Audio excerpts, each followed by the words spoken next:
Franzi, magst du mit? Ja. Die kommt jetzt doch. Wenn sie eigentlich, wenn sie sich Na, da ist das.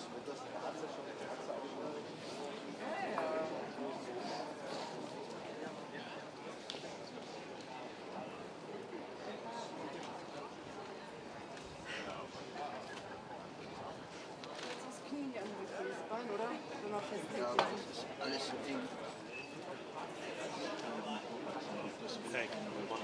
Dave's on the other side, he's going to meet him on the other side. Just go in. First, Dave's looking for the packet. Welcome back, hello. Thanks. Welcome.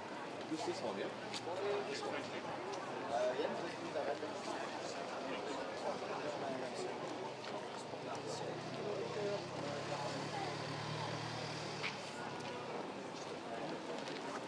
Heike, fang.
Genau, und die Dinger sind echt fies, wenn man drauf fällt. Ich weiß, wovon ich rede.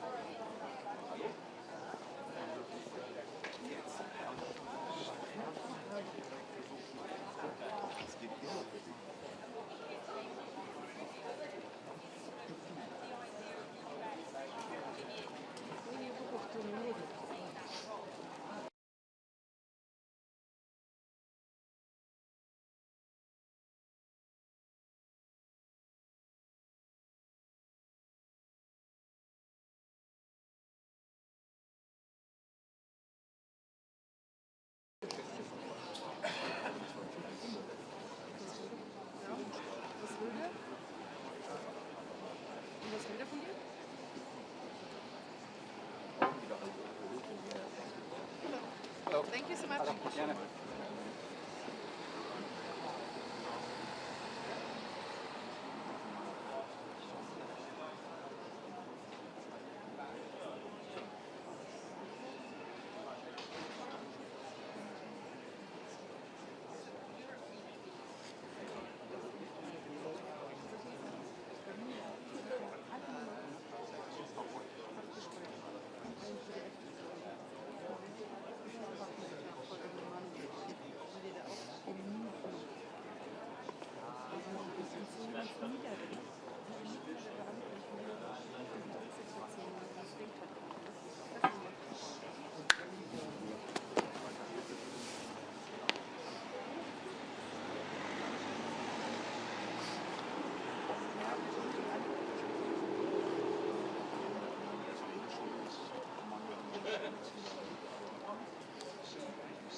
Ich schon wieder. Du schon wieder. Für mich geht wieder nicht mehr. Du willst den anderen nur am Platz bringen.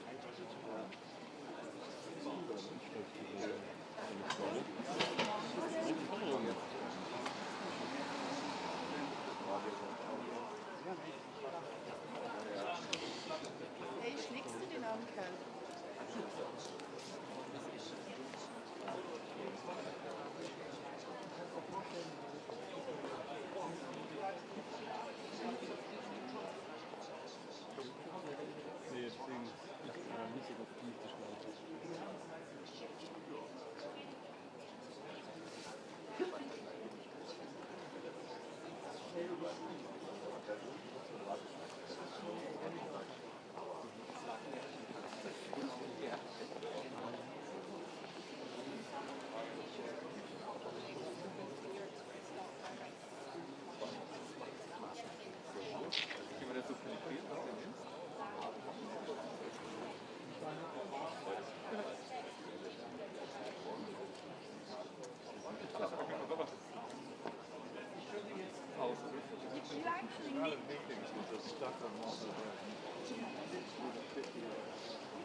Seit 2 Jahren.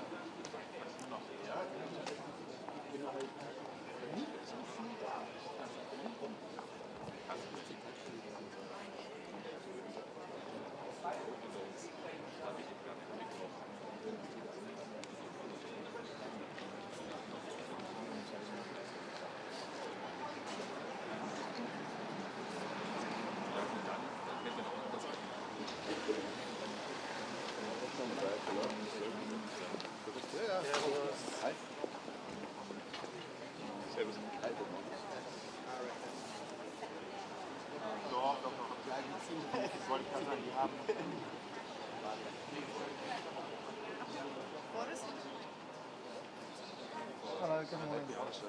Just the fans play cards.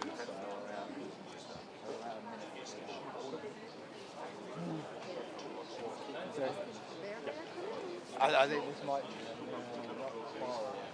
not far. You also have so bright hands. I know, it's terrible.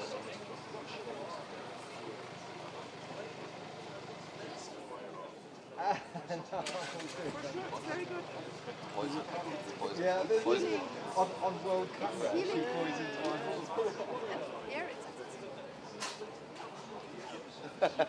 Yeah, on the drop, mate. All good, all good.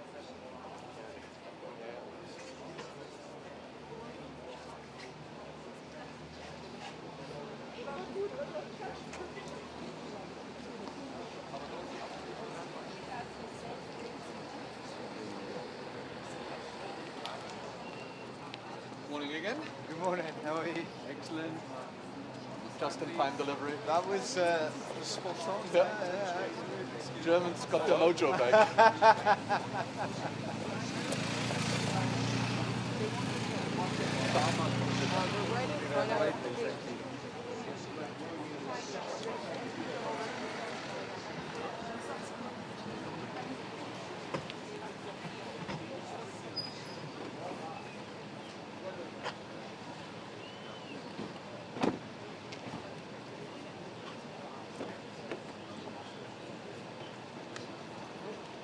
Welcome back, Prime Minister. Thank you so much. Thank you.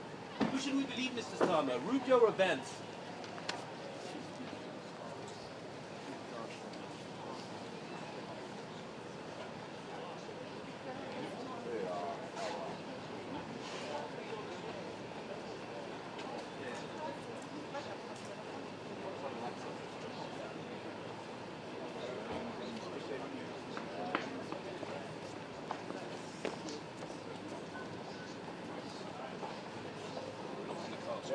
No problem, no problem. Thank you.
Loro, Morgan.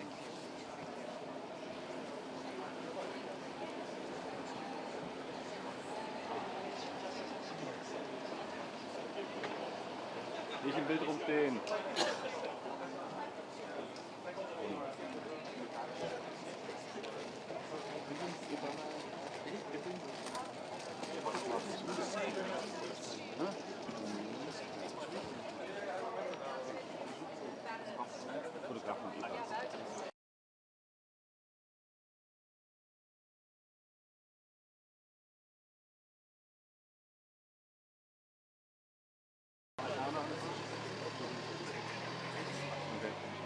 Wobei waren die 2%?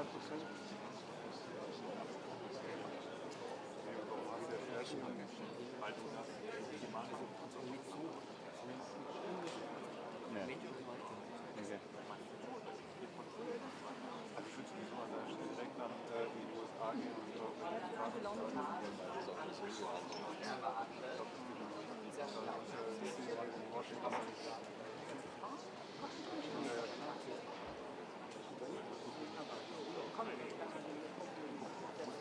aber wenn das jetzt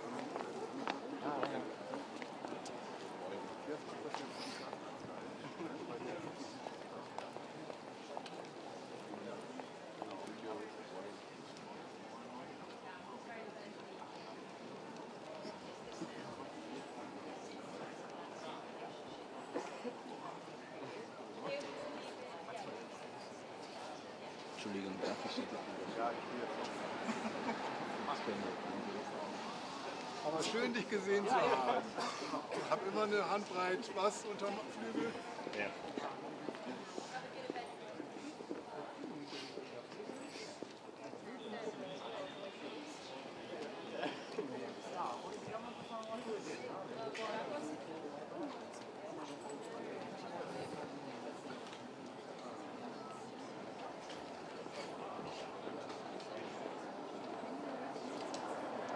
Na, wie kann ich?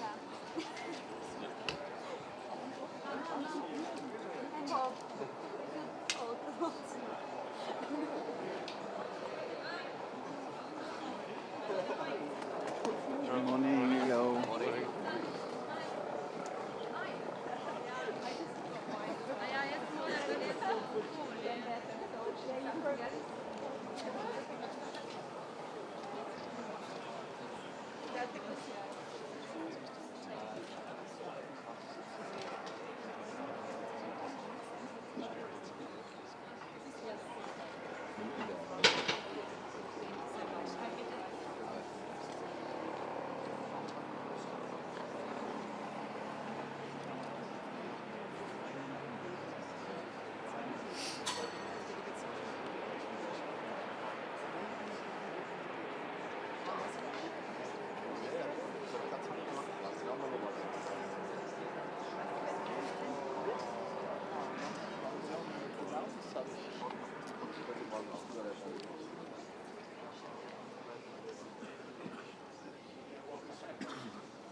Morgen.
got to the same place.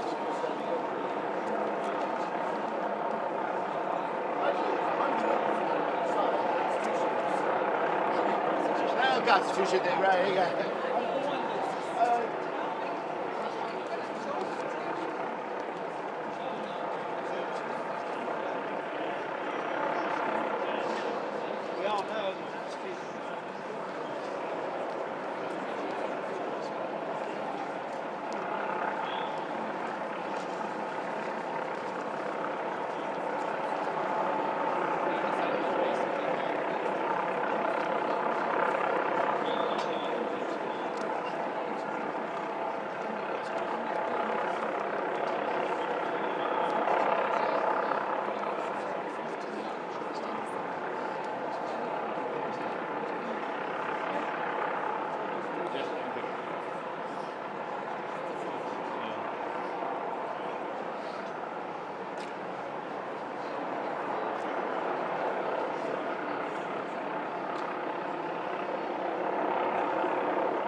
dachte,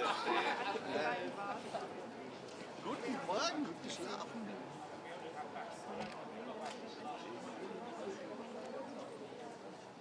Morgen gut geschlafen, auch schon wach.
Haben Sie hier Zelensky gesehen? Ja? Da kann man natürlich direkt im Auto die an. Zack, rein. Das ist auch zu tun.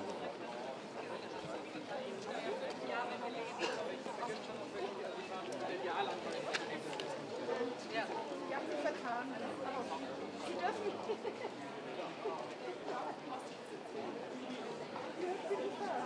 Yes. Thank you so much.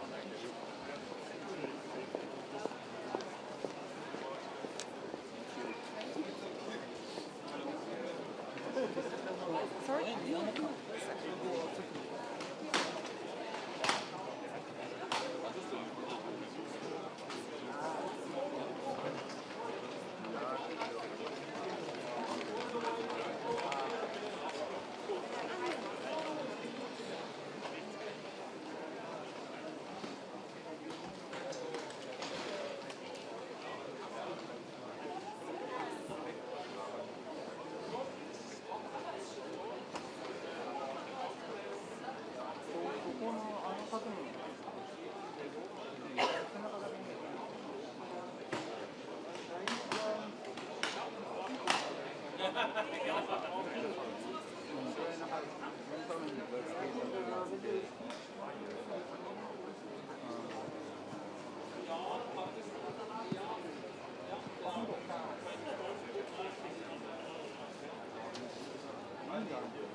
Ich habe so tun bitte mit Boris und Seite, wo sind Die sind gerade in Pause, aber wenn Felix. Sie können... Okay, der ist extrem. Ich wollte Ihnen sagen, Sie müssen. Okay, wir gehen nächstes Mal dritte Teil. Nee, dritte Teil. Dritte Tasche? Ja. Nicht Deutsch, Nein, nein.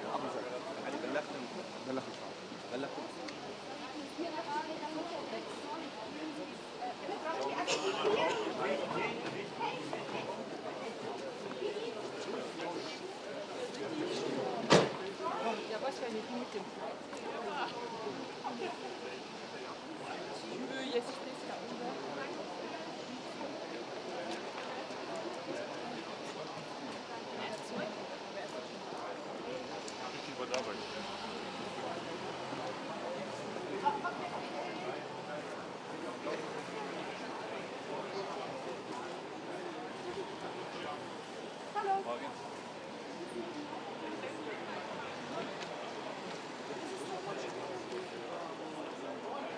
Hier ist er. Hier.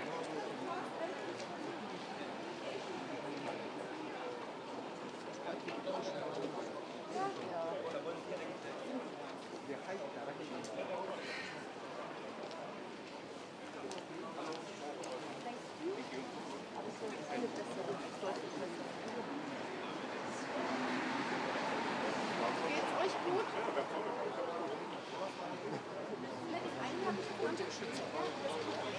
Ja, der Schütze aber Das Problem war jetzt, fand ich, dass der Begleiter von denen, von der MSC. Ja.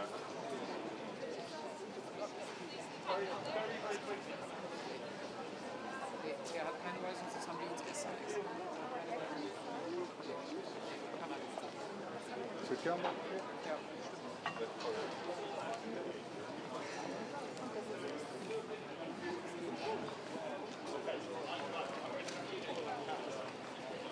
Der kommt her, arbeitet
So, rather than pretending that we can simply replace all US capabilities, we should focus on diversifying and decreasing some dependencies.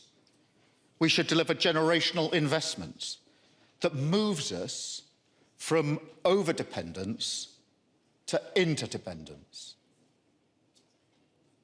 I'm talking about a vision of European security and greater European autonomy that does not herald US withdrawal, but answers the call for more burden sharing in full and remakes the ties that have served us so well.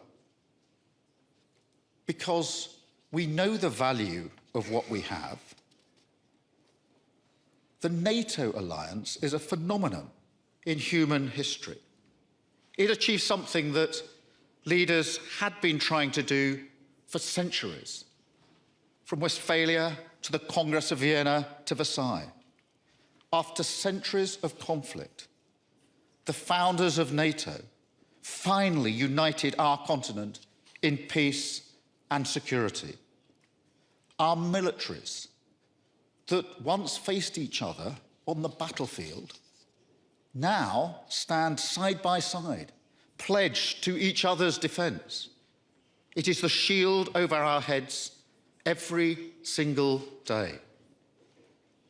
Now, while some on the extremes of our politics chip away at this alliance, we defend it.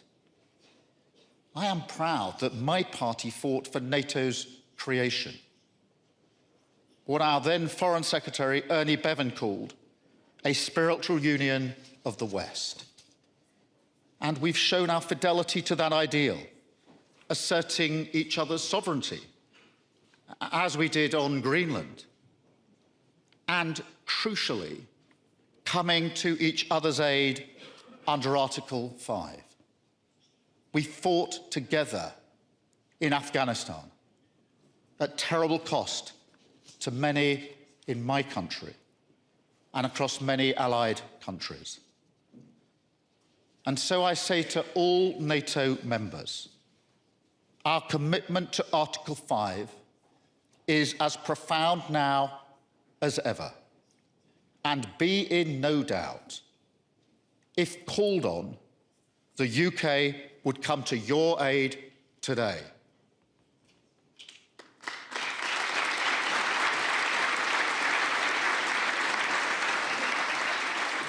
Now, Europe must not turn its back on this.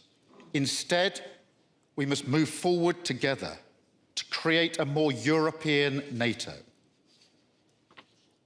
As I see it, Europe is a sleeping giant. Our economies dwarf Russia's more than 10 times over. We have huge defence capabilities. Yet, too often, this adds up to less than the sum of its parts. Fragmented industrial planning and procurement have led to gaps in some areas and massive duplication in others. Europe has over 20 types of frigate and 10 types of fighter jet. We have over 10 types of main battle tank, whilst the US has one. It's wildly inefficient, and it harms our collective security. Now, the US security umbrella has allowed these bad habits to develop, but now we must break them. And we have shown that we can coordinate to great effect, as Ursula has just set out, supporting Ukraine in a way that Putin never really imagined, creating the coalition of the willing, which now covers almost all of Europe, as well as Canada and our friends in the Asia-Pacific. And going further in our support, with the UK announcing over £500 million this week for more air defence for the Ukrainian people. To meet the wider threat, it is clear that we are going to have to spend more faster. And we've shown our collective intent in this regard as well, with the historic agreement to increase spending to 5% on security and defence. And we're prepared to explore innovative solutions. So we're stepping up work with like-minded allies on options for a collective approach to defence financing to help accelerate this vital investment. And as we increase spending, we must use it to its full potential. We must come together to integrate our capabilities, spending and procurement, and build a joint European defence industry.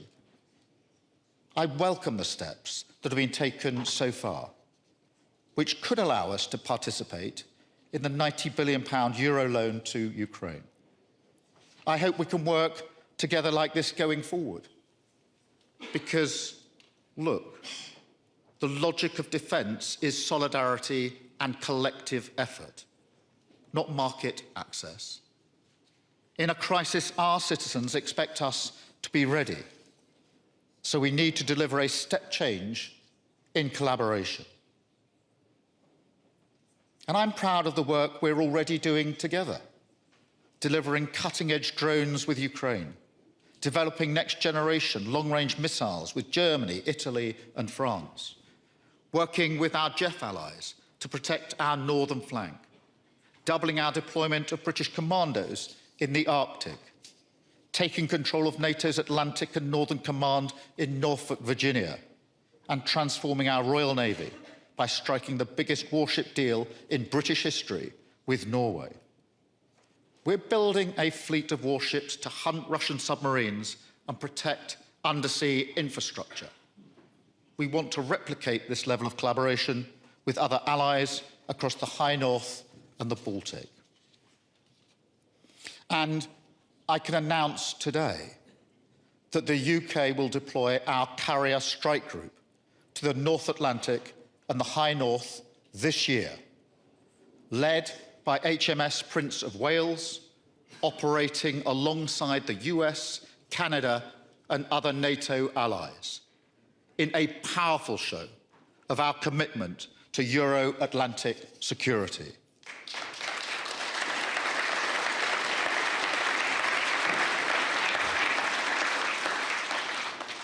That is also why we're enhancing our nuclear cooperation with France. For decades, the United Kingdom has been the only nuclear power in Europe to commit its deterrent to protect all NATO members. But now, any adversary must know that in a crisis, they could be confronted by our combined strength. It shows beyond doubt how vital it is that we work together. So we must also look at what more we can do with the EU. We must go beyond the historic steps that we took at last year's UK-EU summit to build the formidable productive power and innovative strength that we need. British companies already account for over a quarter of the continent's defence industrial base.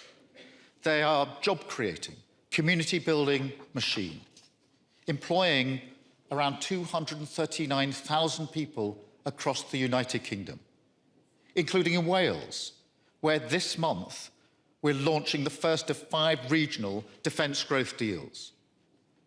We want to bring our leadership in defence, tech and AI together with Europe to multiply our strengths and build a shared industrial base across our continent, which can turbocharge our defence production.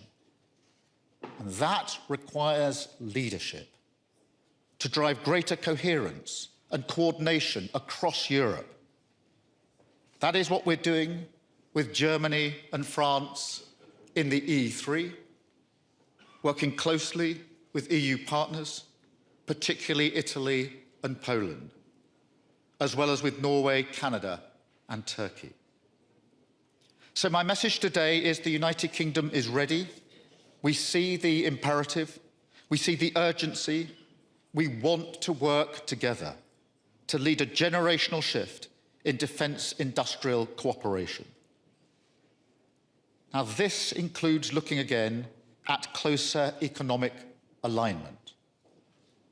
We are already aligned with the single market in some areas to drive down the prices of food and energy. We are trusted partners. And as the Chancellor of the Exchequer said this week, deeper economic integration is in all of our interests. So we must look at where we could move closer to the single market in other sectors as well, where that would work for both sides. The prize here is greater security, stronger growth for the United Kingdom and the EU, which will fuel increased defence spending, and the chance to place the UK at the centre of a wave of European industrial renewal. I understand the politics very well. It will mean trade-offs, but the status quo is not fit for purpose. And to me, there's no question where the national interest lies, and I will always fight for what's best for my country. I started today talking about avoiding the mistakes of the past, like delaying action or fragmenting our efforts. But there's something else. In the 1930s, leaders were too slow to level with the public about the fundamental shift in mindset that was required. So we must work harder today to build consent for the decisions we must take to keep us safe.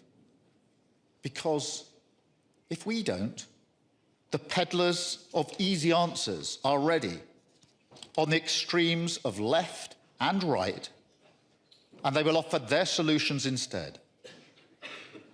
It's striking that the different ends of the spectrum share so much.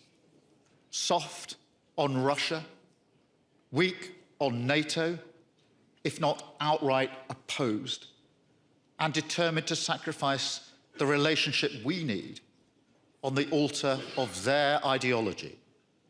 The future they offer is one of division and then capitulation.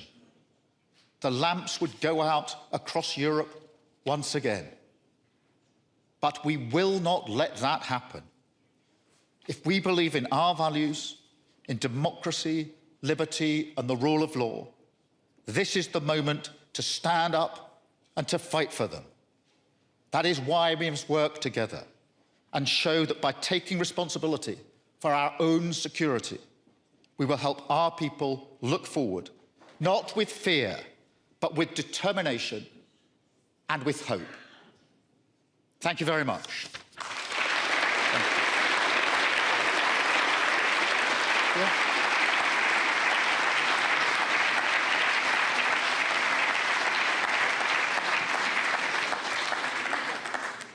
Very clearly spelled.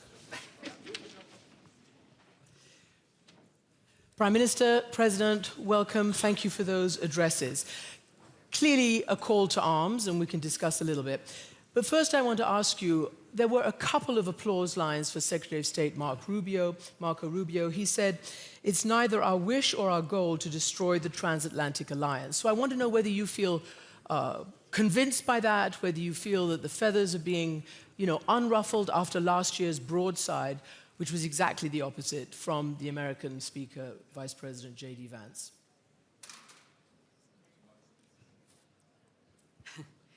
So I was very much reassured by the speech of the Secretary of State. We know him. He's a good friend, a strong ally. Indeed, this was for me very reassuring to listen to him.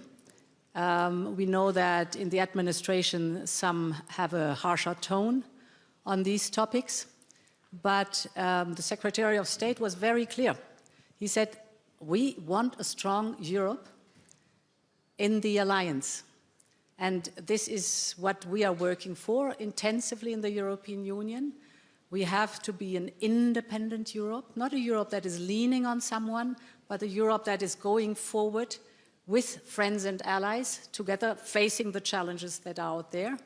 And therefore, a strong Europe, I completely align with the Secretary of State where that is concerned, but we have to build it. We have to work for it, a strong and independent Europe, to be then a strong ally in NATO, because NATO is consistent then of our friends and allies indeed, but it was also your message. We want a strong Europe. And this is, I think, the message of today, which reflected and was echoed very much in the speech of the Secretary of State. I thought the Secretary of State's speech was consistent with the argument that Ursula made in her remarks a moment ago and the argument I'm making. I think it's really clear, though, that we shouldn't get in the warm bath of complacency and think that, therefore, all we're really doing is reasserting the continuation of what we've had for the last 80 years. That would be a mistake, and it'd be a particular mistake for Europe, because my strong view is that Europe hasn't done enough in its own defence and security for many years. And the conflict in Ukraine has flushed that out, shown it to be the reality. And it falls to us as leaders to recognise that, to change and strengthen Europe, which is what I'm arguing for, what Ursula is arguing for, and not just say that, but follow it with actions. And Ursula's taken the lead on this in the work that she's done, particularly on the funding of the defence work that needs to be done, because we will only be able to preserve NATO in the way it is needed for the next 80 years if we change and strengthen the European dimension. That is something which a number of American presidents have said for some time, I believe to be true, and I think we've got to seize this movement to move forward, not to pull apart the transatlantic relationship, but to make sure it works in the circumstances and the times that we face.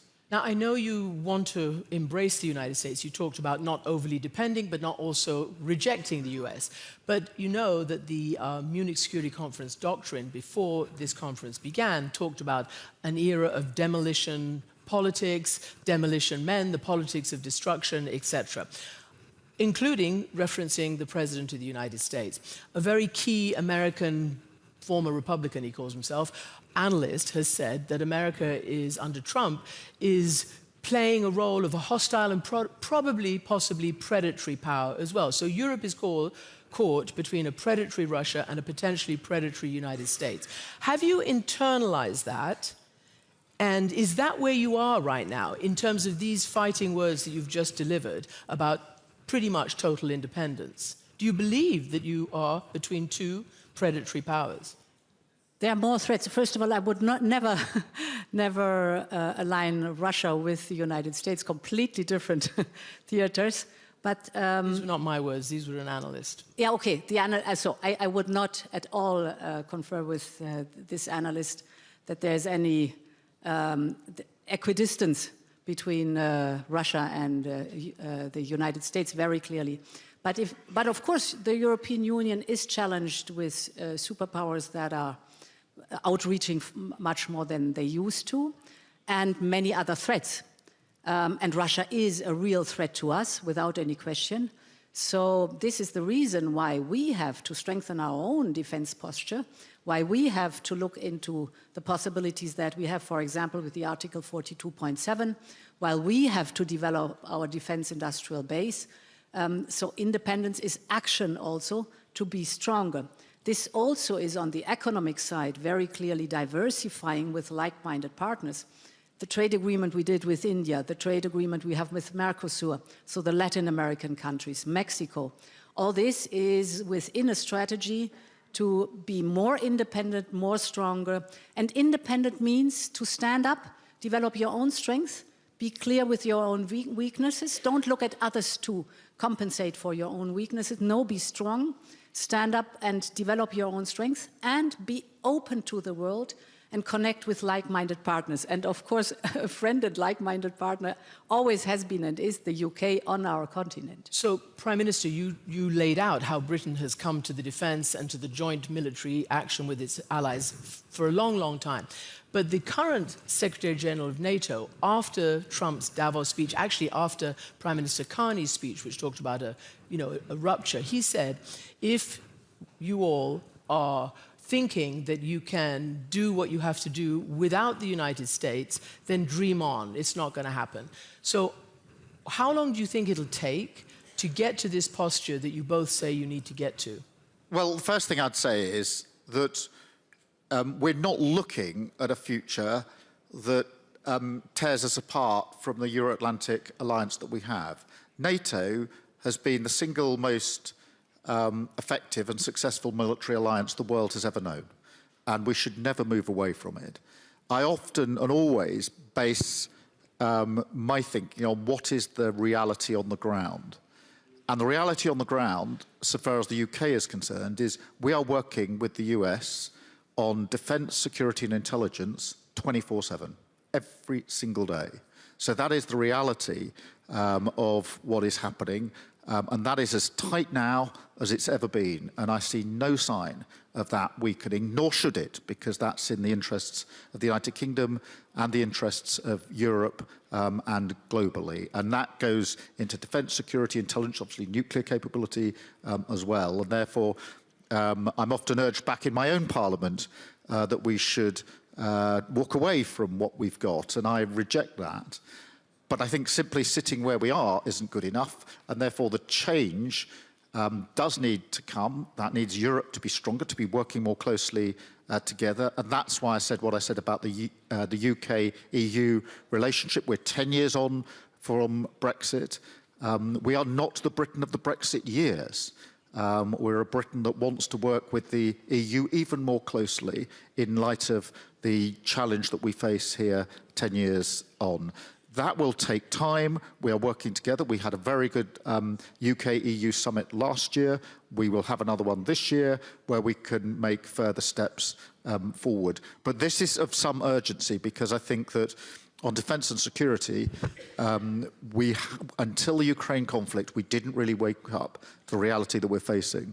And I actually do obviously want to dig into Ukraine because you raised it very clearly towards the beginning of your speech. But you also said, and I want to get to the bottom of this, that some red lines have been crossed and they cannot be uncrossed. You were talking about the United States in your speech, I think. What red lines are you talking about? Because there is a massive deficit of trust between many people in the alliance and certainly leaders who are now having to do what you're doing, workarounds, de-risking, decoupling, whatever you might want to call it, independence. What red lines have been crossed that cannot be uncrossed? So, for example, I want to be very clear, our digital sovereignty is our digital sovereignty. Very clear on that one. And we have a long tradition in freedom of speech. Actually, the Enlightenment started on our continent. And we are very clear with digital sovereignty also that what is forbidden offline is forbidden online. And we will not flinch what that is concerned. We will be very steadfast to pursue this very clear demand for us. But if I may also look at the quote of the Secretary General of NATO, dream on. I would like to tell him, my dear friend, no, my dear friend, there's not only status quo goes on, or division and disruption. There is a lot in between. And status quo is not satisfactory, neither for us, nor for the United States. So there is much more in between, and an independent Europe just means let's develop our strength without constantly leaning on someone else, and then being strong, moving forward and facing the challenges the world is offering to us. This is what I want to tell my friend Mark Rutte. Prime Minister, in terms of, President von der Leyen talked about the digital space. That is a red line that cannot be, messed around with. What about the violating international borders space? Do you believe the US threat to Greenland is over? That was a red line for you. It all seemed to stiffen all of your collective spines and you got kind of moving on it. Do you think the threat is over? Well, I think that, firstly, I'm very pleased that that is now in a process of dialogue, which is where it should have been. The security in the Arctic is really important for all of us. And we need to do more. That's why I announced what I announced about the Carrier Strike Group. I thought that those weeks of Greenland were quite instructive because we had, certainly from the British point of view, the usual mix of common sense, pragmatism, but sticking to our values and principles. And across Europe, we stuck to those values and principles about sovereignty and why sovereignty matters. And it was a period in which there was intense collaboration and discussion amongst European leaders as to how we would approach the issue. And I was very pleased that we did it in the way that we did, as I say, a mix, as ever, with the Brits of pragmatism and common sense, but with saying these are the lines, these are our principles, these are our values, and that requires us to be absolutely clear about the question of sovereignty. And now it is in a process of discussion and dialogue focused, in my view, where it should be, which is on security in the Arctic, which is a pressing issue and an issue where we all need to do more. About Ukraine, because, again, Marco Rubio, the Secretary of State, barely mentioned it except for an elusive peace, he said those words. Now, President Trump has said in his latest comments that Ukraine, President Zelensky needs to get onto it because Russia wants a deal, these are his words, and President Zelensky needs to get onto it right now, otherwise he's going to miss a great opportunity. Secretary Rubio did not go to your meeting, your leaders' meeting with President Zelensky last night. Where do you think this all stands? Where do the negotiations stand? Is it Zelensky who needs to be pressured? So I think it's extremely important that we do not buy in the Russian narrative. And this has been out too much there. I mean, if we look at the strategic goals and the military goals of Putin, it's a huge failure. He wanted to Russify Ukraine. Ukraine has become European. He wanted to stop NATO. NATO has gotten bigger with Sweden and Finland. He wanted to occupy Ukraine within days or weeks. Well, now we are unfortunately in the 4th year of the war. And I think it is so important that we, on our side, tell the truth, what is going on in Russia, with a war economy, with skyrocketing interest rates and inflation, completely isolated. And now this is a war of attrition. And in this war of attrition, it is of utmost importance that we push forward the negotiations and put pressure on Putin that he finally comes to the negotiation table. And therefore it was so valuable that we have developed together the security guarantees, the prosperity paper, and are discussing the 20-point plan, because it is of utmost importance that Ukraine, the European Union, and the United States are on one side of the page, that we are very clear what our standpoint is. This has very much matured, and now it's a matter of putting pressure on Putin that he comes. He avoids, of course, the negotiation table because he does not want to sit down to have peace, which is absolutely abhorrent. So therefore, the pressure we put on him, and the economy is at the limit, is the one way really to make progress in getting to the negotiation table to peace talks. Yeah, and I mean, I think it's very important. In 10 days is the 4-year anniversary of the beginning of the conflict. And it is therefore important to remind ourselves who the aggressor is. The aggressor is Russia. And the quickest way for this conflict to end is for Russia to stop its aggression. And therefore, we're not dealing with two equal parties. There's an aggressor, which is Russia, and there is Ukraine, which has been subject to attack and killing and bombing and taken a huge, or paid a huge price. I agree with Ursula that actually, if you look at the situation on the ground, it was a huge strategic error for Putin. He thought he would take Ukraine in a matter of weeks. And here we are 4 years later. And he has by no means achieved his end, and he has had the opposite effect. The NATO summit last year was the biggest and the strongest with the greatest resolve for many, many years. So NATO is stronger. Russia's lost, as I mentioned a moment ago, 1 million lives to this conflict.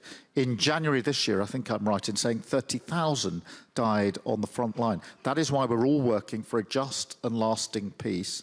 But it will only be just and lasting if the security guarantees, because we've had a cessation of hostilities before, but without anything sitting behind it.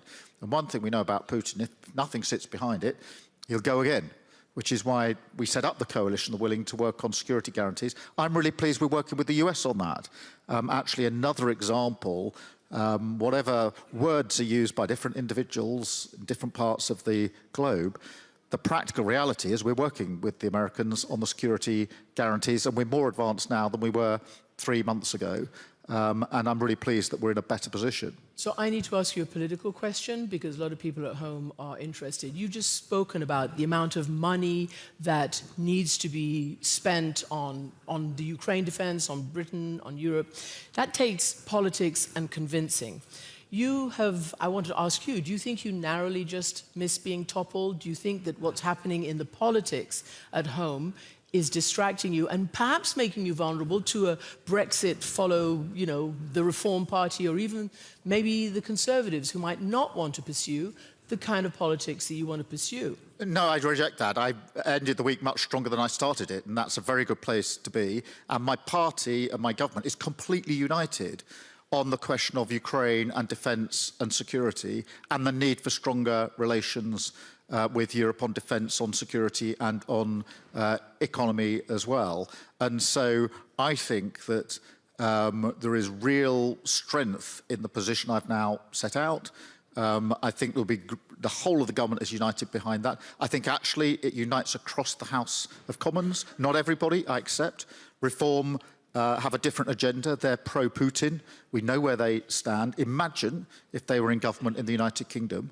The coalition of the willing could not exist with UK participation in it. We would not be seen as a leader on the European or international stage. We would be seen as a country that people couldn't do business with. So it's not universal across our parliament, but there's a very strong feeling amongst right-minded politicians that we stick together on Ukraine. When I was in opposition, we supported the then government, a Conservative government on Ukraine because it was the right thing to do for the values that we uphold. And I'm pleased to say that the Conservative opposition, as it now is, supports the government when it comes to Ukraine because, again, we share the values that underpin it. So for all of the divisions that you never to get in politics, there are some real clarity and some real certainty on these key issues. Prime Minister Starmer, President von der Leyen, thank you very much indeed. Thank you.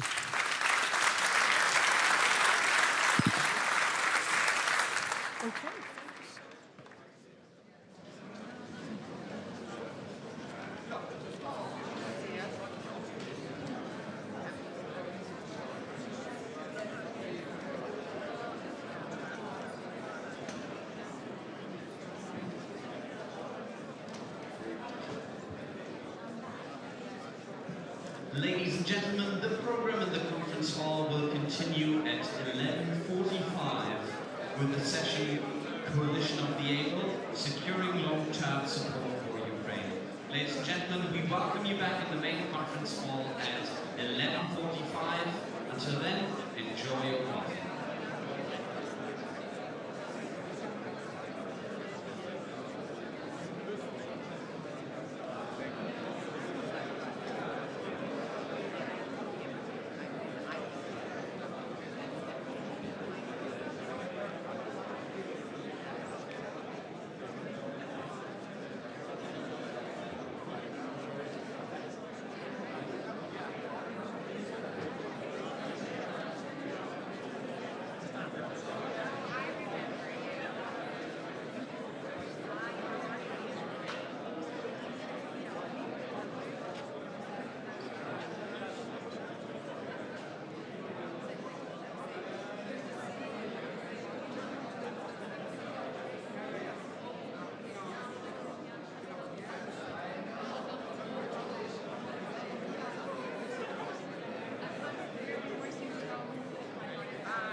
and gentlemen, the main program will continue at 11:45 in the main conference hall. That means we have about 18 minutes left for your coffee. Ladies and gentlemen, we'll see you at 11:45 in the main conference hall.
Ladies and gentlemen, the program will continue in the main conference hall in 10 minutes. Ladies and gentlemen, we kindly ask you to start making your way into the main conference hall, where we will begin at 11:45 a.m.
Ladies and gentlemen, we'll continue shortly with a program in the main conference hall. Please make your way into the main conference hall now.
Ladies and gentlemen, we'll continue shortly in the main conference hall of our program.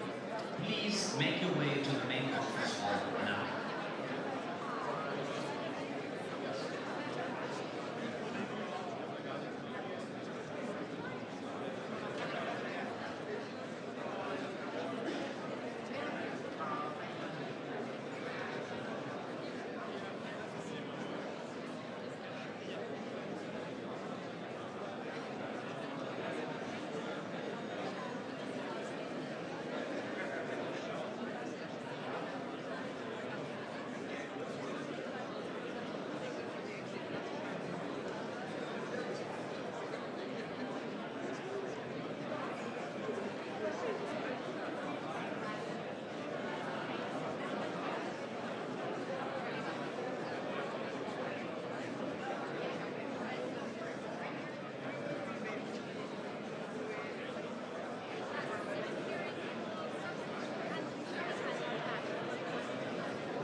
minutes in the conference hall. Ladies and gentlemen, 5 minutes left for your coffees. Please start making your way back into the main conference hall.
Ladies and gentlemen, please make your way back into the main conference hall.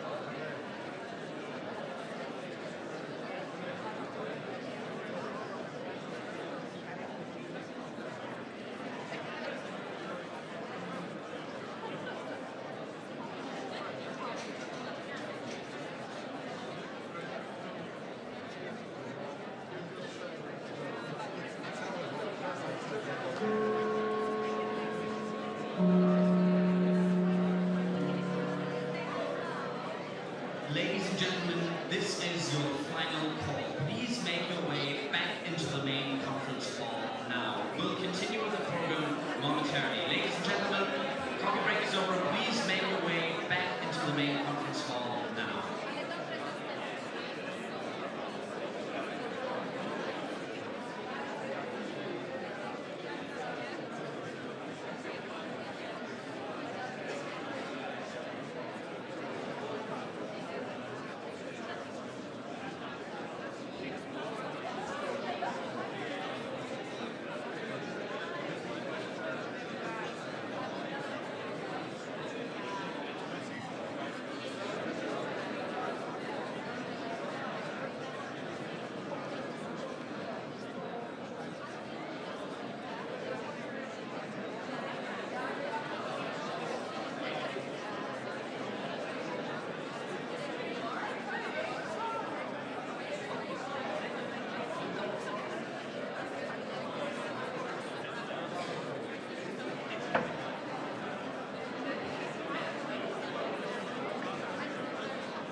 Ladies and gentlemen, please take your seats in the main conference hall.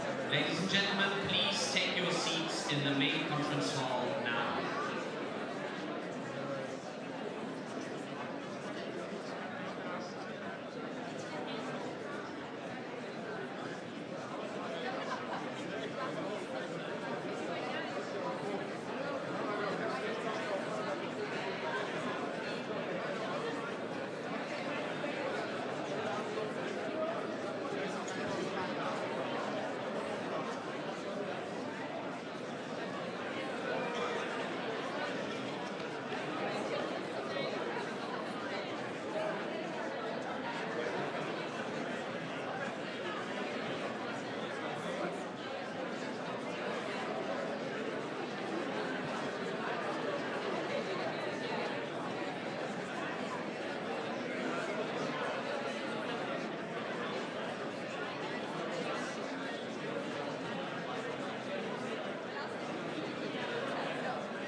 Ladies and gentlemen, please take your seats in the main conference hall now. We'll continue with the program in just a minute. Ladies and gentlemen, please take your seats in the main conference hall now. We'll soon be closing the doors.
Ladies and gentlemen, please take your seats in the main conference hall now. Ladies and gentlemen, please take your seats in the main conference hall.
We'll continue with the program in just a minute. Ladies and gentlemen in the main conference hall, please take your seats now.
Ladies and gentlemen, please welcome to the stage the President of Ukraine, Volodymyr Zelensky.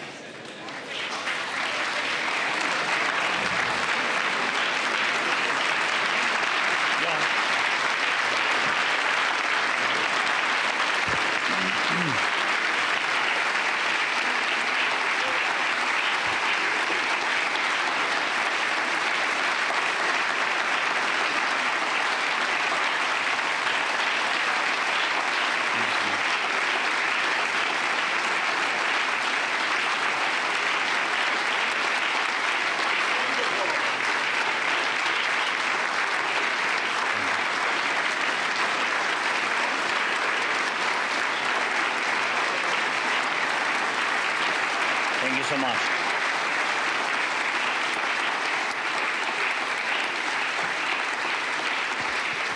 Thank you very much.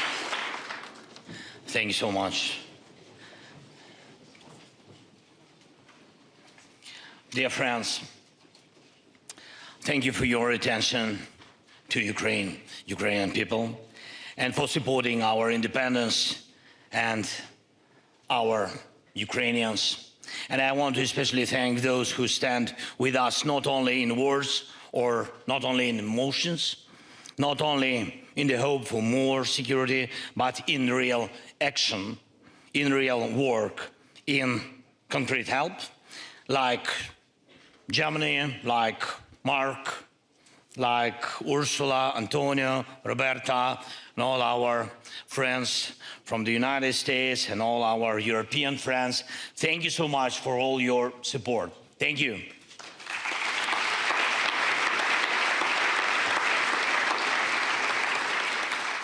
And if you are a European leader and you meet Mark Rutte, you will definitely hear the word pearl.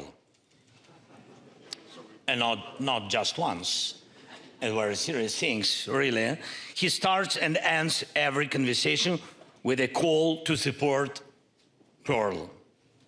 And he's right to do so. Thank you, Mark.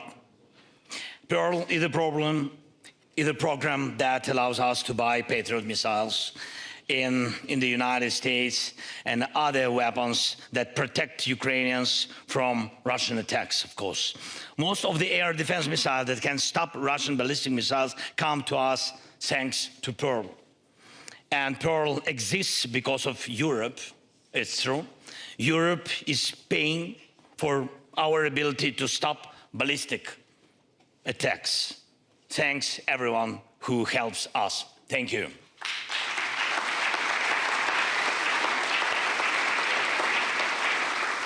And honestly, one of the worst things a leader can hear in wartime is a report from the Air Force commander saying the air defense units are empty.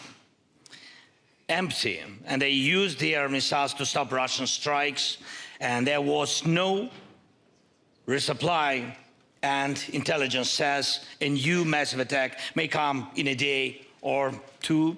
Sometimes we manage to deliver new missiles for our Patriots or NASAMS just before an attack, and sometimes at the very last moment. And I want to especially thank Germany, Norway, Netherlands for their strong leadership in Europe in giving us air defense systems. Thank you very much. These systems save our lives. And thanks to every European leader who invests in Pearl and in other joint defense programs. And I'm proud of our soldiers who repel Russian attacks and of our logistic teams who have kept this system working for 4 years. And I'm proud of our nation. And it is the courage and resilience of Ukrainians that make the defense, that make the difference. And our people deserve gratitude, they deserve respect. Thank you so much. 4 years of full-scale war. Today I want to show you what that really means. And I want you to ask yourselves, are you ready not only for the challenges that Russian aggression brings, the challenges of modern war, but also for the constant effort to convince the world to fight for support, to defend your country's interests every single day, as Ukraine must do. The world is built on interests, and you have to work tirelessly to align interests and help partners see what this brings.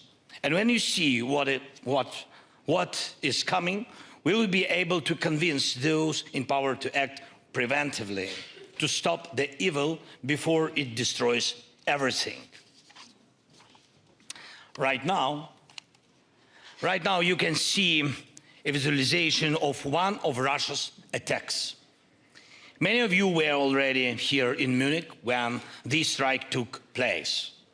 Russia launched 24 ballistic missiles, 1 air-launched guided missile, and 200, can you imagine, 219 attack drones against our cities, Kyiv, Dnipro, Odessa. Just one attack, just one night. Our air defense used the missile that arrived from our partners just a few days earlier. They came on Sunday, it's true, and on Thursday night, the missiles were already protecting our skies.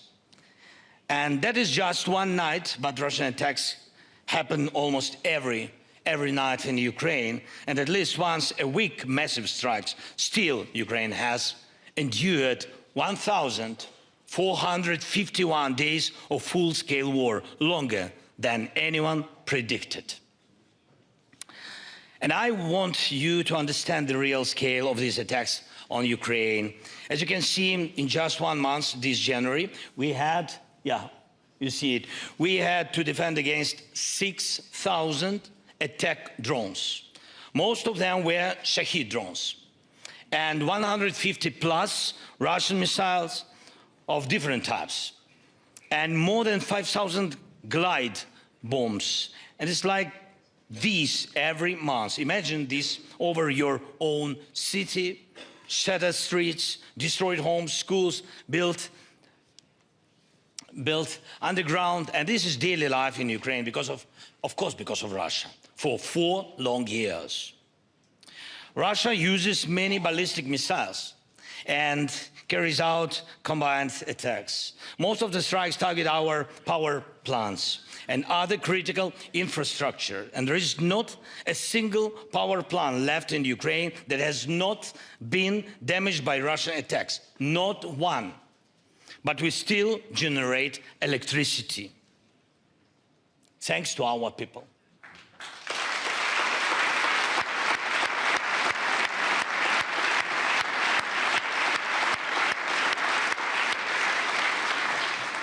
And we have kept our system running thanks to physical protection of the facilities and thanks to everyone who helps us with air defense. Just as important, Ukraine still has power because of our people, thousands of workers who serve millions. And when I see our energy workers, our repair crews, rescue teams, I see something that is often missing in politics.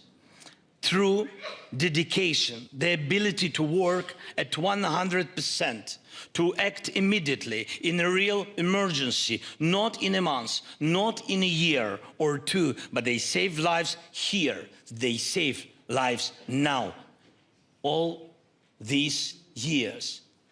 And many politicians could learn and must, I think, must learn from ordinary rescuers, from ordinary repair crews, from ordinary electricians to act, how to act immediately. During this war, thank you. During this war, weapons evolve faster than political decisions meant to stop them. When the Iranian regime first gave Russia the Shahid drones, they were simple weapons. They could be shut down easily. Now the Shahid is different. It has a jet engine. It can fly at different altitudes. It can be guided by an operator in real time. And it can use Starlink to reach its target. It can even carry other drones, acting at the, how we say, mother drone for FPVs. War reveals forms of evil we did not expect. And the longer a war continues, the more resources the aggressor receives.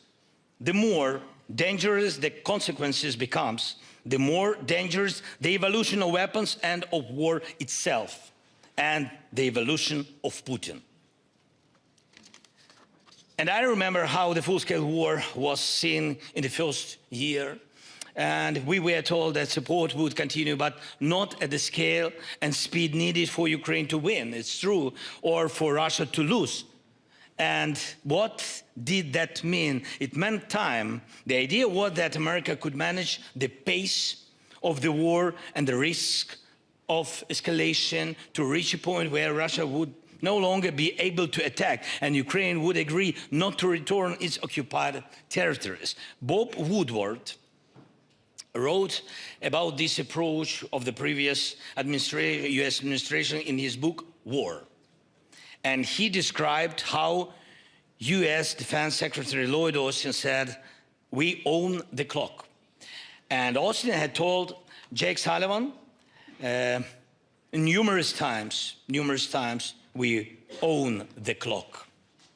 And Woodward writes that Sullivan was constantly learning from him. And of course, we are grateful for all the supplies we received.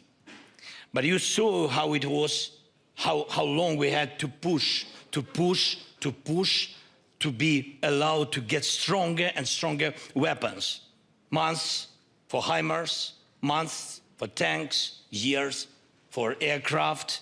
Everything took time. This did not make the situation easier for anyone, because in war, the war itself owns time. And it uses the time against people, of course. That is why not a single day, not a single opportunity to protect life can be wasted. Everyone who seeks security and peace must understand this. Every day matters.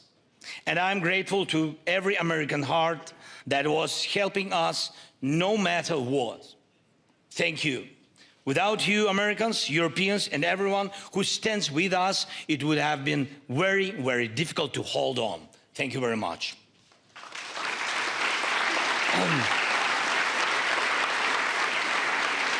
Right now, on the streets of Munich and other cities, people are calling for support for freedom in Iran. We saw it. And Ukraine does not share a border with Iran. And we have never had a conflict of interests with the Iranian regime. But the Iranian Shahid drones they sold to Russia are killing especially our people, Ukrainians, and destroying our infrastructure. The Iranian regime has already done and can still do more harm than many other regimes could do in this century. And yet this regime still exists, and it hopes to survive everything, even this crisis. Today, the people of Iran expect from the world what we in Ukraine needed on February 24th, when the Russian invasion began: unity, determination, and speed. Of course, speed. Speed in support. And regimes like the one in Iran must not be given time. When they have time, they only kill more. They must be stopped immediately. And this is exactly what should have happened with the Ayatollah after all the wars his regime unleashed and all the lives it took. And with Putin as well, after the war in Georgia, after Syria, after 2014 and the occupation of Crimea. But even in these conditions, when we cannot know how long this war will last, we do everything to keep life going. And today, Ukraine has more experience than anyone in the world in defending against all types of drones. Every night we face fewer than 100 Shahid drones. Some nights there are 400 or even 500 attack drones. And Ukraine has shut down almost 90. Can you imagine? 90% of them. But still not 100. And we are doing everything to increase that rate. Among other tools, we use different types of interceptors. And what you see now are real videos of those interceptors, by the way.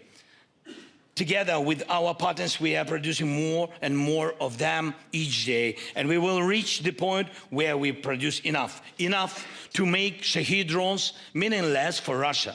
But the key words here are together with partners. And there is no country in Europe that could rely only on its own technology and money to defend itself. In a full-scale war, no one would stand alone. That is why, while we invest in interceptors and protection, Russia invests in breaking unity between all of us. Our unity with you, unity in Europe, unity in the Euro-Atlantic community. They want to break it. Why? Because our unity is the best interceptor against Russia's aggressive plans. The best one. And we still have it.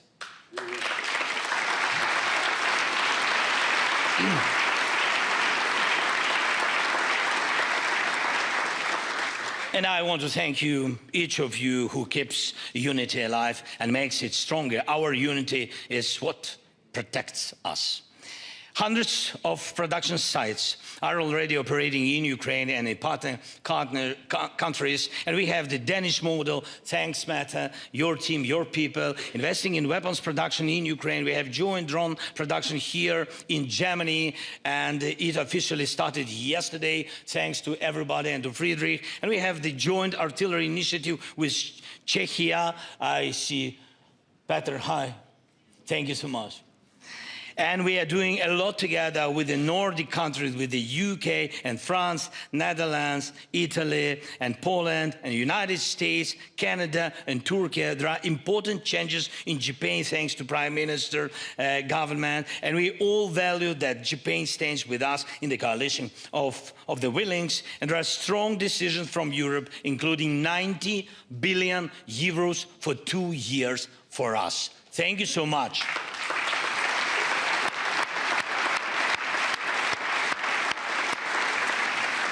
And this is a serious guarantee of Ukraine's financial stability. And thank you for every strong decision for all our joint work. But let's not close our eyes to the problem.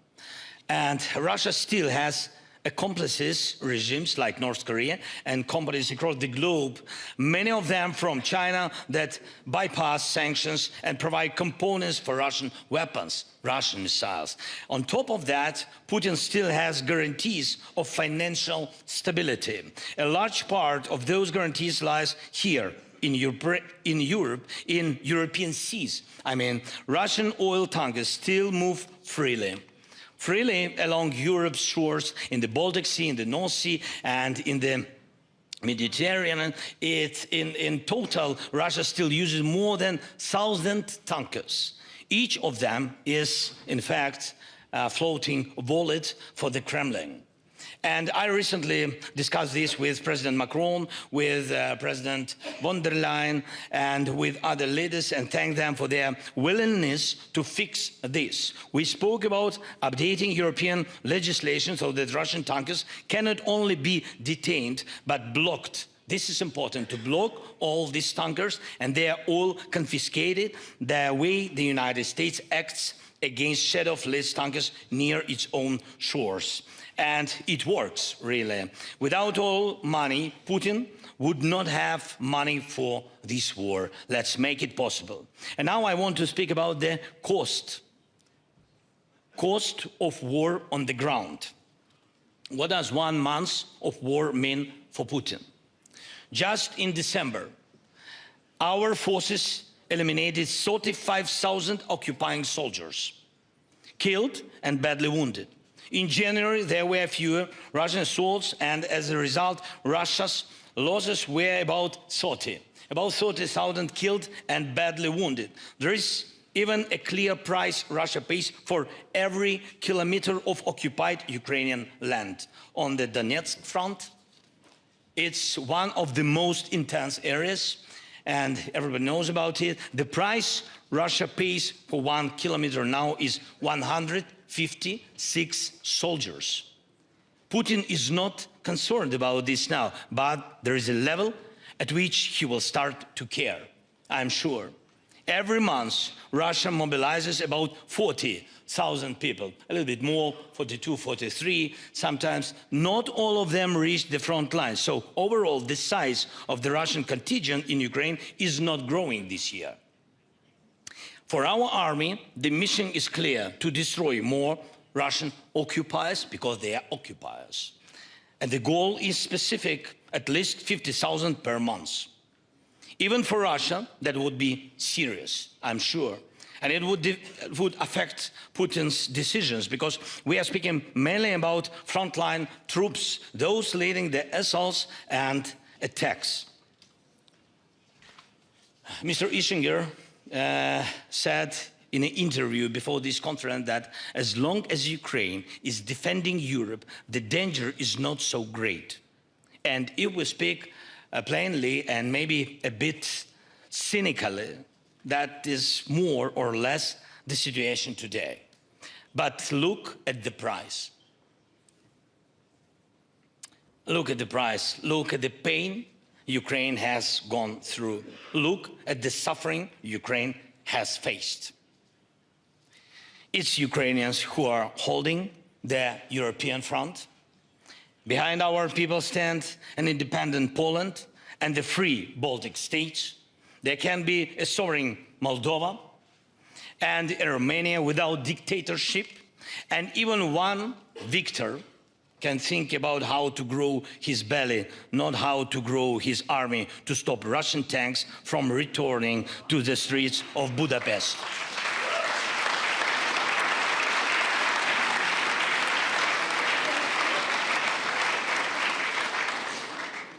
But none of our people choose to be such heroes. Ukraine did not choose this war. And it's wrong to assume that this is a permanent arrangement that others can stay safe behind Ukraine backs forever. Ukrainians are people, not terminators. Our people are dying too. That is why we are doing everything to stop this war and to guarantee security. But the problem is this: Putin is no longer interested in anything else. Putin does not live like ordinary people. He doesn't walk the streets. You will not see him in a cafe. His grandchildren do not go to the normal kindergartens in their hometown. He cannot imagine life without power or after power. Normal things do not interest him. Putin consults more with Tsar Peter and Empress Catherine about territorial gains than with any living person about real real life. Can you imagine Putin without war? Be honest. Right now, his focus is on Ukraine, and no one in Ukraine believes he will ever let our people go. But he will not let other European nations go either, because he cannot let go of the very idea of war. He may see himself as a Tsar, but in reality he is a slave to war. And if he lives another 10 years, we can understand it can be, war can return or expand. That is why we say there must be real security guarantees for Ukraine and for Europe, strong security guarantees. And we know clearly what those guarantees must include. And we have strong agreements ready to sign with the United States and with Europe. We think that the agreement on security guarantees should come before any agreement to end the war. Those guarantees answer the main question, how long there will be no war again. And we hope President Trump hears us. We hope the Congress hears us. We hope American people hear us. And we are grateful for all the real help. Thank you.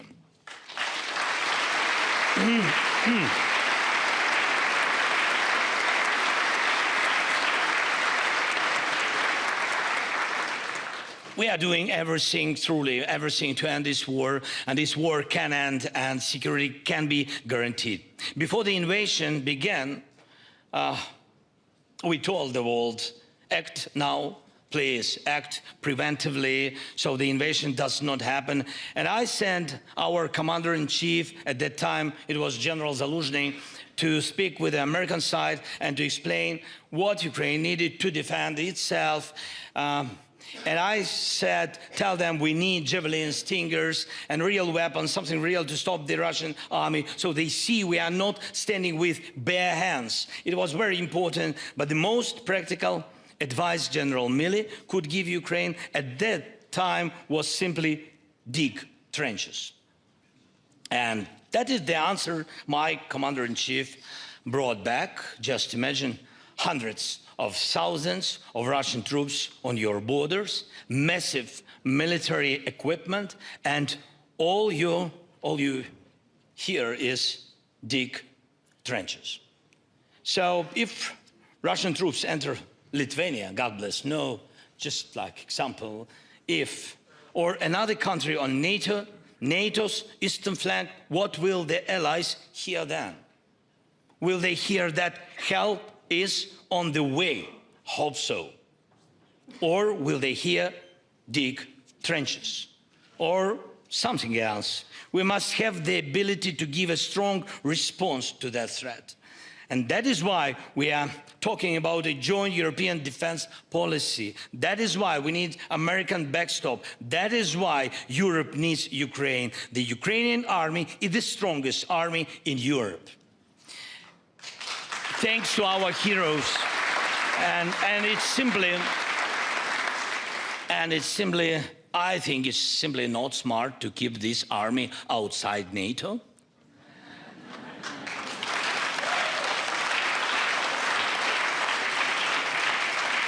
But at the very least, let that be your, friends, your decision, not Putin's decision, please.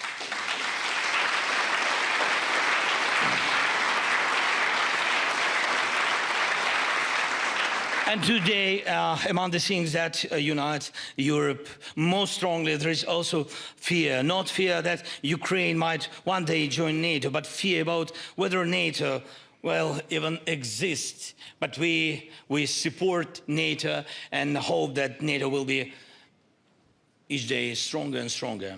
God bless. And right now, much of our cooperation with Europe and with other NATO partners and cooperation inside the alliance, including the historic decision to move toward 5% of GDP on defense, is a response to that fear. I think it's a correction of past mistakes, and it is an investment in the future, security, and it is a guarantee that NATO will not only exist, but will act if, God forbid, it's ever needed.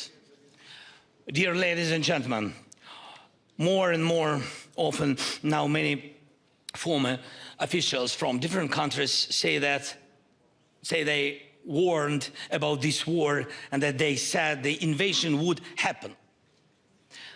They remember what they said, and in most cases they greatly improved their own story, but none of them can say what they actually did, what they did to prevent the invasion. All these stories are about one thing, just one thing, shifting responsibility away from themselves.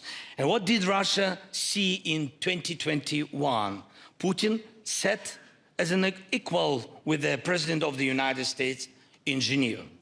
And he felt he could reshape Europe and the world at least. And there were no preventive sanctions against Russia, and there were no serious defense packages to show that we could stand up to Russia. Look now, our great guy, our athlete, Vladislav Geraskevich.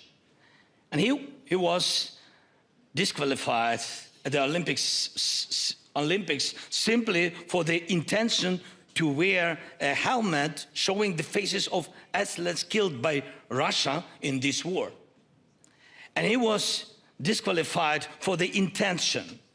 When in 2021 we clearly saw Putin's intent and asked for preventive sanctions to stop the invasion, we were told, first, there must be a crime, and only then can there be punishment. And Kamala Harris, I remember, said this, but with Russia, you cannot leave a single loophole Russians can use to start a war.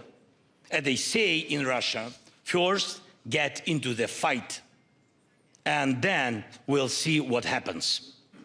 That is how they do everything. That is how they start wars. And that is how they conduct negotiations, not to end the war, but to avoid ending it, and just to buy time. As people now look back at the time before the Russian invasion, what will be said about this moment 4 years from now? And will some of today's powerful leaders look for ways to avoid responsibility and to justify themselves? There were different options before the invasion. There are options now. I think so.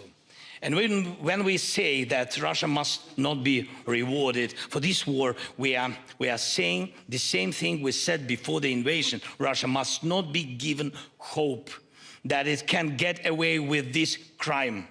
Everyone must respond already at the stage of intent, the intent to kill, the temptation to continue aggression. Please remember the moment when Russia began to take diplomacy most seriously during these 4 years. It was when our deep strikes against Russian oil refineries began to work, and when everyone started talking about tomahawks. That shows exactly how to deal with Russia and what Russia actually hears. It hears strength. The stronger we are, the more realistic peace becomes. A lot of time now is spent on negotiations. We truly hope that the trilateral meetings next week will be serious, substantive, helpful for all of us. But honestly, sometimes it feels like the sides are talking about completely different things. The Russians often speak about some spirit of anchorage, and we can only guess what they really mean. The Americans often return to the topic of concessions, and too often those concessions are discussed in the context only of Ukraine, not Russia. Europe is practically not present at the table. It's a big mistake to my mind, and it is I think we Ukrainians who are trying to bring Europe fully into the process so that Europe's interests and voice are taken into account. This is very important. And Ukraine keeps returning to one simple point. Peace can only be built on clear security guarantees. Where there is no clear security system, war always returns. Ukraine will do everything, truly everything, to make these negotiations successful.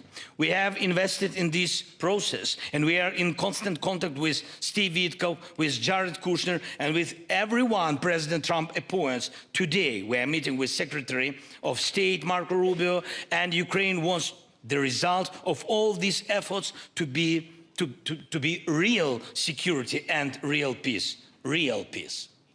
Not what came out of Geneva in 2021, not what the Russians hope for from this so-called spirit of anchorage.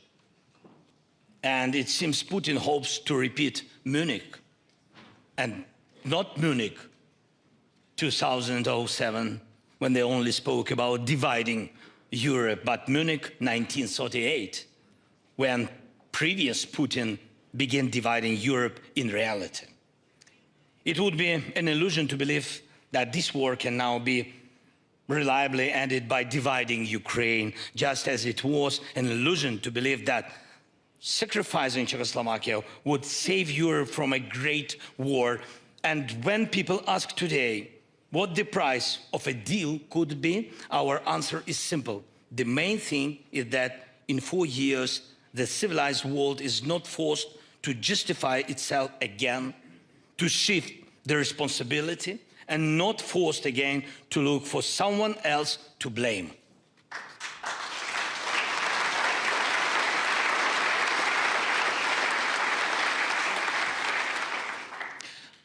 Dear friends, Ukraine is ready for a deal that brings real peace to us, to Ukraine, to Europe. And I'm confident that this war can be ended, and ended with dignity. This is the most important for us, with dignity. And we have given our partners everything we believe such a deal must include. And we are ready to invest in common security, everything we have learned while defending ourselves during these years of this war. And we can clearly answer most of the security questions that were raised at the conference yesterday and that will be raised today. And right now, as we work together to protect lives in Ukraine, we are building a new system, a new security, a new response architecture, new approaches to protect lives in any European country when needed. Our wall of drones is your wall of drones. Our expertise in drones is a part of your security. Our ability to stop assaults and Russian sabotage can also be part of your defense. Europe needs a real common defense policy, just as it already has so much in common in the economy, in law, and in social policy. Please pay attention to Ukraine. And if exactly that had happened earlier, this war would not have begun. Thank you. Slava Ukraini!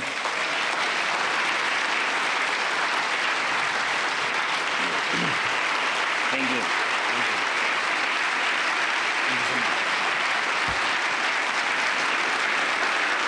Thank you. Дякую.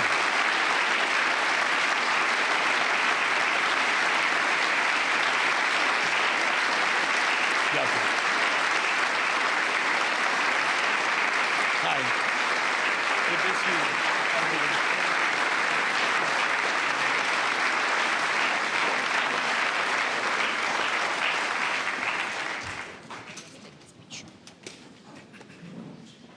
Just getting a chair, Senator.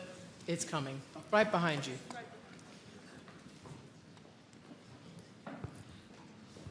Well, that was incredibly rousing stuff. We have spoken at this conference for the last 4 years.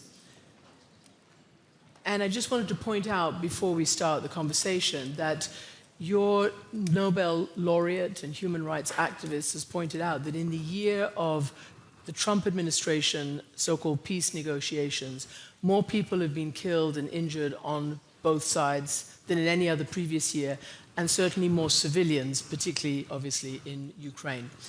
So I guess I want to ask you, Mr. President, and of course you will be speaking in your brilliant English, right, as ever? Yes, yes, yes, English, as always.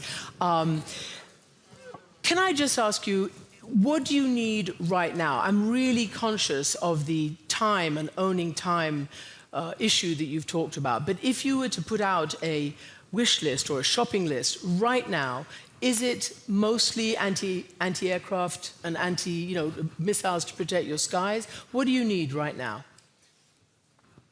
Thank you so much. I will use my brilliant You English. will. Thank you. I appreciate it. So, thank you very much for this conversation. Let's look at priorities. All our challenges are, first, energy challenge. We need missiles for Patriot systems, first of all for Patriots. Also, we spoke yesterday with our Norway partners, Americans, and also with Germany, so we need also missiles for NASAMS and for IRIS-T systems. This is crucial. This is number one, what we need, missiles, and as quick as possible. I'm very thankful for possibility, Mark, for you, and thanks you, and on not only Pearl, we're thankful for Rammstein. I think that it was positive. I will tell you successful when missiles will come to Ukraine. Yeah, so I hope that it will be successful, and it was very difficult, and Germany helped very much, and Minister Pistorius, I don't know where is he, I think he works, yes, and on this plan, hope so, yeah, to bring more missiles to us. So this is about energy.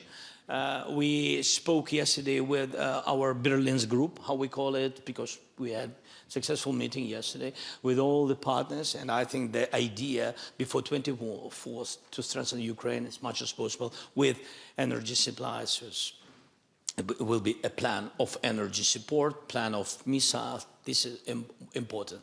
Then it's Pearl.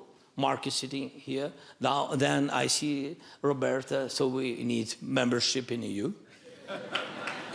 You said wish list. And then membership in NATO? I understand. Yeah, okay. yeah. All right, let me ask... And we need security guarantees, yes. which been voted in a second. Yeah. Secretary General, what can... Really, you only have one mic? What can President Zelensky and the Ukrainian people, and as he said, Europe, expect right now for the defense of that land and your land? What can they get right now? Can I, before I answer the question, just share with you two things I saw myself last week in Kiev. I was with a small team of colleagues from NATO. First of all, you saw one of the pictures here of the impact of 5 missiles taking out one of these huge heating plants. And we do not always realize in this part of Europe that when it comes to Kiev and the big cities, they are heated centrally. So what the Russians did with 5 missiles, take out this heating plant, responsible for heating the homes of 250,000 people. That plant will be down at least for 2 months. That means that these people, and it was minus 25 degrees last week in Kiev during night and minus 15 degrees during day, that they are living in those conditions.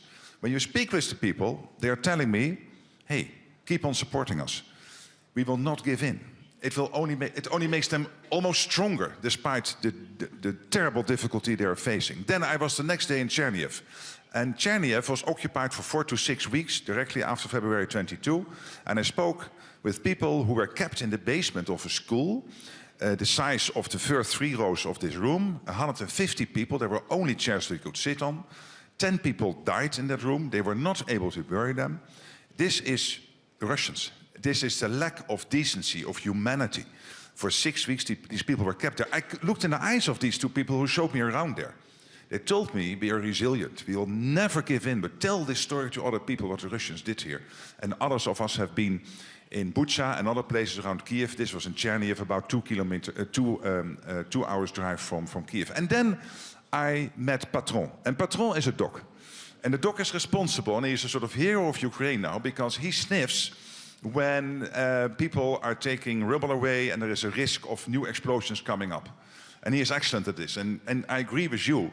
The untold story of this war is the heroes from the firefighters, from the ambulance services, from all these people. Of course, the soldiers, they're amazing. But sometimes we forget about the police and the firefighters and all the other civilian people who are helping to take out this rebel, etc. And this dog, I even looked the dog in the eye and he told me, we will never give in. What did you tell the dog that you were going to give Ukraine now? And here is the story. For Ukraine to stay strong in this fight, one, we have to realize the Russians are not winning this. As you said, they lost 65,000 people in December and in January. They are not winning this.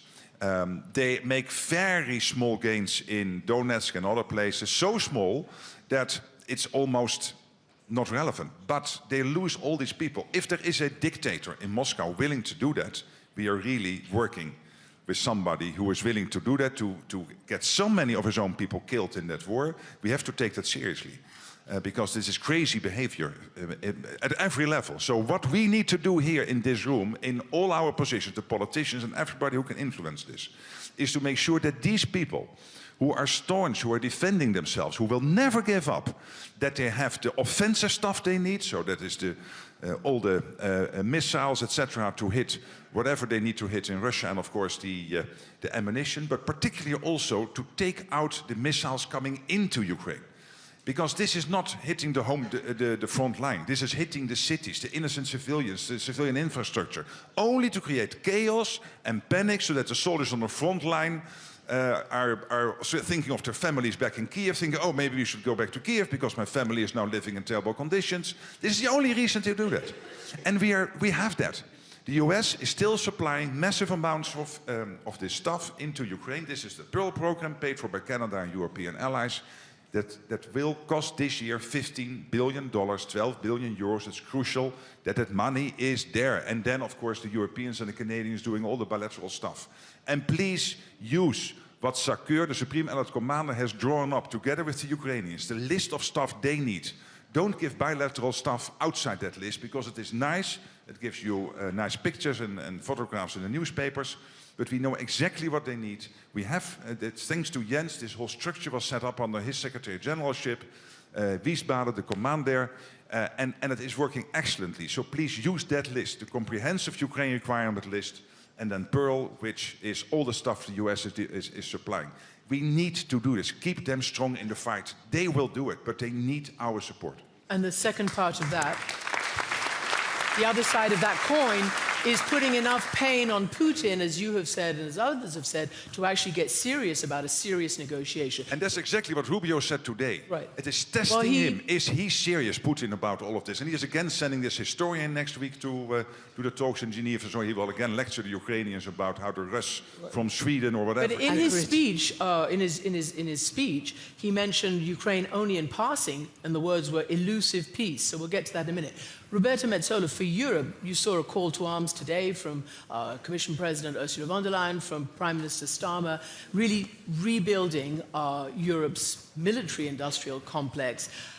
What, though, can you do now? How come you haven't managed to get all those, the money of Russia that you could actually give to Ukraine, and most of the Europeans agree with it? Why can't you just get it done and put pressure on Putin, as President Zelensky says, and as it's patently clear that there is not enough pressure on Putin yet? He doesn't feel enough pain. Well, on that we agree. Next week, I will sign a 90 billion euro loan to Ukraine, agreed in under 4 weeks, in an unprecedented speed. You might say it took us too long. We used to do things much slower before. But when push came to shove, we really put our money where our mouth is. And this is what we need to use as the strongest of message that when I first came to Ukraine, couple of weeks into the beginning of the war, Volodymyr, I told you that we would stand with you. And I preside over a parliament where the majorities are huge. And I want to say this because every second question, wherever we go, we're asked, but there's fatigue and people are looking away and you're losing your priorities on what you should do. My answer is, I was in the opening of the Winter Olympics 1 week ago, and the loudest cheer was for the Ukrainian delegation. And that is what shows spontaneously that the people of Europe are with you. What have we done since the 24th of February 2022? So we have the immense increase in GDP expenditure on defense. That's also thanks to your leadership, Mark. Secondly, we have adopted an unprecedented number of sanctions in terms of packages. We're waiting for the 20th package now.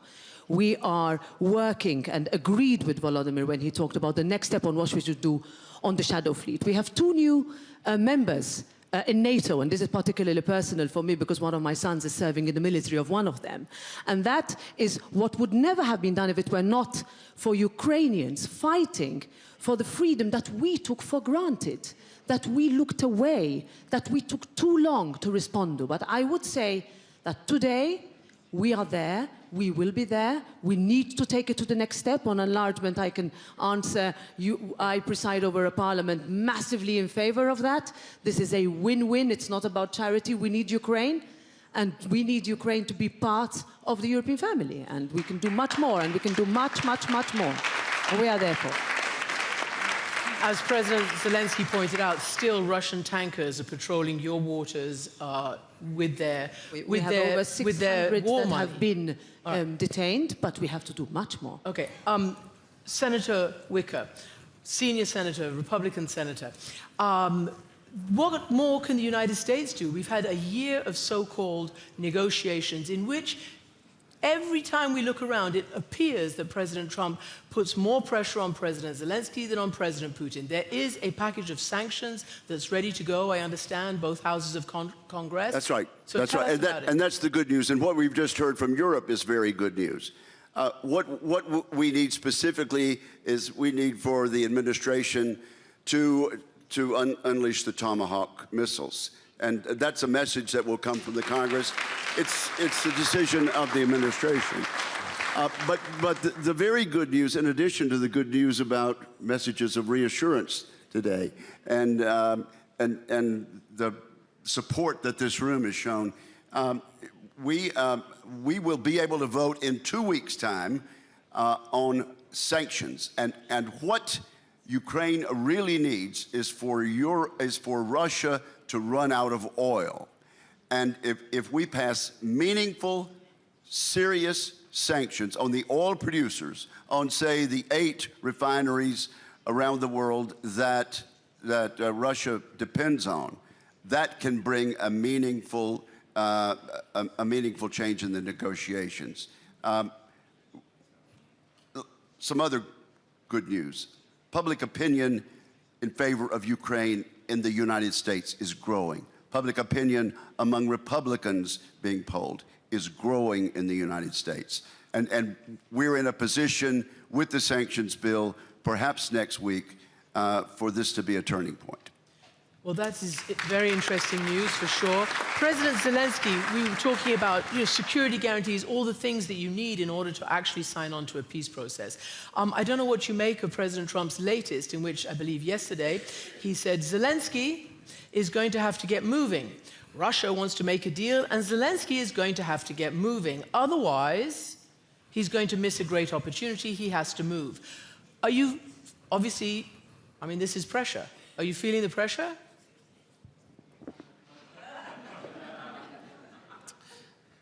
A little bit. I mean, there's, I understand signals of the president. Maybe it's preparing atmosphere before Switzerland meeting, trilateral meeting, and etc. So, not losing our dignity, we can move. We made a lot of compromises, speaking with Russians, beginning even with this. We have trilateral meetings. With all respect to the United States, they proposed us to have such meetings. I think it was a compromise from the side of Ukrainian people. The second point, we are ready to speak and continue. We are ready to speak about constant line. We are ready to speak about the stop on the contact line and then begin to talk. This is also a compromise because we are speaking about our territories, which are temporarily occupied, our people, which have been killed.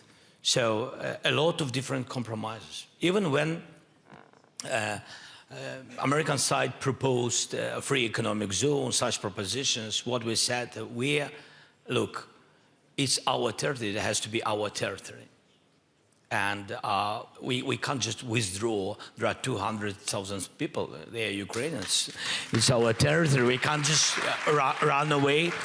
We didn't run away from the first day of this war. Why? We will do it today. But we are ready to speak about this free economic zone, maybe something, it can be something important for compromises to renovation of Ukraine and etc. But we are ready. They said, will you ready to do some steps? The question is what Russians are ready to do. We don't hear compromises from Russian side. We want to hear from them something. And I think this is important. Before you carry on, can I just ask you about two press Our reports? people under pressure, by the way, Of about course. the pressure. Our people, Ukrainians under pressure. They're being killed. The FT reports that you are prepared to announce a plan for presidential elections and a referendum on a peace deal, that you're prepared to announce that even potentially by the end of this month. True or false? Something new for me. So you don't know? It was new for me. Yes, I think I answered already on this question, but I can repeat. First of all, of course, nobody support elections during the war. It's something strange. I said it about so many times. Then I said, if American side will push this signal, I'm ready to show that we are ready for this. Okay, give us, I'm very honest, give us 2 months of ceasefire, we will go to elections. That's it. Give us ceasefire, give us security infrastructure. Maybe not 2 months, but we need a lot of days to prepare. Then give us possibility, our soldiers to vote, how they can, defend our lives, our country, and at the same moment to vote. This is something difficult. Even not, this is strange, it's something very difficult, and I don't know who has such experience. We don't have it. And we can't compare. Sometimes I heard, sometimes I heard, yes, we had elections in the United States during Lincoln's time and etc. How we can compare it? We have missiles, our people under missiles. It's not just land war, a lot of missiles. We're under ballistic attacks. So give us ceasefire. President Trump can do it. Push Putin, make ceasefire, then our parliament will change the law and we will go to elections. If they need them, if Americans need elections in Ukraine, and if Russians need elections in Ukraine, we are open for this. Secretary General, But we can also give ceasefire for Russians if they will do elections in Russia.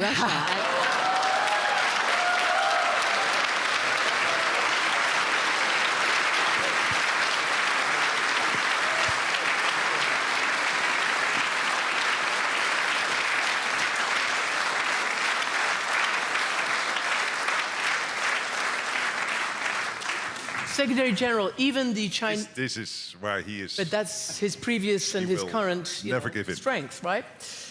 Communication. Can I ask you, even the Chinese foreign minister, as he was talking and addressing today, did the whole Russian trope about having to talk about the historical reasons and the preconditions and this and that for a ceasefire. What do you see as the vital security guarantees that need to be in place?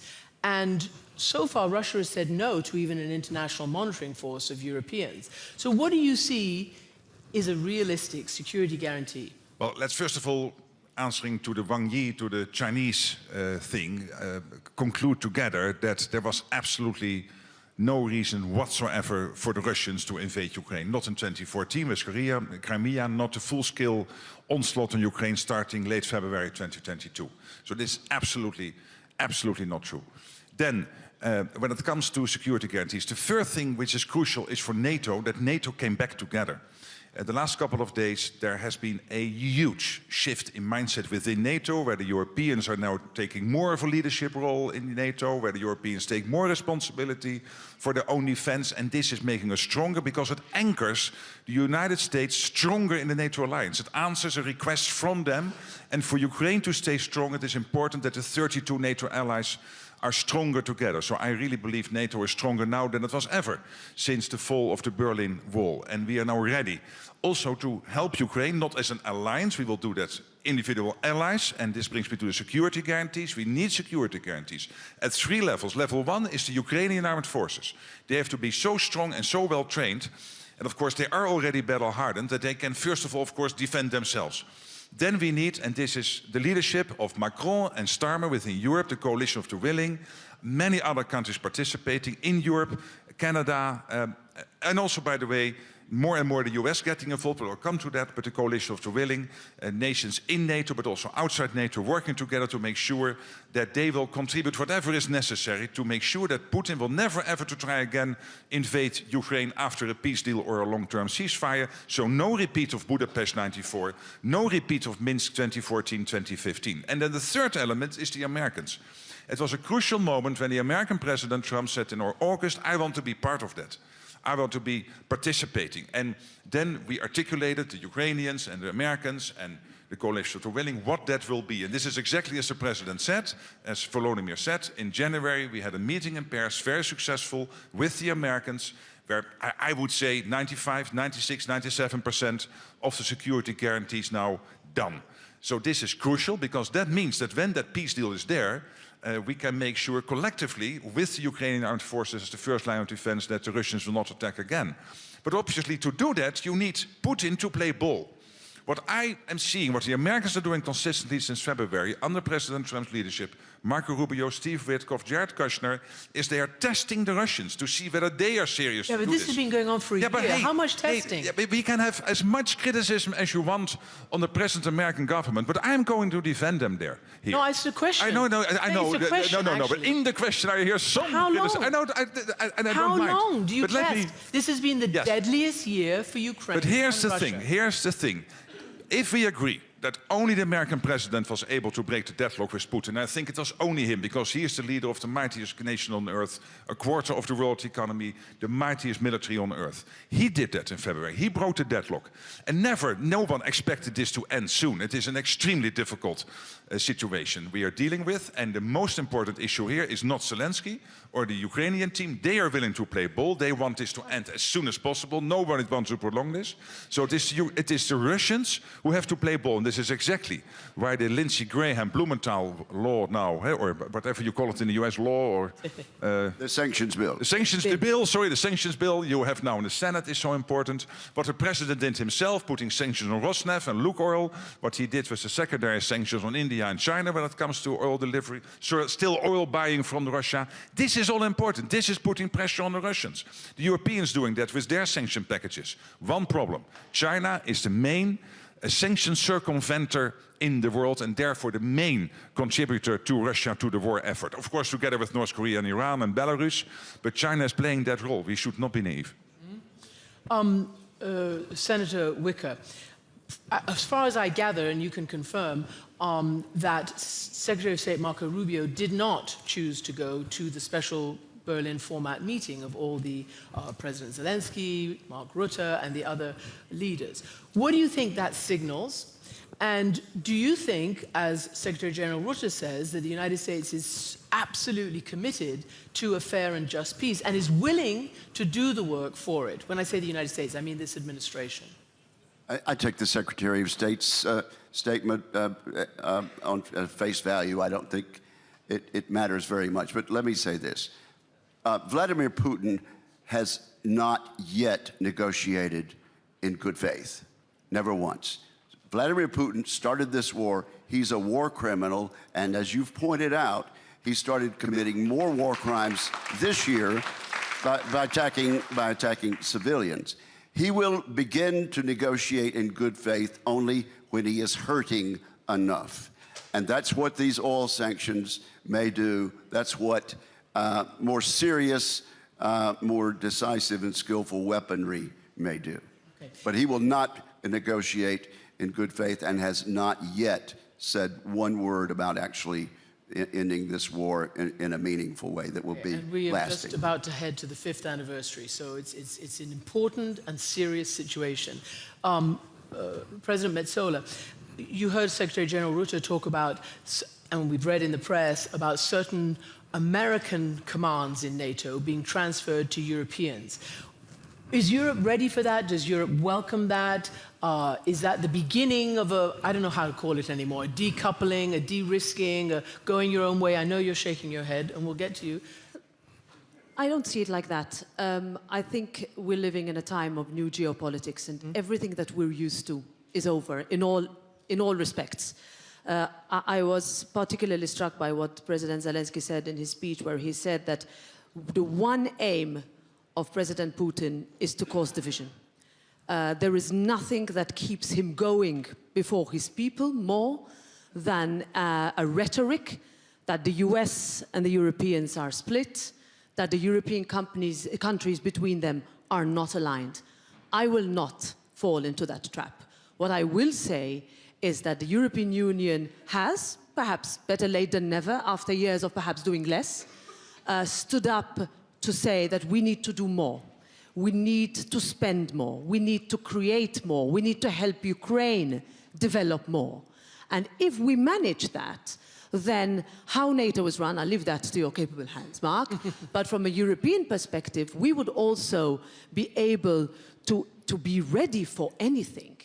And readiness is in itself a deterrence. If we are going to be really, let's say, forward-looking and self-confident, I think we also lost that in the last few years, that we are able to have enough tools to stand up and be counted, then the US cannot go alone, just like we could not go alone. And this is something that we need to be able to say if we want to send a message for Russia and Putin's administration. And the cynicism with which we are discussing elections in Ukraine. When did we have fair elections in Russia? When are we going to be able to say that if there are bombs falling on cities, you cannot force those people without electricity to go to vote? And this is a cynical plot that we're falling into, and we absolutely should not allow it to. So it is this moment where we have to pick it up. I've been told 3 more minutes, so I want to ask you a question and then give you, President, the last word. Just quickly, after the Davos speech, after Prime Minister Carney talked about, a rupture and having to have a new arrangement, you said to your members, if you think that we can manage our own security without the United States, you're dreaming. Is that your position now, or do you think there does need to be some kind of moving away from... What I'm seeing is a total unity of vision coming together in 2 steps. Step 1 was the summit in The Hague, where we agreed to spend 5% on defense, 3.5% on core defense. That for the first time in history will equalize what the Europeans are spending with what the Americans are spending. What I'm hearing from the Americans, everybody in America understands why NATO is important, not only for Europe or Canada, but also for the safety and collective security of the United States itself. They are completely committed to Article 5. There is one big expectation that the Europeans would step up, spend more, and that happened in The Hague. What then happened over the last couple of weeks, and I saw the culmination of this with the defense ministers this week, with Rich Colby, the main policy guy in the Pentagon, speaking there, the Undersecretary of War. What I saw there is a unity of vision, saying Europe will gradually take more responsibility for its own defense. Europe will take more of a leadership role within NATO, but completely with the US anchored in NATO, having a strong a conventional and, of course, nuclear presence in Europe going forward. But acknowledging collectively that the United States has more to take care of than Europe, also the Indo-Pacific, also their own hemisphere. And that's only logical, and we need that. And that's why I was speaking yesterday with the defense minister of Japan, the foreign minister of Japan, good to see you, the foreign minister of Japan. Today, I was on the phone with the president of Korea this week. I will meet the Australians and the New Zealanders here, because there is that strong connection and cooperation between NATO and Indo-Pacific. It's only right for the US to also pivot more there. But there will be, going forward, a strong presence here in Europe of the United States, both nuclear and conventional, but it's totally logic. This is one of the richest places in the world, Europe. We have huge economies, that we take more care of our own defense, take more leadership there. And that is the reason why in NATO, and this started a couple of years ago, that now a discussion has been finalized where the joint force commands will over time be led by Europeans, and the component commands, so AirCom and MARCOM and LANDCOM, will be led by the Americans, and the Supreme Allied Commander being an American going forward. So this is crucial. NATO absolutely today stronger than ever since the fall of the Berlin Wall. Last word to you, Mr. President. How do you think this year is going to go? Let's take the next 6 months. Let's think about tomorrow. Tomorrow. Really, and the day after tomorrow, how it will be. We will support peace dialogue. If United States will stay, I hope will stay in negotiation panels and dialogues. It's important for us. I hope that we will involve more and we will work on it, more European colleagues. Then I really hope that we will have support from the United States, from administration and Congress on security guarantees. We need their votings. I hope that we will have security guarantees very, very clear for, but first of all for our people, that our people will know what will be if Russia will come again. What answer will our strongest supporter, United States, strategic partner, will answer? What answer will European leaders will do if the aggression will be again? This is very important. Then we really want to work on EU membership. And I know that some European leaders are not happy with my rhetoric and messages. I'm sorry, but I will continue because we need we are very thankful, it's true. We are very thankful, but we can't save only by saying thank you, can't save our lives. That's why I'm very honest. For us, it's very important to have a date for our membership. Otherwise, after this war will end, I'm sure that it will end, Putin will do everything. Doesn't matter what he will negotiate. He will do everything by his hands or by hands of some not big countries, but very ambitious leaders.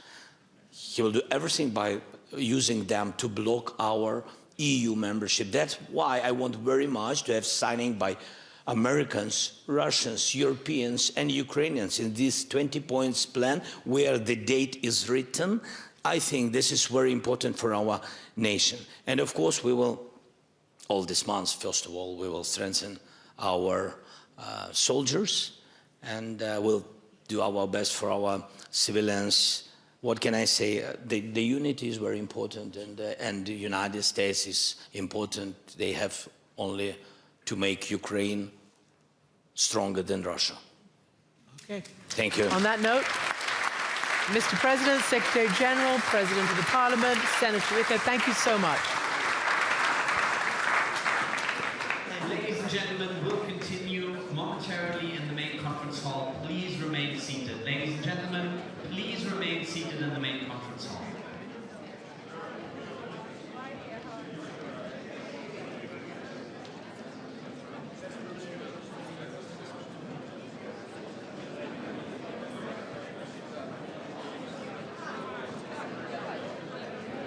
Ladies and gentlemen in the main conference hall, please take your seats in the main conference hall. Ladies and gentlemen, please take your seats.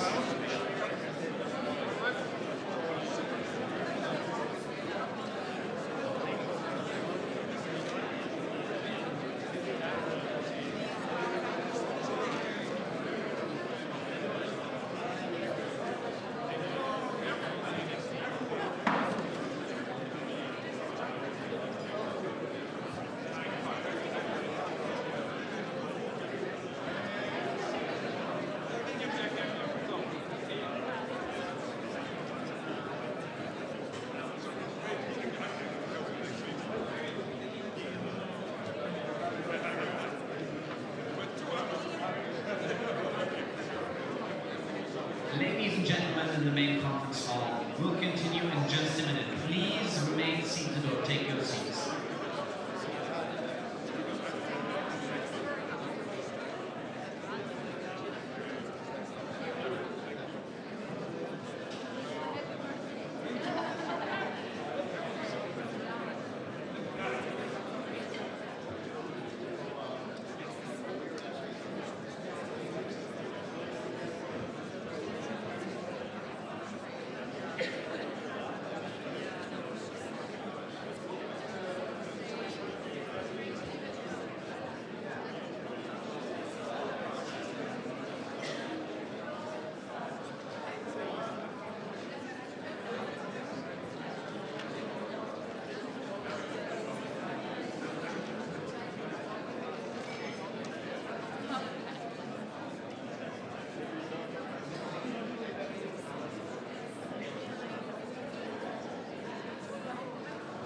Ladies and gentlemen, we'll now continue with the program in the main conference hall. Please take your seats in the main conference hall. Ladies and gentlemen, we'll now continue with the program in the main conference hall.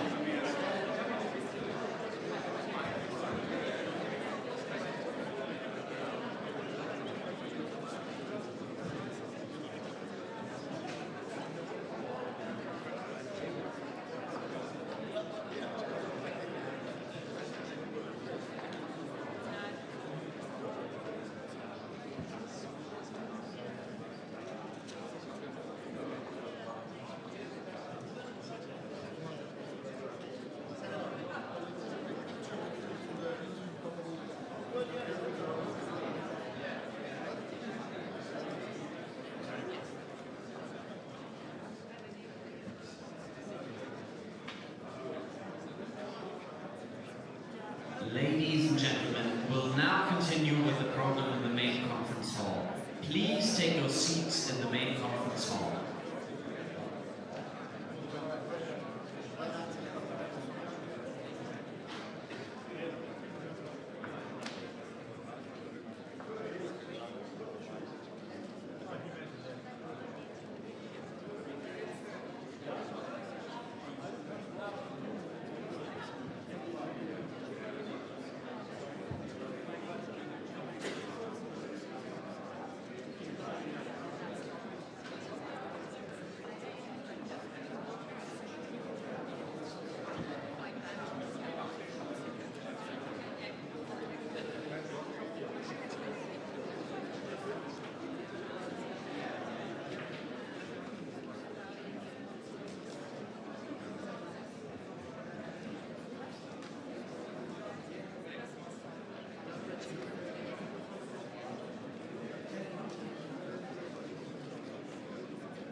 Ladies and gentlemen, we will now continue with the program in the main conference hall.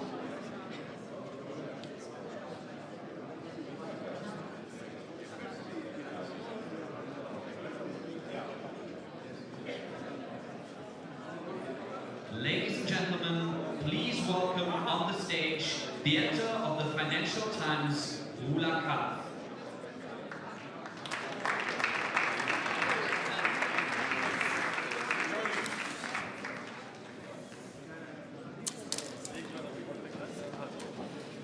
And we can welcome Indian Minister of Foreign Affairs, Jaishankar, and German Minister of Foreign Affairs, Mr. Wadefuhl.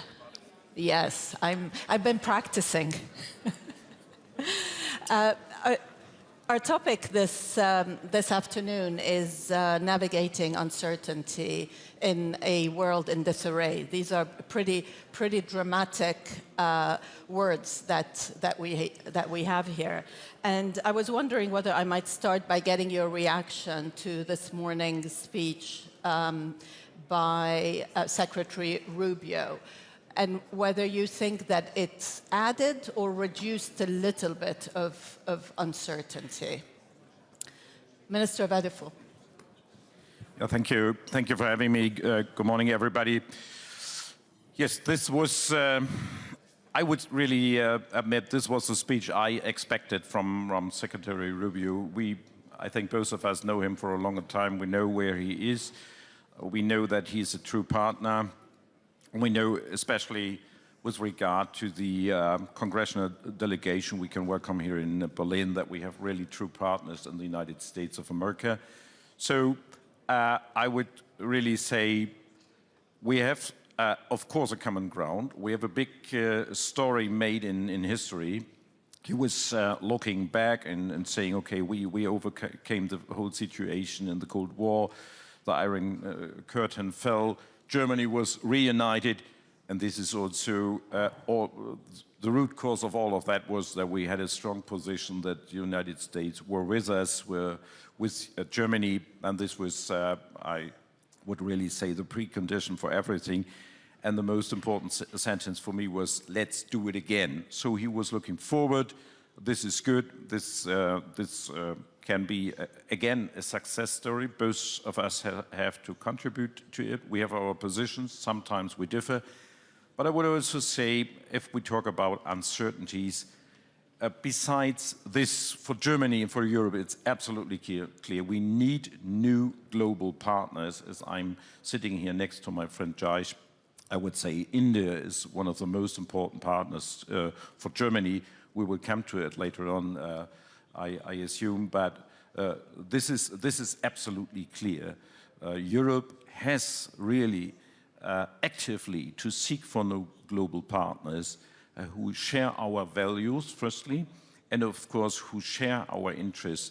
And as far as I see, there's really a readiness. There are a lot of countries interested in having kind of partnership with us, not a concrete alliance as NATO is, but also a partnership. So this is what we are striving for. I want to come back to that point, but let me get your reaction first, Minister. Well, what you heard this morning. Yes, to be fair, I was just coming in. I was just landing in at that time. I listened to parts of that speech. That is a very diplomatic answer. No, but it happens to be true. So it happens to be true. But no, but look, my sense of the parts I heard was that he was capturing both the change as well as a degree of continuity and a degree of reassurance. I mean, that was how I heard it, which was not change as something which was a very abrupt, a complete departure from everything, but really making the point that, look, a lot of things need to reflect the transformations which are underway, and that the US itself had changed and was going to approach a lot of issues and organizations and situations differently from the past. So I mean, to me, there was both sides of it, the continuity side and the change side. And frankly, in many ways, I think, as Johan said, it conforms to what I've heard from Secretary Rubio over the last year. I think, given all the sessions that we've had so far at Munich, the theme is that we are going into some new world order. I wonder whether you could both define it a little bit for me, but also how do you navigate it, Minister van der Poel? I would still say, and this was also, I would say, a very clear message from Secretary Rubio, that we have to beware and we have to stay and stick to our international rules-based order, which is, of course, in first line the United Nations. This is our board of peace, and we keep it like that. We have, of course, to reform it. We have to make it more effective, as Rubio said this morning, and of course, UN has to deliver. And not only to stand at the sidelines. And we are absolutely clear, we are supporting the UN80 process. We as G4 alliance, together with Brazil and Japan, are very much in favor of giving the United Nations a face of the 21st century, and not only reflecting what was after the Second World War. So this is still the framework we are working in. And of course, as I said before, besides these clear alliances we do have, we are a member of the European Union, we are a member of NATO, we are looking for global partners with whom we want to work more concretely, more effective, more closely together. And India is a very best example for that. And so that was a deeper reason that Germany was very, very active in bringing the free trade agreement to a success. So this must be music to your ears, but then you've been hearing for many, many years that there has to be a reform of the UN, and particularly a reform of the UN Security Council. Do you think that that is a more viable or a more likely outcome? I think it's a more urgent outcome, urgently needed outcome. But I'd like to kind of walk back a little bit to your question to Johan. You know, look, all said and done, we've had an order, we still have an order. It's messy, it's imperfect, it has a lot of room for betterment, but it's still there, you know. We've seen that change happening. I mean, at one level, you know, some parts of it have been very gradual and progressive. But the last 5 years, there have been a series of shocks which have accelerated that. I think COVID was a shock. The conflict in Ukraine was a shock. What's happening in the Middle East was a shock. So, even in Europe, some years ago, Brexit was a shock. Now the change in the stance of the United States, I think, as the most powerful country, and the rise of China and the impact that it's had on international systems and practices.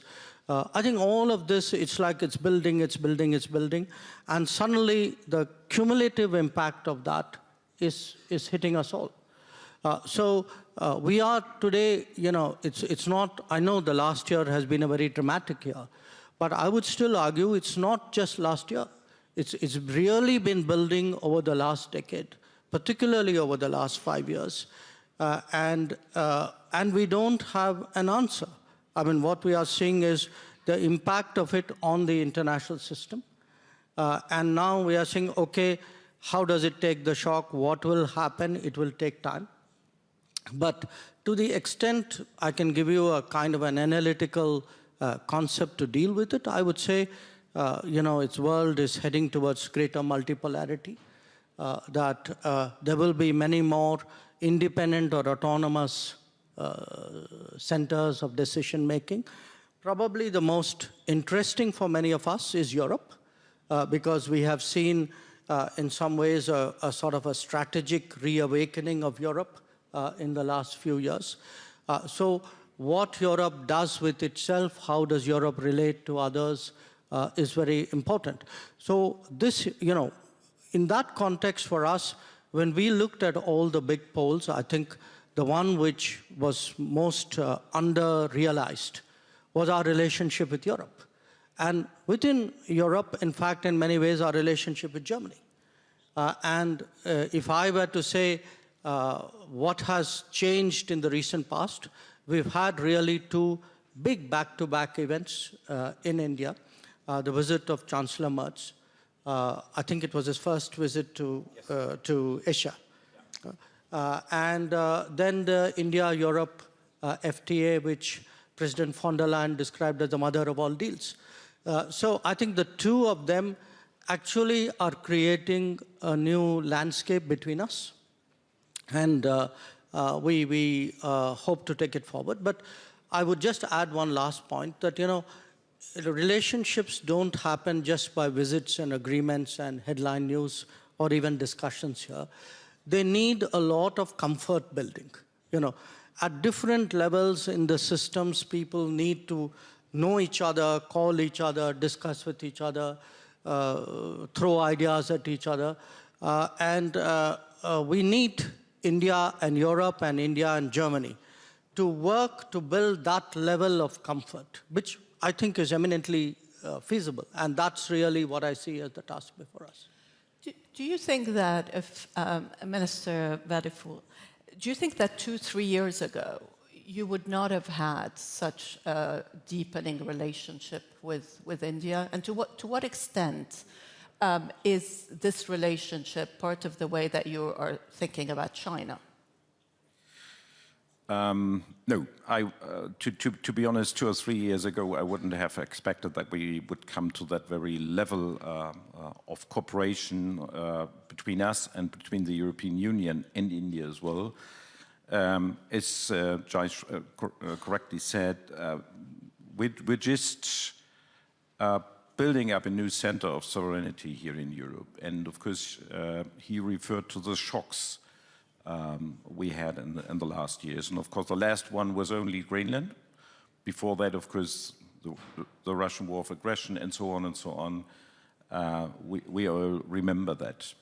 And the conclusion from our side was that really we have to bring Europe to a new level in the decision-making process, to come to a qualified majority voting, to be really able to act when it comes to foreign policy.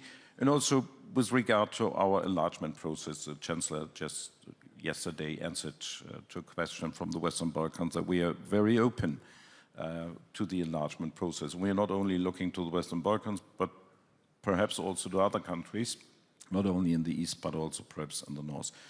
So, and India, of course, was always, I would say, on our radar, but it was, we oversaw sometimes the opportunities which are laying ahead. And when we realized that, I think we made steps forward. And we know each other for some times, not only we personally, but also our governments. And this is a longer line, which also former governments in Germany took. And for that very reason, there was a common ground. And I would like to quote my friend Jaish with a very important sentence, which makes perhaps clear. And he said, quote unquote, "Predictability today carries a huge premium in global politics." And this is so true. And I think perhaps it needed these shocks that we were aware that we know where India is and that you are predictable and that we trust you, and vice versa perhaps. And so this initiated what happened, and this of course makes a categorical difference to China. We are both democracies, we have freedom of speech, we have rule of law, and that of course means really a lot for us. And so India is a very different partner to us compared to China. Mr. Jaishankar, when one of your themes has been strategic autonomy. Following the recent agreement with the US, the trade agreement, where you are now forced to wean Russia off of, wean India off of Russian oil, does that not impact your strategic autonomy? Because that's how you were explaining it in the past. No, look, I think, one, we are very much wedded to strategic autonomy because it's very much a part of our history and our evolution. And it's. But can you exercise this strategic autonomy today as much as you want? No, well, we do, and we've always done. I think, you know, it's something which is very deep, and it's something which cuts across the political spectrum as well. Where the energy issues are concerned, look, you know, this is today a complex market. I think oil companies in India, as in Europe, as probably in other parts of the world, look at availability, look at costs, look at risks, and take the decisions that they feel is in the best interest.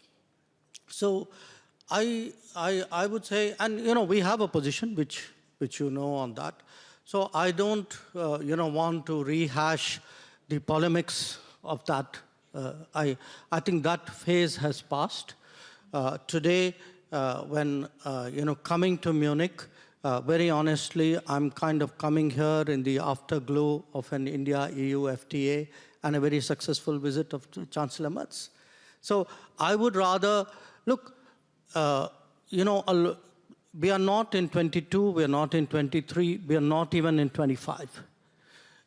So many things are changing, and so many of us are doing our calculations and recalculations. It's important for us to say what are the touch points, what are the common grounds, where is it we can strengthen each other. We would not, I mean, we talk to each other quite often. We would not necessarily agree on everything, but I do believe that by doing that, and if there is an inclination to find common ground and overlaps, that would happen. But if the bottom line of your question is, would I remain independent-minded and make my decisions, and you know, would I make choices which sometimes may not agree with your thinking or his thinking or somebody else's thinking out there? Yes, it can happen. This is a question for both of you. Is this new world order that's emerging one in which there are coalitions that get formed for specific issues, whether sometimes it works for trade, sometimes, and this is the sort of the Mark Carney view of the future? I would say yes. Coalition is perhaps a good phrase, not alliances, but specific coalitions. And of course, that includes this is not only for one sector. You cannot have a coalition only orientated perhaps on the economic sector if you have not a common understanding, a basic understanding on other sectors as well. So we are also cooperating on the defense sector very closely. We are cooperating when it comes to build resilience against climate change. We are cooperating when it comes to defending democracies and all these international rules-based standards and so on. So this is, I would say, a new world, a good new world is ahead, is achievable. Of course, we have to strengthen our efforts. The EU has to be to become capable to be effective on the world stage. We're working on that, as I just said. But for Germany, it's absolutely clear that we are looking beyond Europe, and not only over the Atlantic Ocean to the west. Where are our partners? Where are possible partners on other continents? And we are finding them. This is the fortunate situation we're in. This has often been India's strategy. Yes. I mean, I obviously, like most of us in the room, followed Prime Minister Carney's speech in Davos with a lot of attention. But bear in mind, you know, Carney is speaking as the Prime Minister of an alliance country, of a treaty partner. And for a treaty partner, in a way, this is new ground that he's breaking. Whereas for a country like India, which never went into that kind of, you know, treaty-based relationships or alliances, we've been in that frame of mind for a long time. I mean, that is part of the strategic autonomy thinking, which belief that I spoke to you about. So if you look at it, you know, we have Quad, which is with the US, Japan, Australia, very important in the Indo-Pacific. We've had BRICS, originally with Brazil, Russia, China, then South Africa, now 5 more are added on. We have a number, you know, if I actually count them, I think we have probably more than 20 of these trilateral or more than trilateral combinations. In fact, we just did one with Canada, with Mr. Carney, India, Australia, and Canada. You're deepening your relationship with Brazil as well, aren't you? Yes, yes, indeed. We have one with India, Brazil, South Africa. So we are as 3 developing democratic countries. So for us, this kind of coalition or working groups, call it what you would, but essentially an effective, practical, agenda-based coming together of countries on a regular basis. This has been very much the hallmark of Indian diplomacy now for about 2 decades. I'm going to open it up for a question after this one for Minister Vadeful. What do you think of a world made up of spheres of influence? Yeah, of course, our sphere is of course Europe, but of course, I have to realize that there are powers who are trying to have that spheres of influence, and of course, in a way, we have to build up resilience in Europe against that.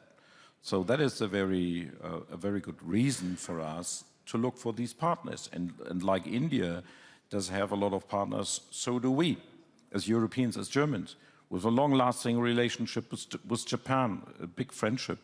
I was just in Australia and New Zealand and visited Singapore and the Pacific Islands. I will spend my next longer visit to Latin America, so being in Brazil, Argentina, perhaps also Chile. So we have a lot of partners, and of course I would have to mention the African continent as well. But I think the new thing is, some years ago, and that was one of the first questions you raised here correctly, was, did you expect that very development? And I answered no, because some years ago we firstly considered these countries as being members of the BRICS, and that is in a sort of alienated us from them, and that was wrong. So now we realize that, of course, we have a lot of differences with especially Russia that has not to be underscored here. They are very, very fundamental, and also with China, but we have a lot of things in common with countries like India, like Brazil. And why not focusing on these common interests and common values? So this is, I think, the new view Europe and Germany is putting on the world. It's very interesting. There was a question over there. Yes, go ahead.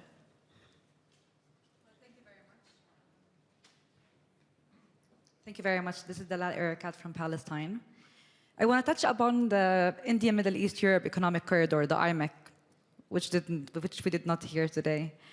It is framed as a platform for connectivity, stability, and shared prosperity.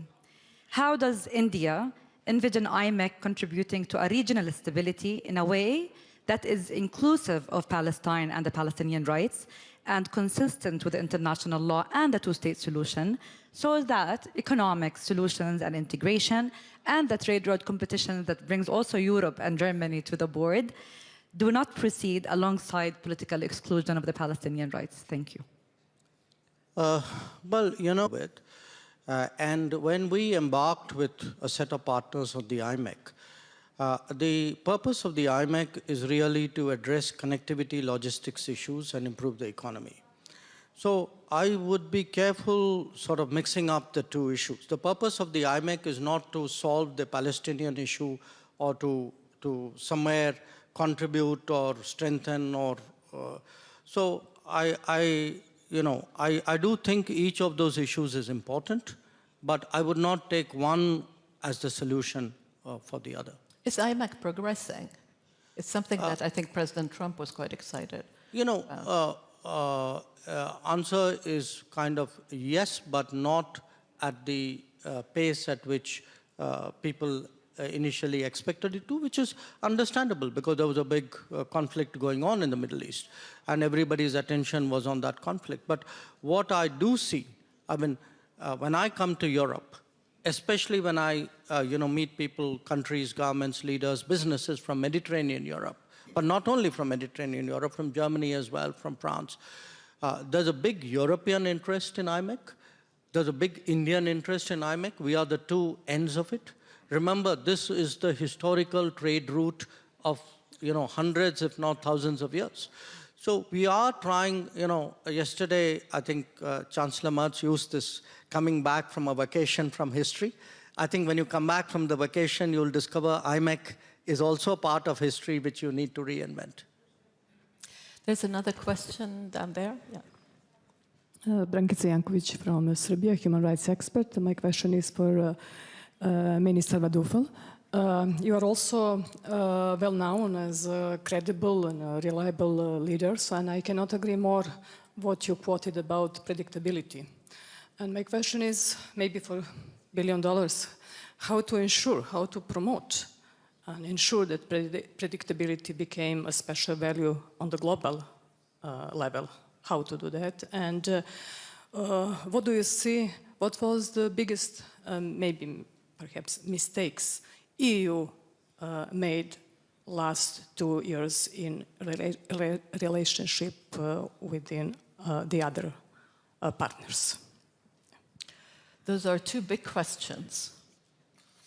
I think predictability, I think you have to give an example in predictability, and you should work together with other partners who live for that very standard. And we have to defend what we called, so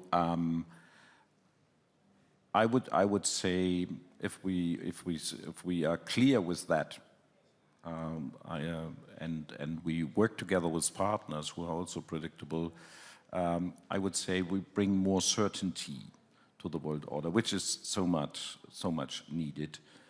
And also, we should address if this was violated. And this perhaps could be the task for the European Union to be more clearer in the future. There are some occasions, if I remember, if I look back the last 2 years, of course, where we could have been clearer.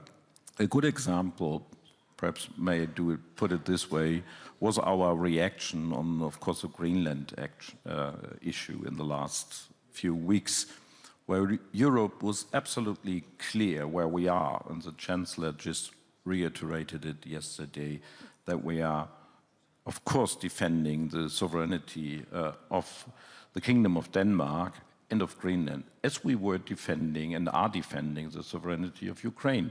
So this, we cannot be divided on these issues, but we have to be clear and we have to be sustainable on these questions.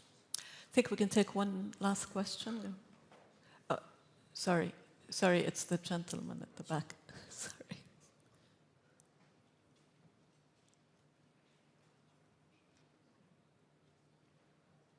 Thank you. My name is Daisuke Kawai from Tokyo, Japan. My question is about the Quad. As a Foreign External Minister Jai Shankar mentioned, last year the Quad summit was cancelled, and we haven't seen, such a unity, strong unity among Quad members in the second Trump administration. Do you see possibly, or the Quad unity will be sustainable in the Trump second administration? Thank you. Just a point of correction, I wouldn't say the Quad summit was cancelled because it was never specifically scheduled. It didn't take place, yes, that's correct. But at the same time, I would point to the fact that the first meeting which Secretary Rubio held the day he became Secretary of State was the Quad Foreign Ministers meeting. And then he did a meeting again in July in Washington, for which all of us went. So we actually had 2 Quad Foreign Ministers meeting, and I want to assure you that the other parts of the Quad, the various mechanisms, all of those are going on. So the fact that the Quad did not read it, so do stay tuned. Thank you very much indeed for both of you, and we will be watching this budding relationship back at the FTA. Thank you.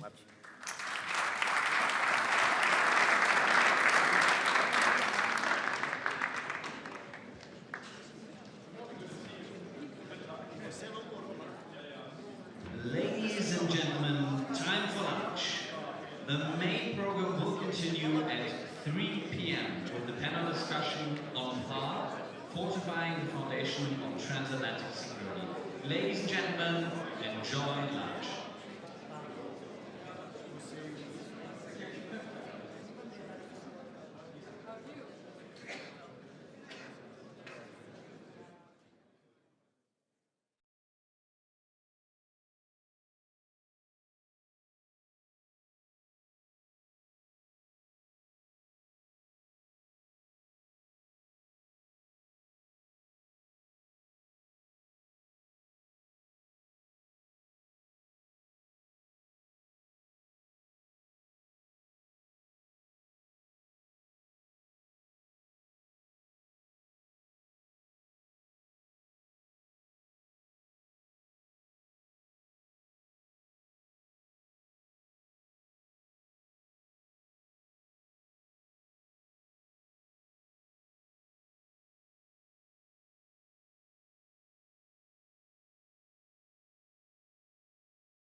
very shortly with the main program. Ladies and gentlemen, please make your way back into the main conference hall now.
Ladies and gentlemen, please take your seats in the main conference hall. We'll begin shortly with the main program. Ladies and gentlemen, final call. Please take your seats in the main conference hall.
Ladies and gentlemen, please welcome on the stage the Chief International Anchor at IMI Media Group, Hadley Gamble.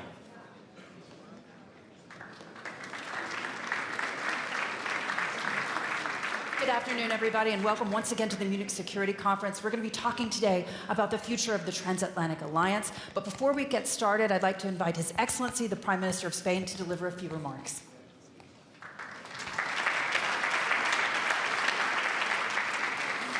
Thank you very much. Good morning. I've come to Munich to meet with friends and allies, to listen to experts, and to show Spain's commitment to the multilateral order and the security of Eastern European nations.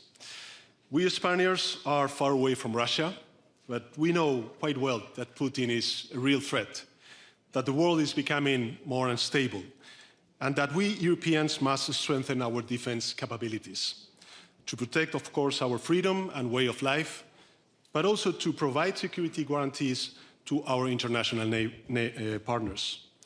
We are also aware of this, that since I became Prime Minister, Spain has tripled its defense spending and has doubled the number of soldiers deployed in NATO missions. We need, of course, to ensure our sovereignty, our territorial integrity, and our security. But I strongly believe that nuclear rearmament is not the right way of doing it. And I am hardly the first one thinking that. 70 years ago, our parents and grandparents came to the conclusion that nuclear deterrence was a far too costly and a risky way of avoiding conflict between nations.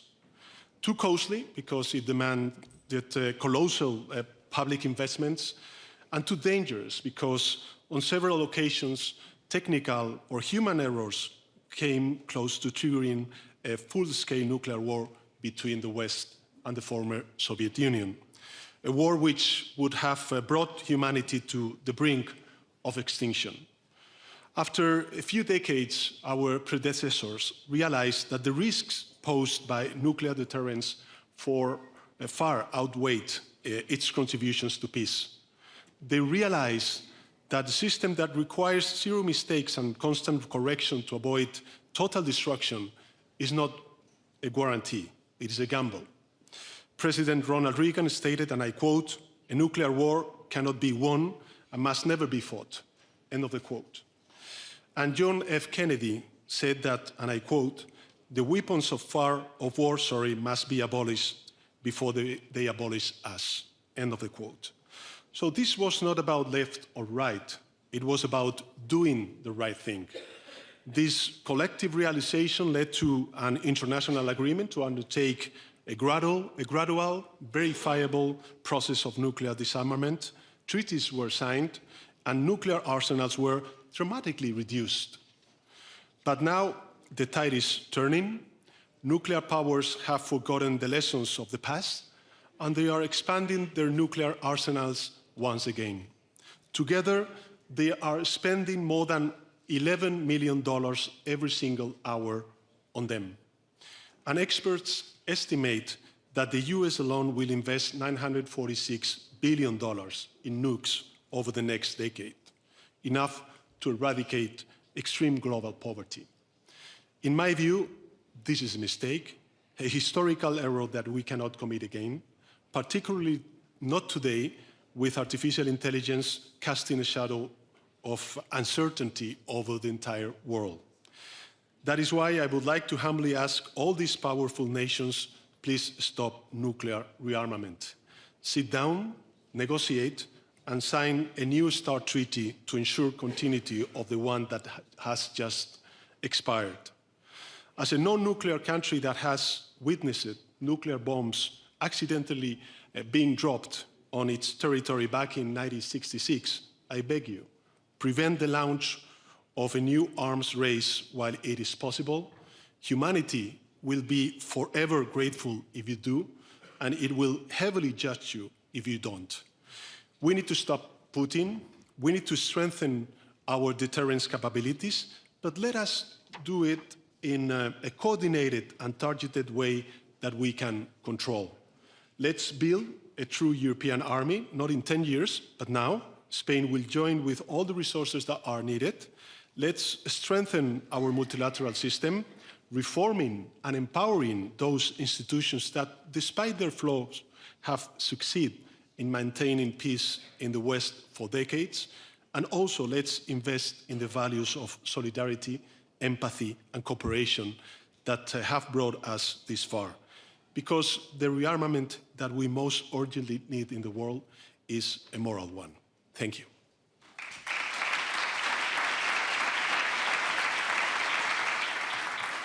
I'd love to invite the rest of our panelists to join us. Thank you so much, Your Excellency, for those comments. I'd like to also welcome our other panelists to the stage. Finland's President, Alexander Stubb, the US Senator from the great state of Delaware, Chris Coons, and Denmark's Prime Minister, Mette Frederiksen. Great to see you.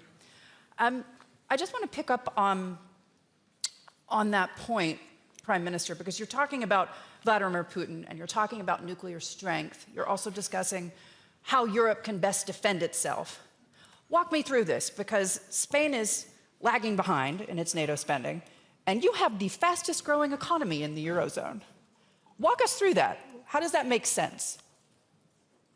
Well, first of all, there are trade-offs that we disagree when it comes to this 5% of GDP in defense. Second, I do believe that we need also to focus on capabilities and contributions. And as I said earlier, of course, we have doubled not only the presence of Spanish soldiers in NATO missions, but also we have tripled the investments on defense expenditure when it comes to our GDP. But last but not least, I think that what we need to do in the coming years is to strengthen the European pillar of NATO, within NATO. And How that do you means, do that without spending? No, we can do it. But what we have to do is to strengthen the European defense industry. And that means that paradoxically, if we agree with this idea of 5%, at the end of the day, we will become more dependent on the US defense industry. And that is why I think that we need to focus more on not only how much do we spend, but how much do we spend together and therefore better. So all in all, what I'm trying to say is that the challenge that we have within the European Union is how do we strengthen the European pillar within NATO. President Stubb, are you buying that? I'm buying a lot of defense equipment, that's for sure. No, I mean, the starting point is that, we are, of course, a new member in the alliance and hopefully a security provider rather than a security consumer. And there's a reason why our path towards membership was so quick. We basically made ourselves NATO compatible ever since the beginning of the 1990s by purchasing, for instance, at the time, 64 F-18 fighter jets. And probably because we were not members of NATO, we kept our defense expenditure up. But I always stress that it's not always about the percentages, it's about the capabilities. And what we've tried to do in Finland is to set up basically the strongest Arctic force that we have within the alliance, which is trying to stave off a possible security threat coming from Russia. And in that sense, when NATO's defense expenditure goes up to 5%, when America asks us to take more responsibility for our own defense, as a Finn, I'm actually quite pleased with that. Prime Minister, I was going to kick off with you, so I apologize. In your mind, when we're talking about security, when we're talking about defense, how likely is it that you're going to have to defend Greenland? So nice to be on stage with you. Thank you. And nice to be with my allies and my friends and my partners. Well, let me put it this way. I mean, if one NATO country attacks another NATO country, then NATO ends. It's game over. Then it's game over. So I hope I answer your question by that. Coming back to the other question, I mean, what does it take to defend NATO? I think we have to look at, our circumstances. So it's quite clear we have an eastern flank. It will not be over. I mean, even if we succeed in having some kind of a peace deal, our problem is that Putin don't want peace with us. So he's going, I'm sorry guys, he will continue. He will continue in Ukraine, or he will try to continue somewhere else. So we have an eastern flank, and it's going to be very expensive. We have a southern flank, because we have to counter terrorism. And at some stage, we will see migration being used as a weapon, as we have seen from Belarus into Lithuania, or in Finland, or in Poland.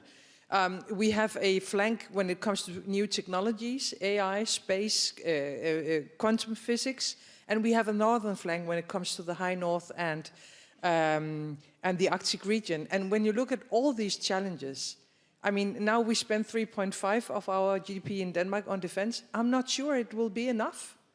Because my responsibility as a European leader is not only to protect my own country or the region where I belong together with you, Alexander.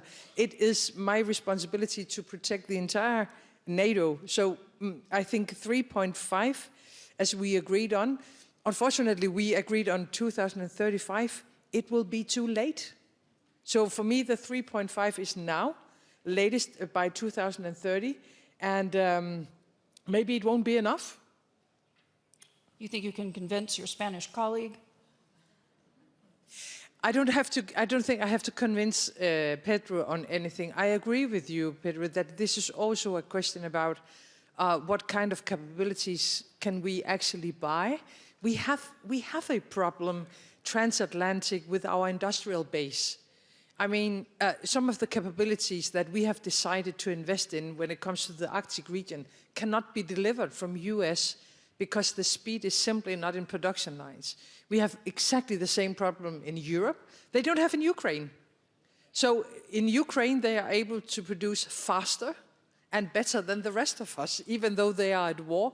It's not only because they are really clever guys, they are, by the way, and not only because they received money from us and other partners, it's also because we work too slow. So let me just finish by saying, I mean, we know how it is to work with capability targets within NATO. Maybe next time when we have capability targets, we should get them into industrial targets immediately. So we know where the gaps are, we know where we need to invest more, and it has, to, of course, also to be in our European defense industry. You were talking about flanks, northern flank, southern flank. What about the western flank? What is the threat in your mind to Greenland today? I know you're going to be speaking with Secretary of State Rubio. Has the crisis passed? No, unfortunately not. I think the desire from the US president is exactly the same. He is very serious about this theme. And as you know, I disagree with him. And we disagree, of course, as a Kingdom of Denmark. And by the way, Europe disagree because we have received a lot of support and help. And I know some American friends do disagree as well. I do agree that we need to do more collectively when it comes to security in the Arctic region. And by the way, Arctic is a very big area. And if you look at the challenges on stage right now, it's more actually in another direction. But at some point, we will see some challenges around Greenland as well.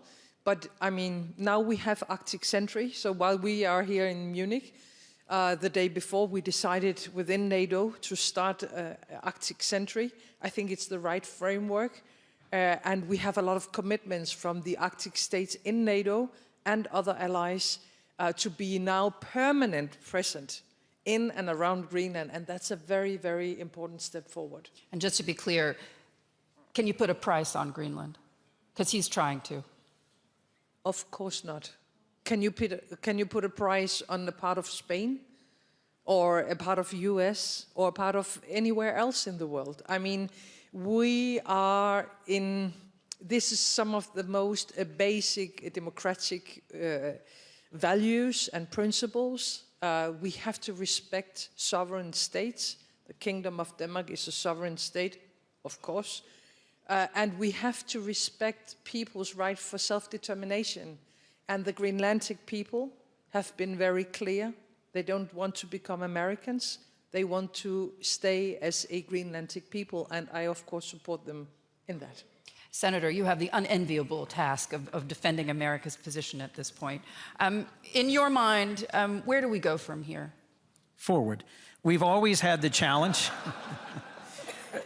Look, for decades we've had the challenge of not committing enough resources to our collective defense. Today, we have an abundance of resources. As we've discussed, capabilities, coordination, and trust are now our core challenges. I'm the lead Democrat on defense appropriations. We appropriated $850 billion in the bill just signed by President Trump. We are committing resources. NATO has stepped forward and made bold commitments to Ukraine, to collective security, to investment in new systems. We've got the resources. Now we need to be smarter about it, and we need to find ways together to tackle the domains where some of us have strength and some of us have weaknesses. In order for us to be successful in this century, AI, quantum, space, telecommunications are critical, but so too is the high north, the Arctic. So too is figuring out how we manage a path forward that is not just rooted in a shared culture and history, but in shared values and principles. Because that is what ties us as well to Korea, to Japan, to Australia, to Singapore. Around the world, we are desirable as partners for trading and for security, not because of ethnicity or faith or language or historic civilization roots, but because of the restraint on executive power, the separation of powers in our democratic governments, and respect for principles like sovereignty and self-determination. You asked me to defend the American position. I will tell you only 17% of Americans want to in any way be involved in threatening Greenland. The vast majority of Americans saw this as a foolish gambit. NATO is overwhelmingly popular with the American people. We were able to appropriate significantly for NATO, for collective defense, for Ukraine. We should do more and we will, because it remains popular with the American people. And last, I'll remind you, it was then Senator Rubio who introduced an amendment to our annual defense authorization law that prevents any one president from unilaterally withdrawing from NATO. And we have added amendments this year that require certain troop levels and requires certain consultation. The American people know that our security and our future lies with NATO and lies with this community of shared principles. When I interviewed Vladimir Putin in 2021, he told me, among many other things, that he had already deployed hypersonic missiles on a submarine in the Arctic. President Stubb, how complicated is the situation today, and more specifically, how much danger are we in from Russia? I mean, to start off with, you always have to look at a silver lining in extremely complicated situations. If the outcome of what happened in Davos and what we've seen with Greenland in the past few months is a stronger Arctic presence for NATO, stronger Arctic security, then I think we've done quite well. But just like Mette said, the Arctic is a huge area. There are basically 8 countries that have Arctic ownership. 7 of them are in NATO, including, of course, Canada and the United States with the Nordics.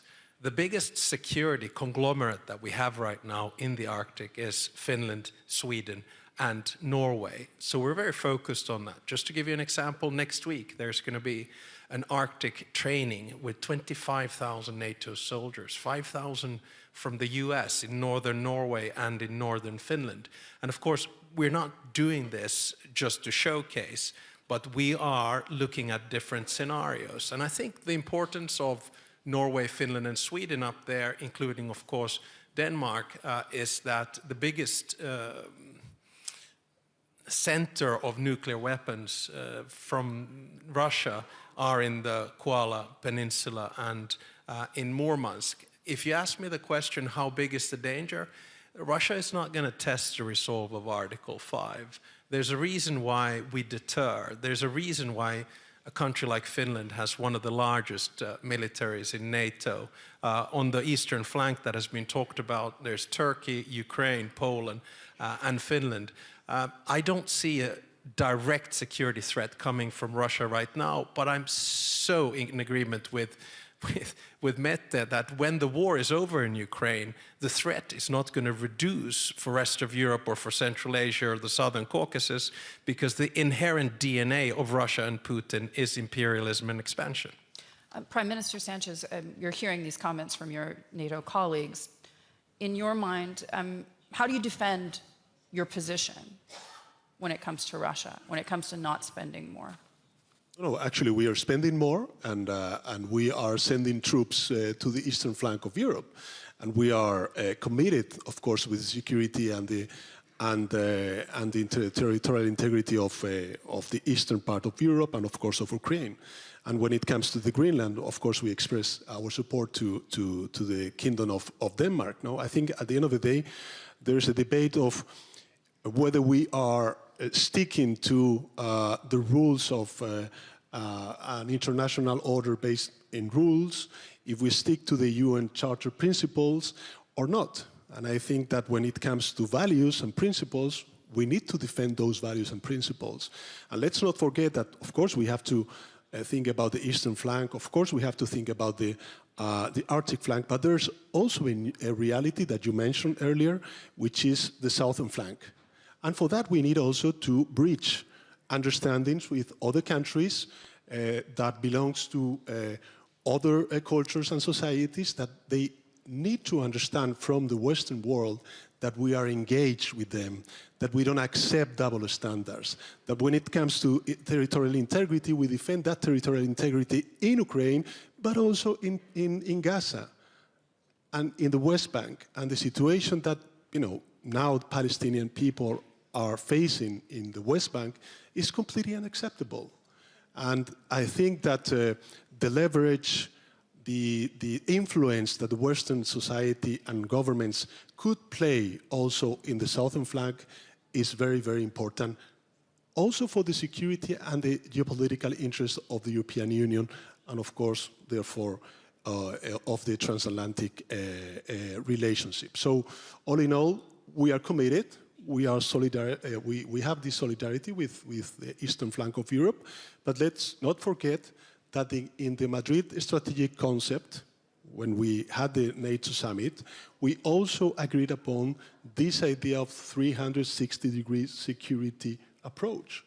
And I think that there's a lot of disagreement on that, and not a lot of unity when it comes to foresee a potential solution in the conflict of the Middle East.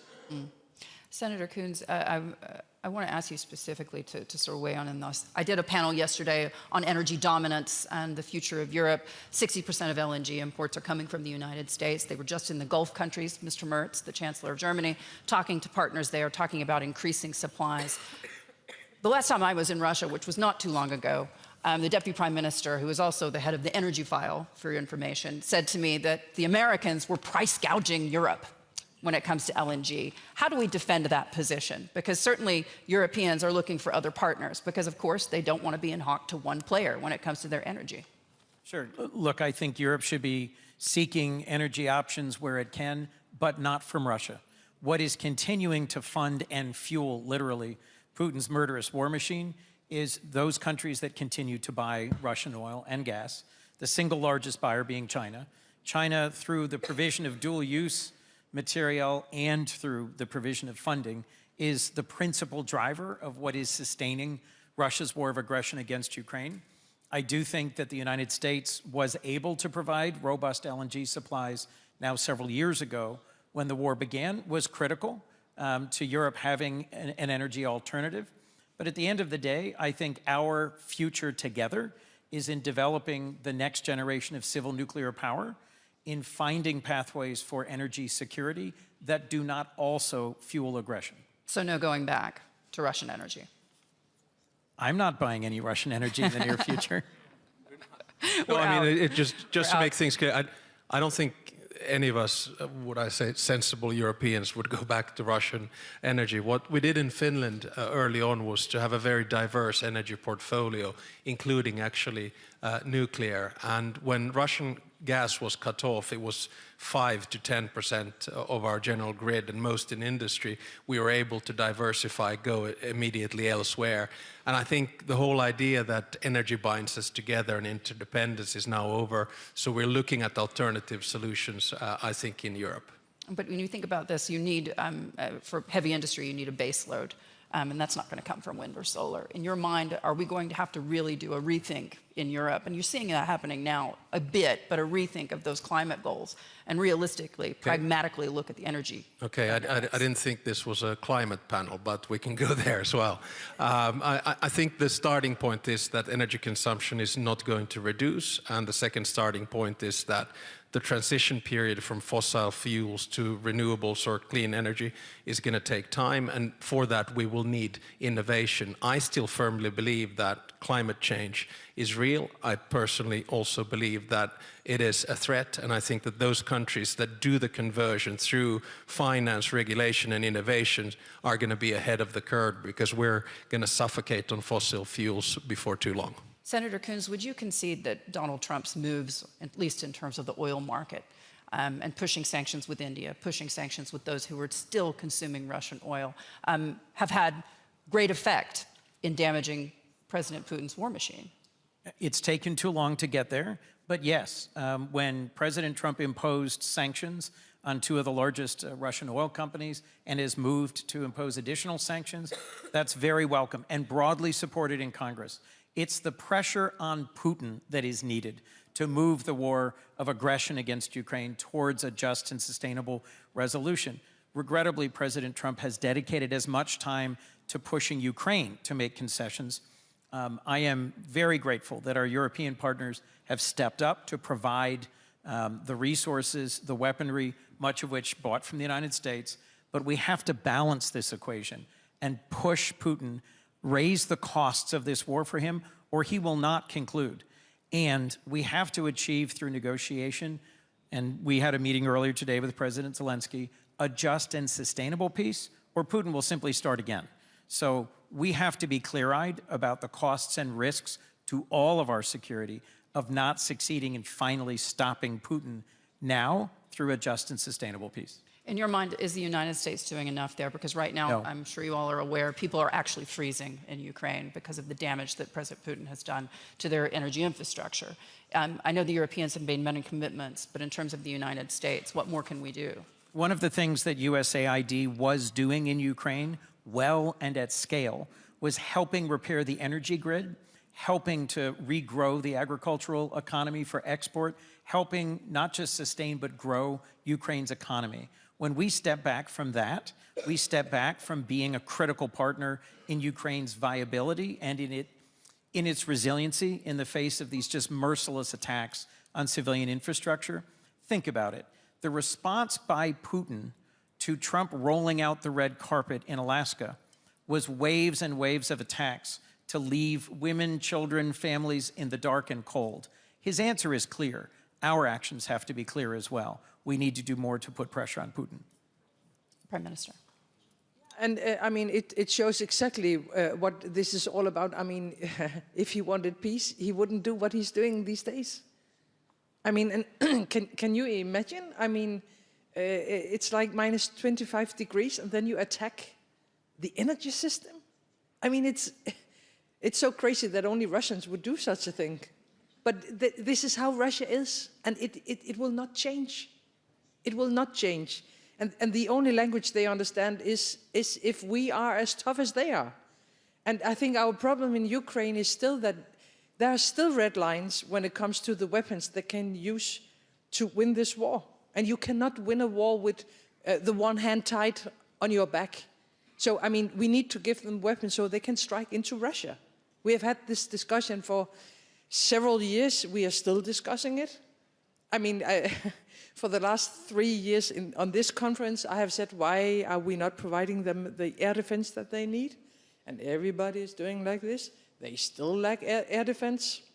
You cannot protect a country without air defense. We know exactly what we need to deliver, including, of course, membership of NATO, because if they were a NATO member now, if we had been able to take that decision in Vilnius, we would be in a completely different situation now. So we know what to do, but first of all, we have to recognize, we have to understand, we have to learn that Russia will not change, and they are not interested in peace, unfortunately. Is making Ukraine a member of NATO, President Stubb, the answer? Well, in the long run, yeah, one of them, I think. I mean, just two two assessments. One is the situation and what to do, and I'm completely on the same page with Mette here. First, what's the situation? I mean, let's change the narrative of the war around, because there's still some people that say that Putin is winning this war, and I fundamentally disagree. Look, the strategic aims of Putin was to take over Ukraine, make it Russian. It became European. His strategic aim was to not allow NATO to enlarge. Well, got Finland and Sweden. And his strategic aim was to keep European defense expenditure down, and we're now at 5%. So it's a total strategic failure from Russia's part. Secondly, he's failing militarily. We look at the acquirement of territory. In the first year, in 2014, it was 12% because of the Green Men in the Crimean Peninsula and some in Luhansk and Donetsk. Since then, 8% of Ukrainian territory in 12 years. Last 2 years, 1% of Ukrainian territory. And what is the cost of this? In December, 35,000 Russian soldiers died. In January, 30,000 Russian soldiers died. That's 65,000 soldiers dead in 2 months. Compare that to Afghanistan, where the Soviet Union was for 10 years, and they had 18,000 dead. So it's been a military failure as well, and the Ukrainians are capable now of fighting back. But Mette is 100% right. We need to provide Ukraine with the continued necessary means to do that. Finally, it's been an economic failure for Putin. Reserves are out, growth is zero, inflation is double digits, and interest rates are 16%. So he doesn't want to end this war, not because he thinks he can advance, because he's not advancing. He doesn't want to end this war because the political and social cost of bringing the soldiers back is too high. And then we come to the question, to what do we do? Number one, increase the economic pressure, sanctions, maritime services, shadow fleet, hit as hard as you possibly can. And secondly, keep on providing Ukraine with all the necessary means, including tomahawks. And then we will bring this home and Ukraine will win this war. Prime Minister. I agree with the points from you, Alexander, but I think, you know, talking about the number of losses, 35,000, if it would be in one of our countries, it would be a major disaster, and we would never be able to forgive ourselves. But it's Russia, and they don't count soldiers by the number of 35,000. I think we have to compare with the Second World War and the numbers they lost there. So for them, 35,000, I mean, we cannot compare ourselves with the mindset in Moscow. And unfortunately, I mean... Well, unfortunately, if you look at the newspapers, they're more concerned with the price of cucumbers. Yeah, and probably identity more than anything else. And unfortunately for us, I mean, the help they get from Iran, the help they get from North Korea and from China. And it will help them to continue. So therefore, I agree with the points you make, because we need to push them back, and it can only be done by adding more pressure economically, of course, but also militarily, and maybe most important militarily. Prime Minister. So I think that within the European Union we understood quite well what were the reasons behind the invasion. Not only an attack to a third country, Ukraine, but also an attack against the European Union as a whole, as a political project. So that is why I think that it was clear for all governments within the European Union that we need to stick together, united, and of course defending Ukraine and its territorial integrity and freedom. But we need to do more. I think that we need to face the reality that within some years, in the near future, we will need to enlarge the European Union and to get Ukraine. Many would say that's a problem, because that was what galvanized the situation in the first place. No. I think that there's a, as I said earlier, I think we need to understand that this is not only a challenge against Ukraine, it's also a challenge against the European Union as a whole, as a political project, as a democratic and freedom space within, of course, our continent. So therefore, I think that we need to face that reality. We need to do also our internal structural reforms in order to be more efficient. We need also to increase our competitiveness when it comes to the European Union economy, and therefore to have enough resources in order to increase our deterrence capabilities. And let me add just one thing. There's also in politics like a qualitative, let's say, issues. The debate about Greenland and the territorial integrity, somehow for other countries, not in the Western societies or of course in Russia, but in the global South, in the so-called global South, perhaps it has legitimized somehow what Putin is doing. So I think it is important from the European Union to stick together, to be united, and to say clearly to our friends in the US that territorial integrity is something that we must all respect without any doubt. And therefore, I think it was important to see that we are moving forward, that we are overcoming this situation, because somehow we gave reasons to Putin. And this is something that is weakening us when it comes to the global South. And let me just conclude by saying that, of course, we need to do all this stuff when it comes to Russia and Putin. But we need also to engage in all these global public debates that we have on climate, on global health, on poverty and inequality. These are things that countries and societies from the global South are asking Western societies and governments to face and respond effectively. And my concern is that we're not there. We're just looking at ourselves, of course talking about Russia, navel but gazing, not talking about other things. Senator, I want to ask you this specifically. Earlier we heard from Lindsey Graham. He said that with an expletive, nobody cares about Greenland anymore. We're over it. Would you agree? Is the president over Greenland in your mind?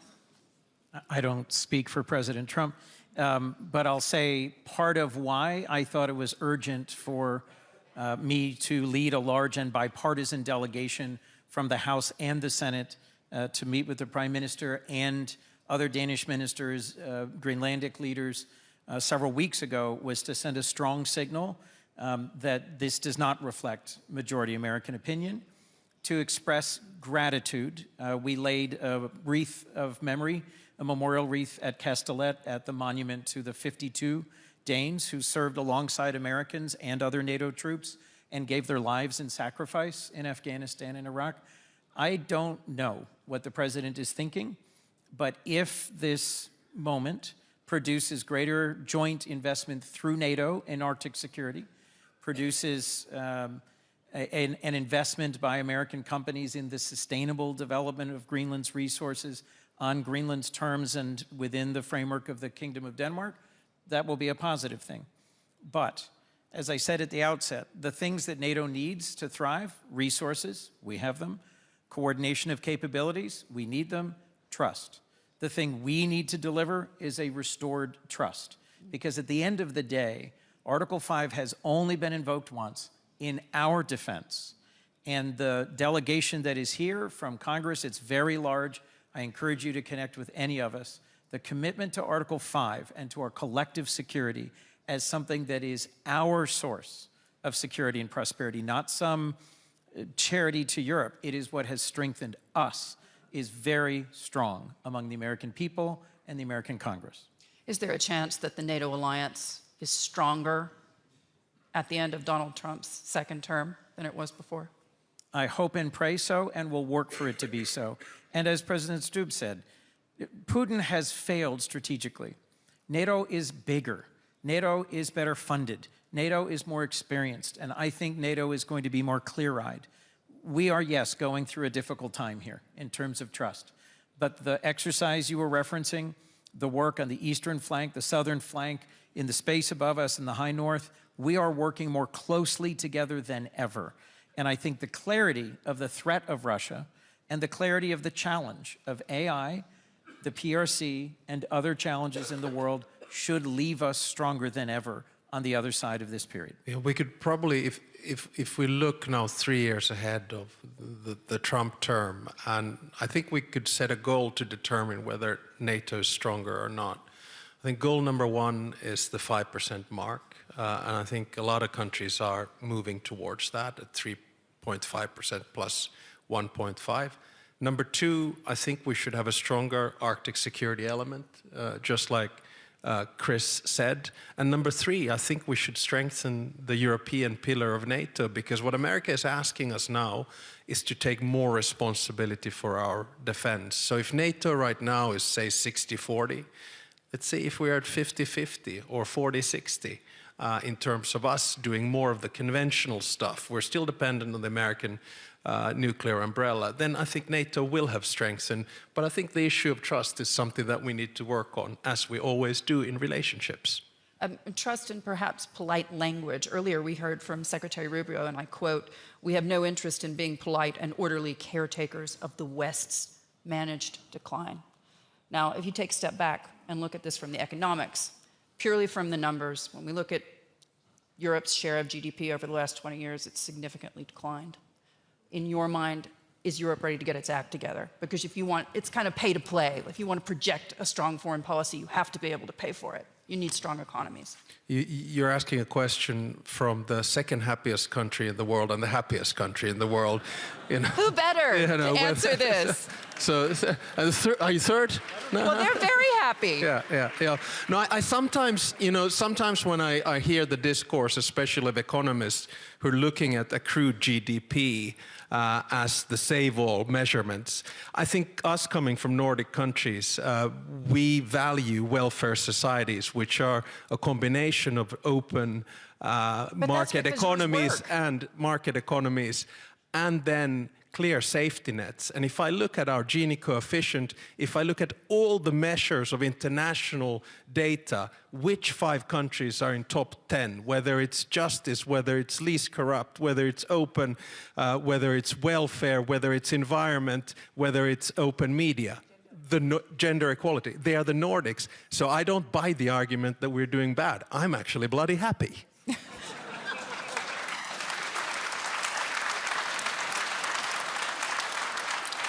And Prime Minister Sanchez, with your continually growing economy, I guess you're pretty happy. Well, not only that. I mean, we have sun, we have great, great weather. We have snow.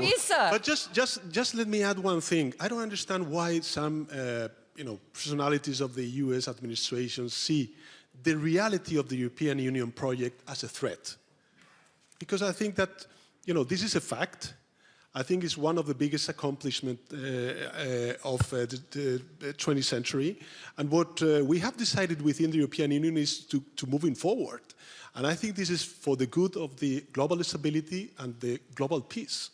So therefore, I don't understand why we are seen as a threat. I don't think you're seen as a threat by the administration. You're seen as a burden, which suggests to me you need better PR. No, I think that there's some some look at the European Union and wishing to have a more fragmented European Union, while at least these 3 representatives of the European Union were looking and working for a strongest European Union, no? And therefore, we need also to deepen our single market. We need to open ourselves to other regions, such as, this free trade agreement that we reached with Mercosur, and therefore, we need to move in this direction. So this is a reality, and the U.S. need to accept this fact, this reality, that in the future, what they will have in Europe is a more integrate Europe and European Union. So I think this is... I'm seeing agreement from the President and Prime Minister. So do you think Donald Trump sees Europe as a threat? The European project? Well, I think we need to, you know that I'm pro-European, pro-American, and by definition transatlanticist. So I really try to work at the transatlantic relationship. But I want to deal with the world as it is, not as I wish it would be. And I think we need to read the national security strategy of the US in November very carefully. And it has two strands. One is an ideological mega strand, where there is a thought that European integration is not necessarily a good thing. Accept that. And I think President Trump would agree with that. Secondly, there's a policy strand, which is America first, and then there's a pecking order.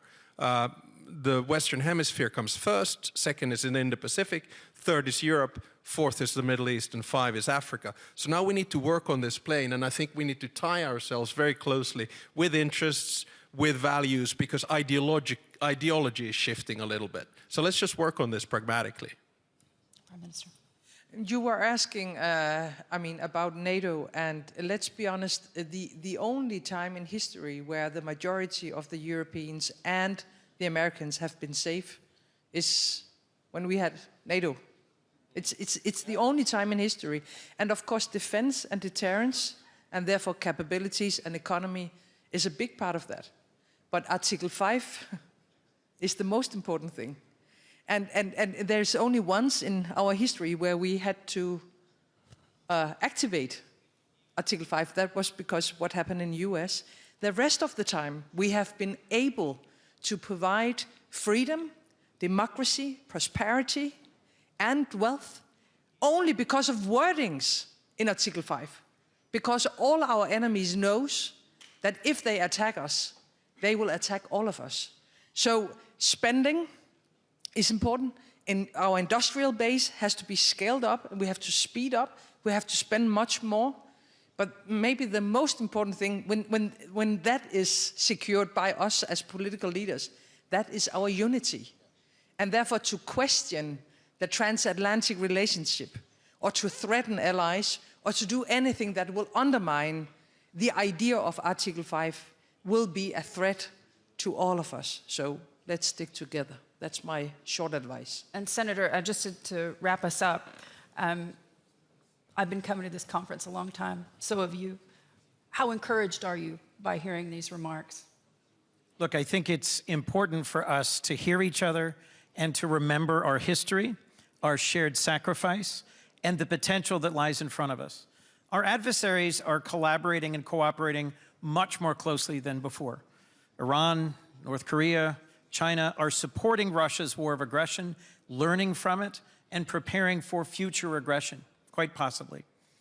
When President Truman signed the NATO treaty on behalf of the United States, he said people of courage and vision can still determine their own destiny. As I go back to the United States Congress, I will remind my colleagues of the sacrifice and investment by so many European and Canadian partners of ours in NATO to build better societies and to build a better future for all of us. And I'll remind them that if we follow your lead, we might be happier too. Your Excellencies, thank you so much. Thank you very much. Great. Ladies and gentlemen, the program in the main conference hall will continue shortly at 4 p.m. with the panel discussion, Holding the Line, Defending Europe and Supporting Ukraine. Ladies and gentlemen, we'll continue here in the main conference hall at 4 p.m. That's in 10 minutes.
Ladies and gentlemen, this is your final call. Please take your seats in the main conference hall. Ladies and gentlemen, we'll continue shortly in the main conference hall. Please take your seats now.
Ladies and gentlemen, please take your seats in the main conference hall. We'll continue with the program shortly.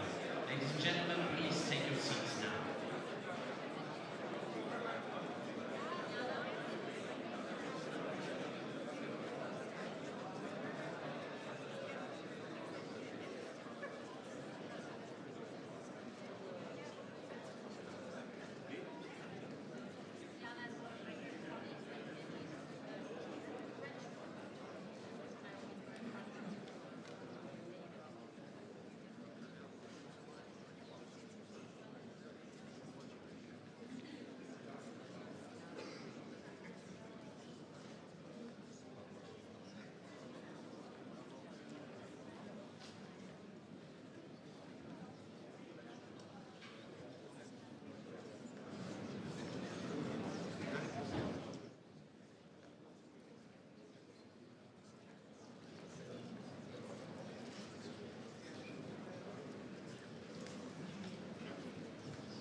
Ladies and gentlemen, we'll now be closing the doors to the main conference hall. Please take your seats in the main conference hall now.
please welcome to the stage the founder and chair of the Warsaw Security Forum, Katarzyna Pisarska.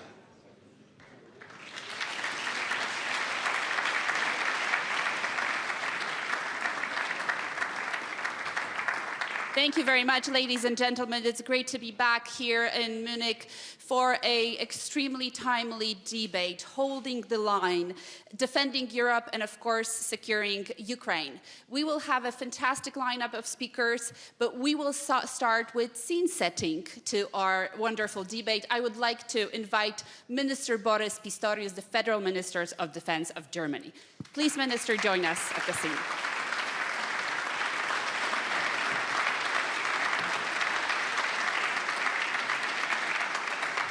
President Nauseda, Deputy Prime Minister Kaczka, Minister Sikorski, Senator Slotkin, Professor Psiaska, ladies and gentlemen, my mother was a passionate, freedom-loving politician who taught me a lot about our world.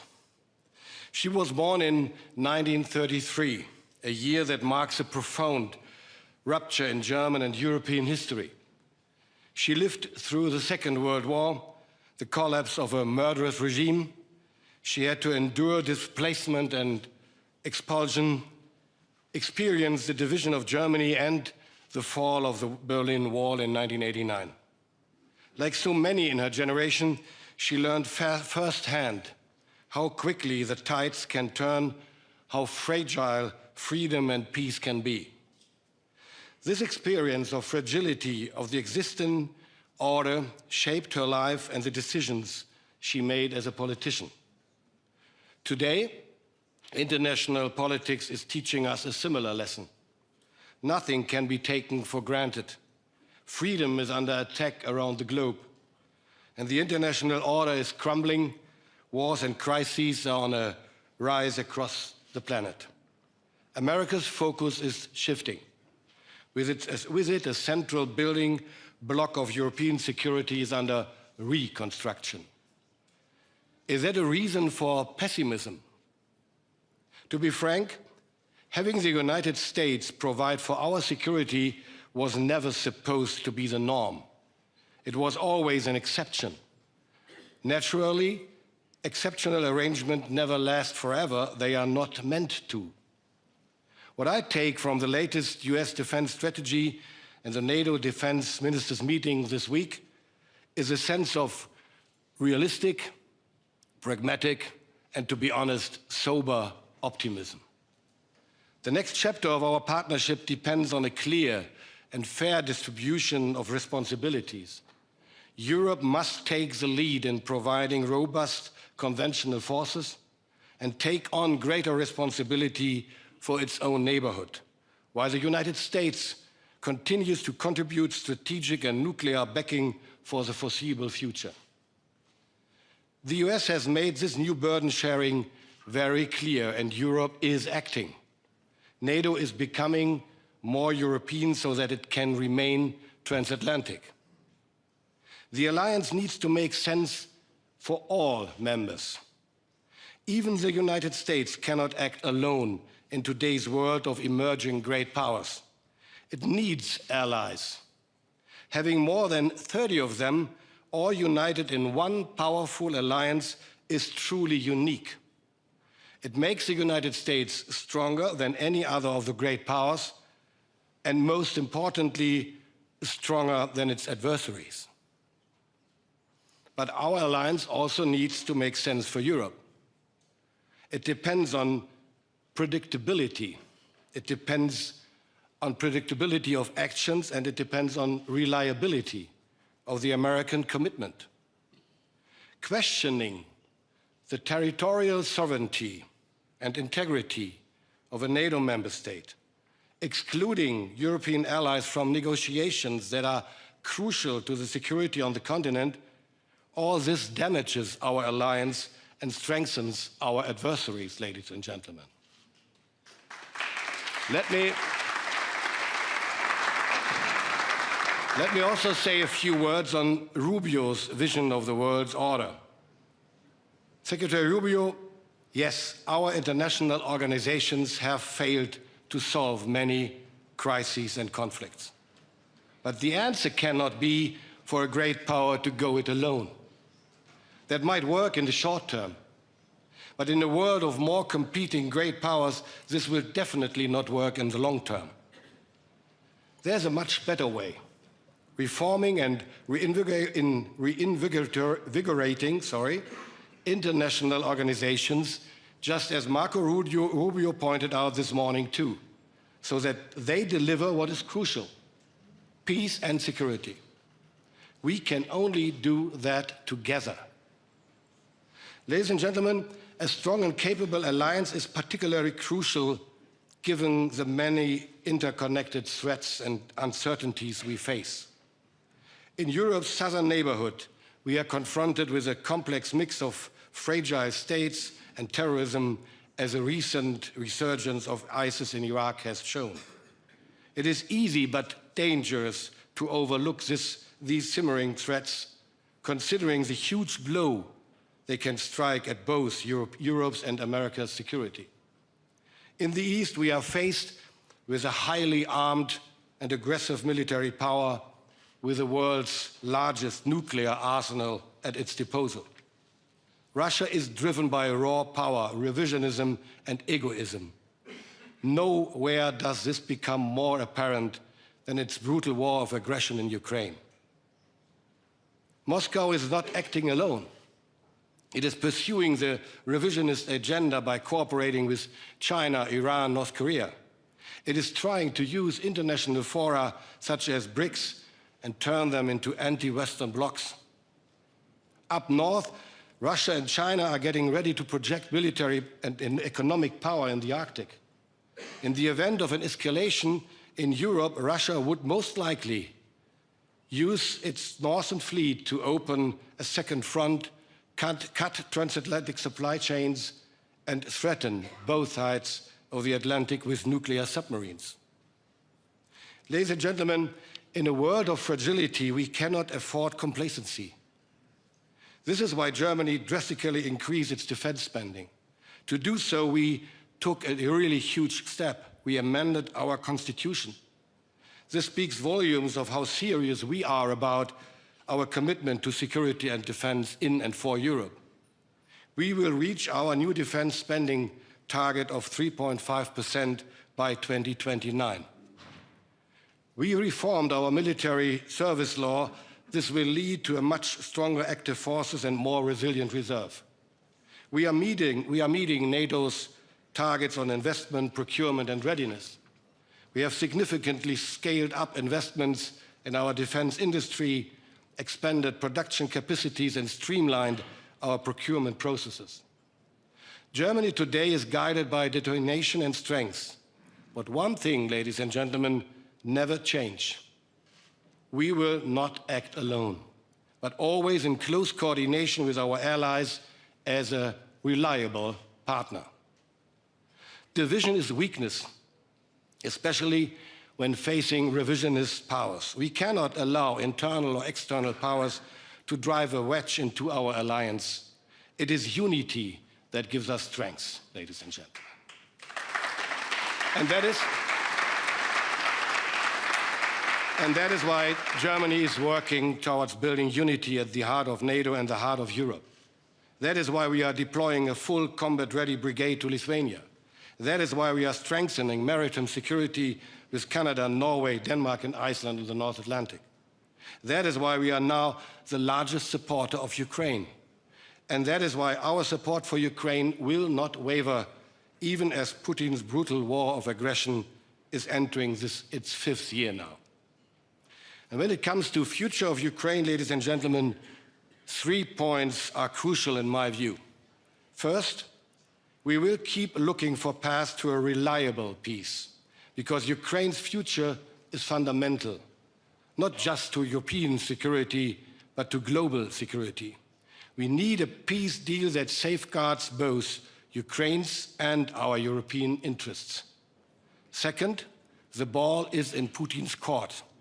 He is the one who is dragging out negotiations and is showing no willingness to compromise. He is shifting the cost of war to his own people. but he must not be mistaken. We will continue doing everything in our power to protect Ukraine as an independent, sovereign European nation.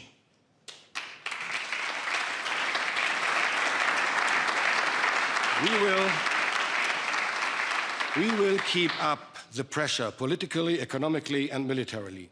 And third, we will have peace.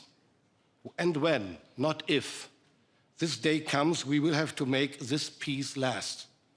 We will have to shield Ukraine from any potential future aggression by Russia. To accomplish this huge task, Ukraine needs substantial, reliable security guarantees. And it was, in fact, Marco Rubio who made an important point in 2014 before the US Senate. He reminded everyone that the 1994 Budapest Memorandum did ultimately not serve the purpose of providing for Ukraine's security. Quite the opposite. 20 years later, Russia invaded and annexed Crimea. Therefore, our lesson for today, ladies and gentlemen, must be we cannot afford another paper tiger like the Budapest Memorandum. To provide credible and reliable security guarantees, all of us, European and Americans, have to deliver. Europe and Germany stand ready to play their part. Ladies and gentlemen, when listening to today's and yesterday's speeches at this conference, I am once again reminded of my mother's biography. She lived through the radical destruction of the German democracy and the international order. Because not enough people in Germany and elsewhere stood up to those who wanted to destroy and replace it with their barbarian ideology of war and suppression. But she also witnessed the emergence of a new, stable, free and rules-based order, thanks to the dedication of those who worked to establish it. This brought peace and freedom to large parts of Europe. There were times when we Europeans took this all for granted, and when we did too little to support the precious order, when we dwelled on our weakness, when we complained, when we criticized each other for inaction. And Radoslav, we all remember your famous words about German inactivity. The reality today is very different. Combined European armies outnumber any other army in the world. We are spending much more on defense than ever before. Our defense industry produces top-tier equipment. We are taking our future into our own hands in the areas of joint capability development and procurement financing. But, to be clear and honest, there's room for more, for much more. I want German and European security and defense policy to be more effective and more hard-edged.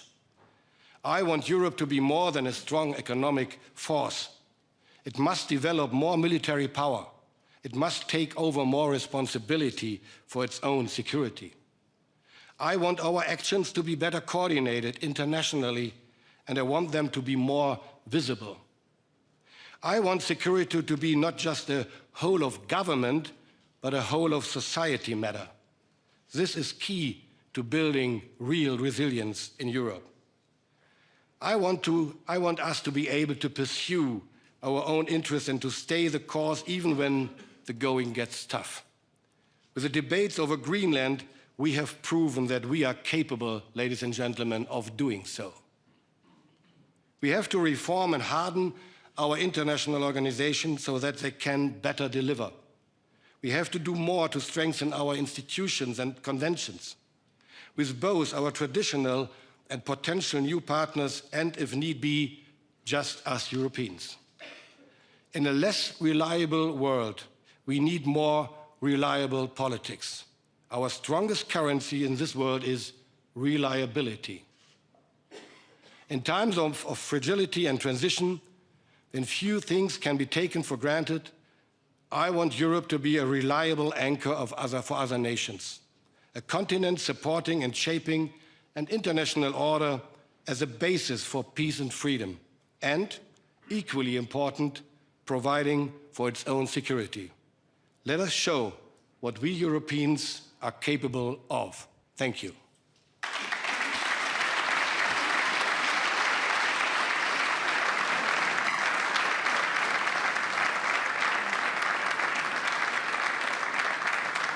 Thank you very much, Minister Pistorius. And now I would like to invite our distinguished panel to join us here. First and foremost, the President of the Republic of Lithuania, Gitanas Nausėda. Please, Mr. President, please join us here.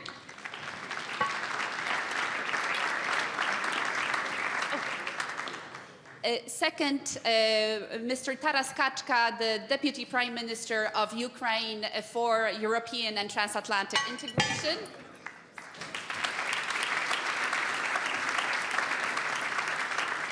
Next, the Deputy Prime Minister of Poland and Minister of Foreign Affairs, Radosław Sikorski.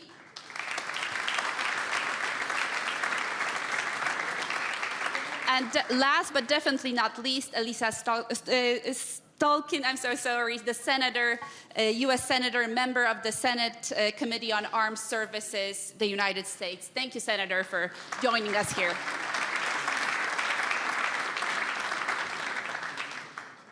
So, ladies and gentlemen, let me maybe start for allowing to take the floor to our Ukrainian guests here, Prime Minister Kaczka. If you could tell us what is the current situation in Ukraine and how has this hardest winter of all affected the civilian population?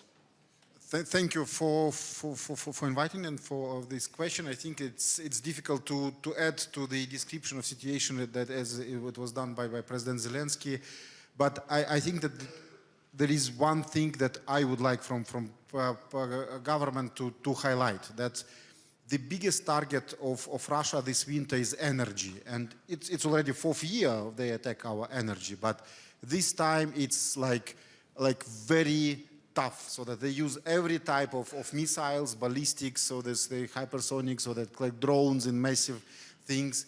And what we see is that we are capable to defend ourselves, but technologically, so that we have two tactics. First is, as it was on the screens during President's speech, is to repair our energy system. But you need to have a stocks of equipment in order to repair, so that's why we grab literally everything we can use in Europe, especially the equipment that is not used, obsolete, old-style equipment, to repair. And we will repair our energy till the moment that we will have stocks for equipment. And it is difficult to do because Russia is destroying, literally like attempts to destroy the energy system to the level that is not repairable. But we will not give up and we will continue to do so.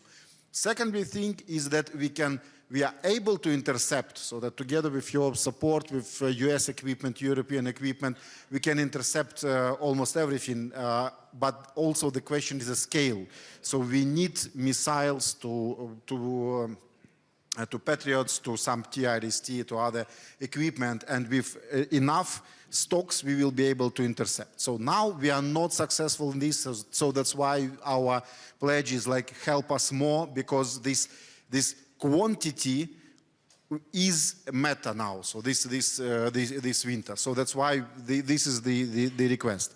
But what happens in Ukraine, so that the situation when you continue to make joke that out of free electricity, water or heat you can choose two is already optimism. A lot of people in Ukraine cannot choose nothing, so they have nothing, no water, no electricity, no heat in a very harsh winter. So why it is important for Russians? So Russia wants to use winter as a weapon. They have this memory of this because they defend them during Napoleon time. I don't know, so that, but now they are aggressor. They are trying to use winter as a weapon. We are not going to give up, and if we will survive this winter, this course will be done as well as their ballistic missiles if we have equipment. But now, so that life in Ukraine, especially in Kyiv, is that you have no choice. If you want to have a hot tea, you will wake up at 3 a.m. because you have electricity and you have your tea, and you try to maintain it till through the day. Or if you want to go to shower, so it's like 2 a.m. or 3 a.m. When you have electricity, when you have water, you can do this. But we have whole districts where you have nothing at all. So like 5 kilometers from my apartment, so we have a district Troyeshina where a lot of people have no access because the power generation was destroyed to the level that they cannot help. And we really appreciate all the help with generators, with other resilience units and other helps, humanitarian help that is provided by citizens of Europe, governments of Europe, and I think with your support we will survive. And just to complete on this, I think that this is the picture of humanitarian catastrophe. But the morale of society is still very high. So no one is saying that we are ready to give up. So no social polls, not private opinions. No one is saying so that enough. We are not ready to fight against Russia. So that's time to do it. No, the situation is absolutely different. So that's why our position remains the same. We are ready to fight. We are ready to protect ourselves. Please help us with all necessary security guarantee, and let's fight for the stable and just peace as it is requested by our president. Thank you. Thank you very much. I think that really informs us on the current situation. But to the president, when I listen to Prime Minister Kaczka, I feel anger.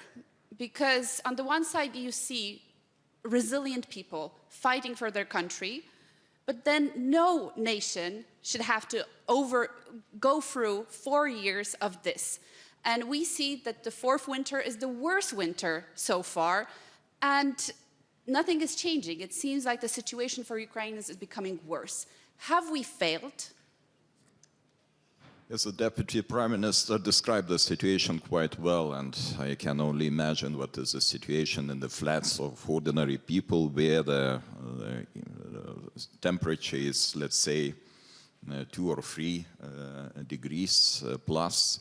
We can only imagine living here in the European countries.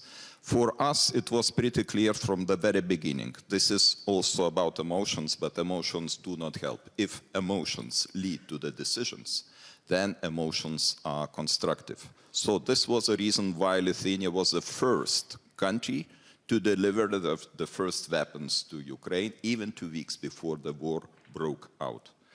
I visited Kiev actually last day before the war started, together with former President of Poland, Andrzej Duda. And since then, I saw the big transformation of the thinking of European nations regarding the Ukraine. We started from the discussions, should we deliver the helmets, should we deliver life jackets or something else? And now where we are. We are in the situation where we are talking about the delivering of deep strike capabilities, missiles, air defense systems, ammunition. Yes, they are still in lack of these goods, and we try to do our best in order to support them consequently. But what is my thinking, and Russia is proving every day that Russia is not ready for the peace. And I don't think that they will be ready to peace negotiations. I don't know, maybe in 27, 28, but not in 26.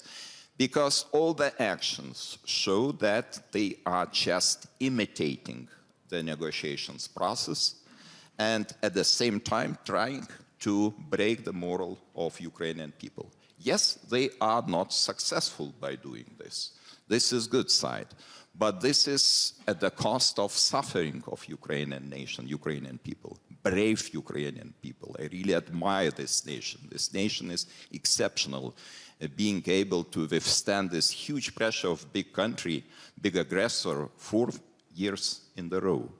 But without our support, they will be not able to succeed. So what is needed right now? Our support, continuous support, our readiness and our unity with our transatlantic partner too.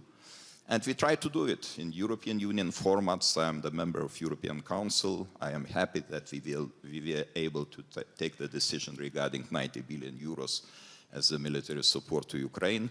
Not always we are successful. Sometimes we face some delays. We face differences in the opinions.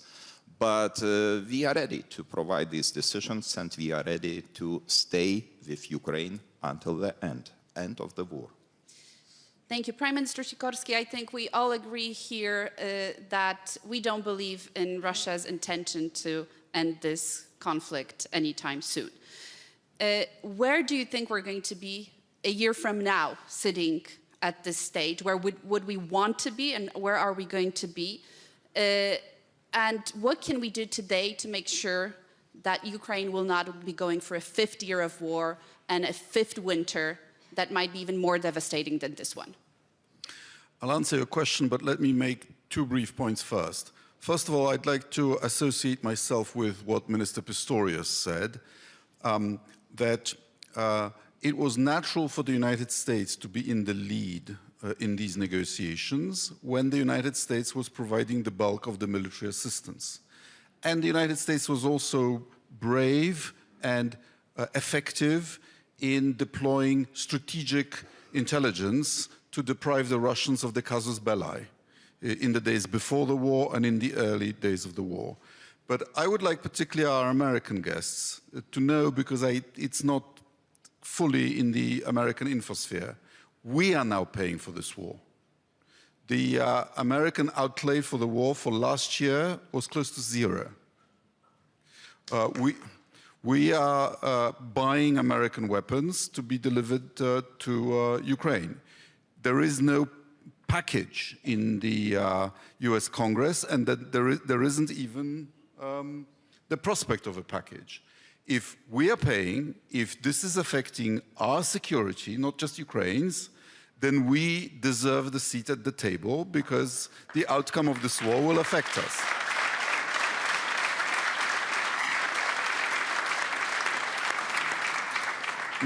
Number two, consider what these attacks on Kiev and other Ukrainian cities tell you about Putin's ideology.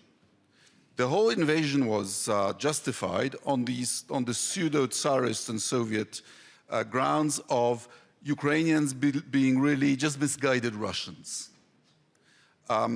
If we get united, they'll see the light. So they were a brotherly kind of peasant version of Russians. And Kiev was really a Russian city.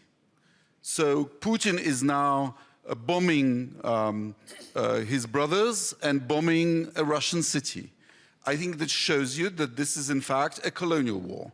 He is just bent on conquering Ukraine again. This is the third attempt. In the 19th century, they banned the printing of Ukrainian books. In the 20th century, they caused an artificial famine in which 5 million people were murdered, and the entire culture-bearing Ukrainian class was obliterated in the 1930s, and this is the third attempt. And now to your question. Putin says he wants peace, and in a sense, every dictator and every conqueror wants peace. If you give up and you capitulate, you'll have peace. But the question is, under what conditions? And Russia can tolerate Ukrainianness as a sort of provincial version, a Russian folklore. But Russia cannot tolerate Ukraine, or at least Putin cannot, as a nation with its own identity, history, interests, including security interests, and its own desire to integrate with other organizations than Russia's. And the question in this war is, who will crack first? And Ukrainians are showing that they're not cracking on the front line. Russian advances are tiny. And history teaches us that bombing populations doesn't work. The Luftwaffe didn't break the spirit of London. The Royal Air Force didn't break the will to fight of the people of Germany. In fact, they get stiffened. So the real question is, when will Putin run out of resources to carry out this war? And cracks are beginning to show in the Russian economy. We have given Ukraine 90 billion euros. That should be enough to sustain them for 2 years. If we gave them 10 or 20 billion more, they could actually get their defense industry up to full capacity, and then the fight would be more equal. Thank you very much. We'll go back. We'll come back to the state of the Russian economy and the state of Russia in just a moment, but I wanted to hear from Minister Pistorius, actually, when Minister Sikorski says that we deserve a place at the negotiating table. How do we do that? And when are we going to be sitting at the negotiating table? I have no idea, to be honest, because it's not up to us. But we're paying the bill. We are paying the bill, but we are not paying the bill to Vladimir Putin. And Vladimir Putin refuses to negotiate with Europeans. And the Americans let that happen. That is our problem at the moment, at least from my perspective. Washington let that happen. We can't push ourselves at the negotiation table when Putin is not willing to talk with us. And again, Washington let that happen. So what we should do is to confirm our will every day that we will proceed supporting Ukraine. And this is what we really need to focus on, especially when I think about the last UDCGs and the last contributions. We need more, we need it faster, we need it more efficiently. And I mean, we just have been talking about air defense and the attacks on Kiev every night, and killing people in their apartments because they die by cold. We need to get faster in scaling our production in the US and in Europe to be able to deliver and to provide more and faster what is needed so urgently when it comes to air defense. Otherwise, I'm afraid that the morale of the brave Ukrainian people might break finally. Thank you. Senator, I know this is not probably a question to you, but we have to ask it. Why is Washington not letting the Europeans be at the negotiating table and listening to Vladimir Putin, who's saying a tough no? Yeah, I'm happy to answer a rhetorical question, but I think, like, it's not hidden to anyone here at the Munich Security Conference that the United States is going through something. That we have, like, is anyone missing that? Tell us more. Is anyone missing that? So I think we're going through something at a fundamental level in our democracy. And because of that, we're going through something profound as it relates to foreign policy. It's the theme of this entire conference, or every side conversation at least. Under destruction. So I think and when it comes to Ukraine, given where we were a year ago, right? For those of you who were here and the vice president came and stood on this stage and gave a speech, I was sitting up there. Like the breath fell out of my lungs. A year later, we still have this good cop, bad cop, what do we want to do with Ukraine from the White House, right? Do we want to pull completely back, give it to the Europeans, not our problem? Or quite the opposite, do we feel like it's extremely important to bring this to some sort of resolution? You can talk to 3 different Americans and get 4 different opinions, okay? So I think that's why you don't have Europeans at the table, and we have a saying, I used to work at the Pentagon, that you don't talk about them without them. And if you want the Europeans to be part of the ultimate settlement, which we desperately do, which the president says he does, then of course the Europeans should be at the table. But the fundamentals of the conflict, where the Ukrainians have fought so bravely, changed the nature of tactical warfare, I think, with what they have done. We're all learning lessons from the Ukrainians. But let's not mistake that the fundamental question is, are we willing to exert more military or economic pain on Vladimir Putin? And because we're a mess back home in the United States, because we don't know the answer to that question, we're in this merry-go-round.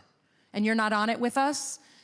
When you come on, it's not any more organized. We have to answer that fundamental question, and that's something we're deeply grappling with in the United States. And while at it, I'll give the floor in a moment to Minister Sikorski, but we see, and we've been told many times during the last 2 days, that the American people continue to support Ukraine, that there's actually an increase in the pollings when it comes to support.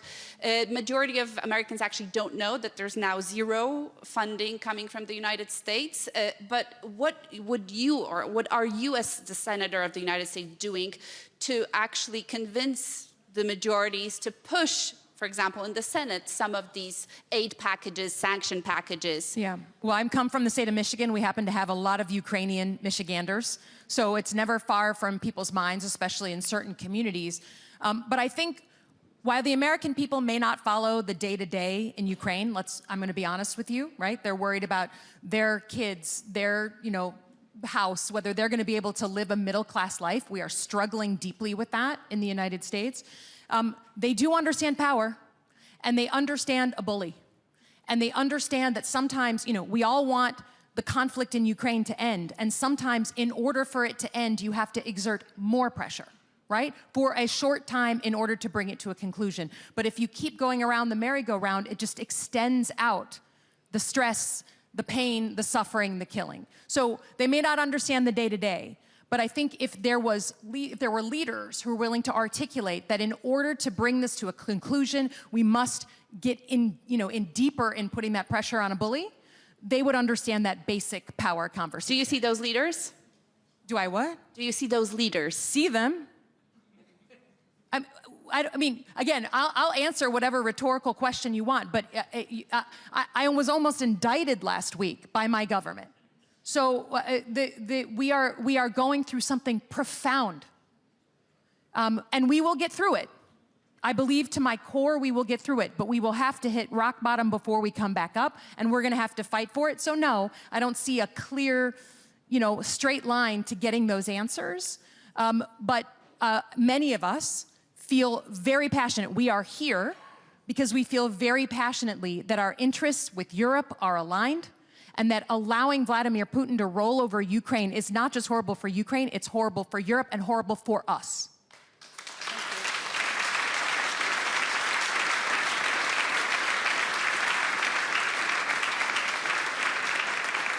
Minister Sikorski. Europe should be at the table because the stakes are incredibly high. It's not that just the future of Ukraine, it's not just the security of the eastern flank, it is about the place of Europe in the future distribution of power in the world. In other words, who will be the third leg of global distribution? China, United States, and Russia, or the European Union? Don't ask me which I would prefer. And to my mind, President Trump is not wrong when he says that in this more brutal world, you need to show your cards. The United States would give itself more cards to pressure Putin into a deal by, for example, delivering tomahawks to Ukrainians. And the decision was apparently quite close a couple of months ago. Taurises would help too. But as Europe, what we should say is that if the US forces Ukraine into an unfair deal, we will continue with our commitment to Ukraine, and it is Ukraine that will decide when to make a deal. And then we will not be able to be ignored by Putin, because we will then become the main provider to Ukraine. Very good point. Thank you very much, Minister. I'll bring back Minister Kaczka here to the discussion. Unfortunately, many leaders around the world, people believe that Russia is invincible. That for some reason, Russia wins every war at the end of the game because of its, willingness to take the long-haul perspective and sacrifice. What do you say as a Ukrainian to these people? First, I think that with Minister Sikorski, I think we can say that Soviet Union collapsed in Afghanistan. Yes, so that's also an example that not every war was won. Yeah, and I think that my personal thing is I always highlight that Russia was able to win the war when Ukraine was part of Russian Empire. So with us, it is possible. Against us, it is impossible.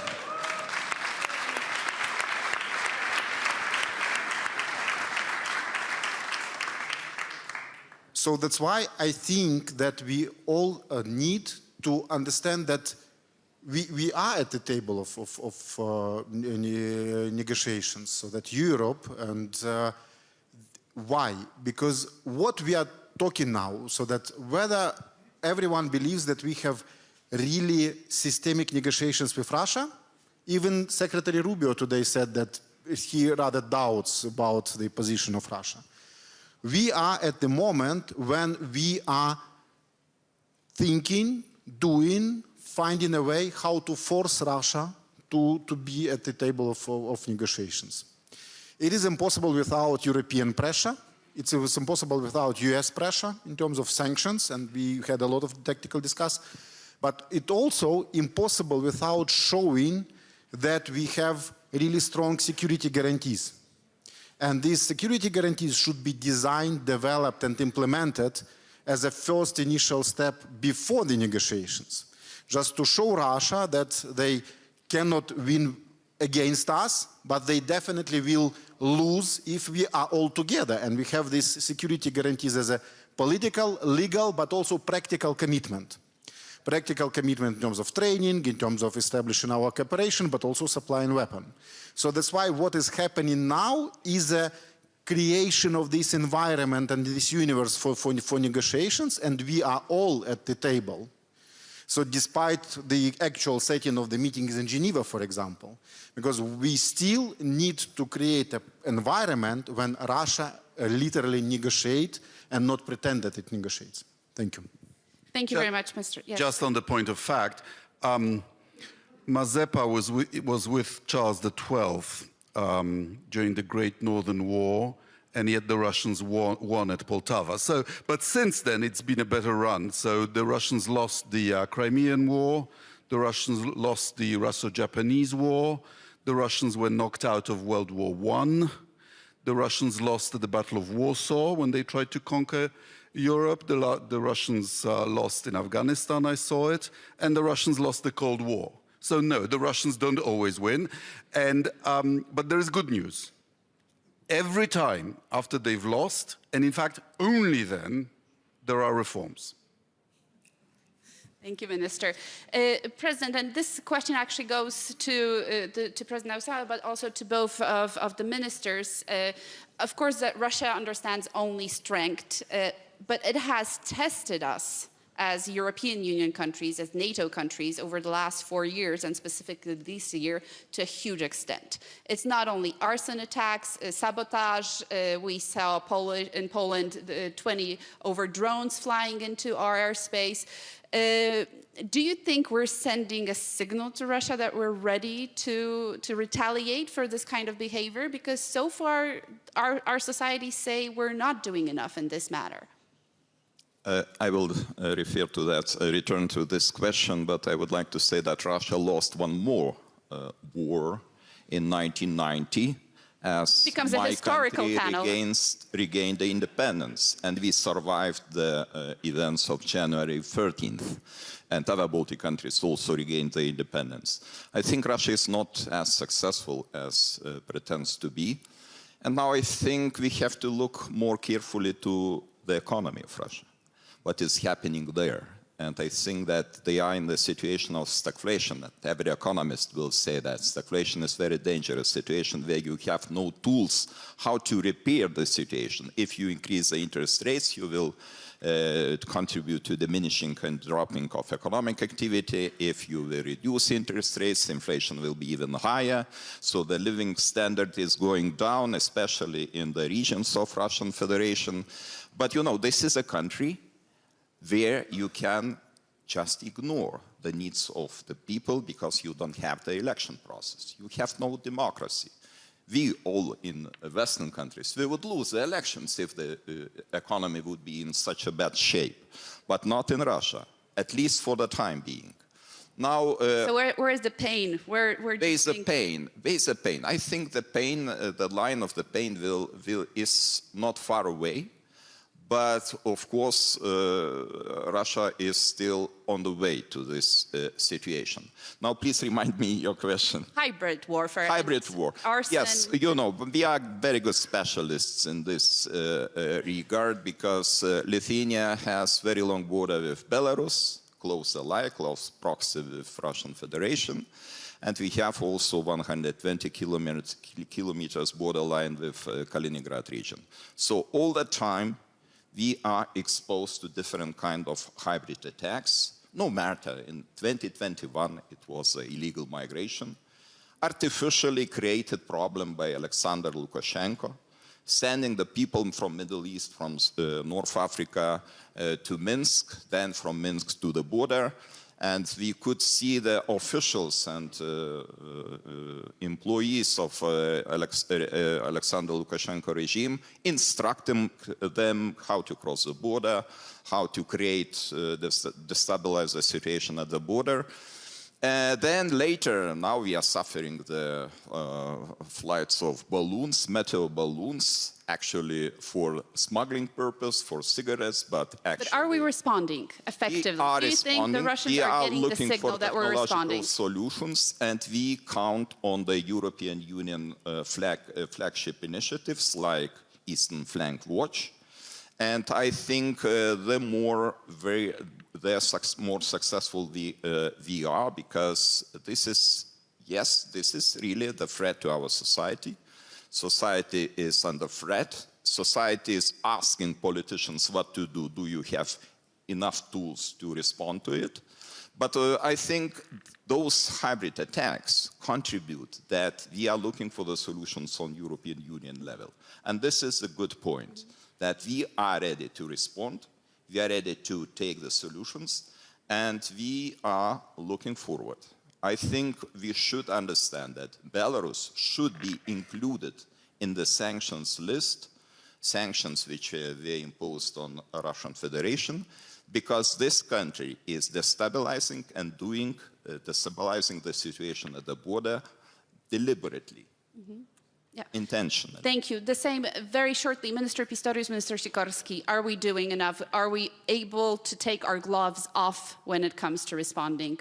Germany also had drones over your airports, many other attacks in the cyberspace. You know, are we signaling Russia the way we should? At least we started doing so. We're speeding up, we're ramping up, we're becoming better and better every day by developing new technologies, by procuring what is available. So we are better every day. And at the same time, I would fully agree with Mr. Nausėdas, Mr. President, that it is a European issue in the first place, because it is not a national, can't be a national issue for smaller or bigger countries in Europe. We all know that disinformation, fake news, and hybrid warfare does not stop at frontiers of some single small countries. And the third point I would like to raise is, it is a matter of mindset in our societies, how we react to that, how serious we take what's going on. And for my country, I can say, I really have been seeing in the last years an incredible, at least 3 years ago or 5 years ago, an incredible change of mindset in terms of that. The society is getting more and more resilient, and at the same time, of course, hoping and praying for peace, but more and more resilient, and that is what we need, more resilient societies.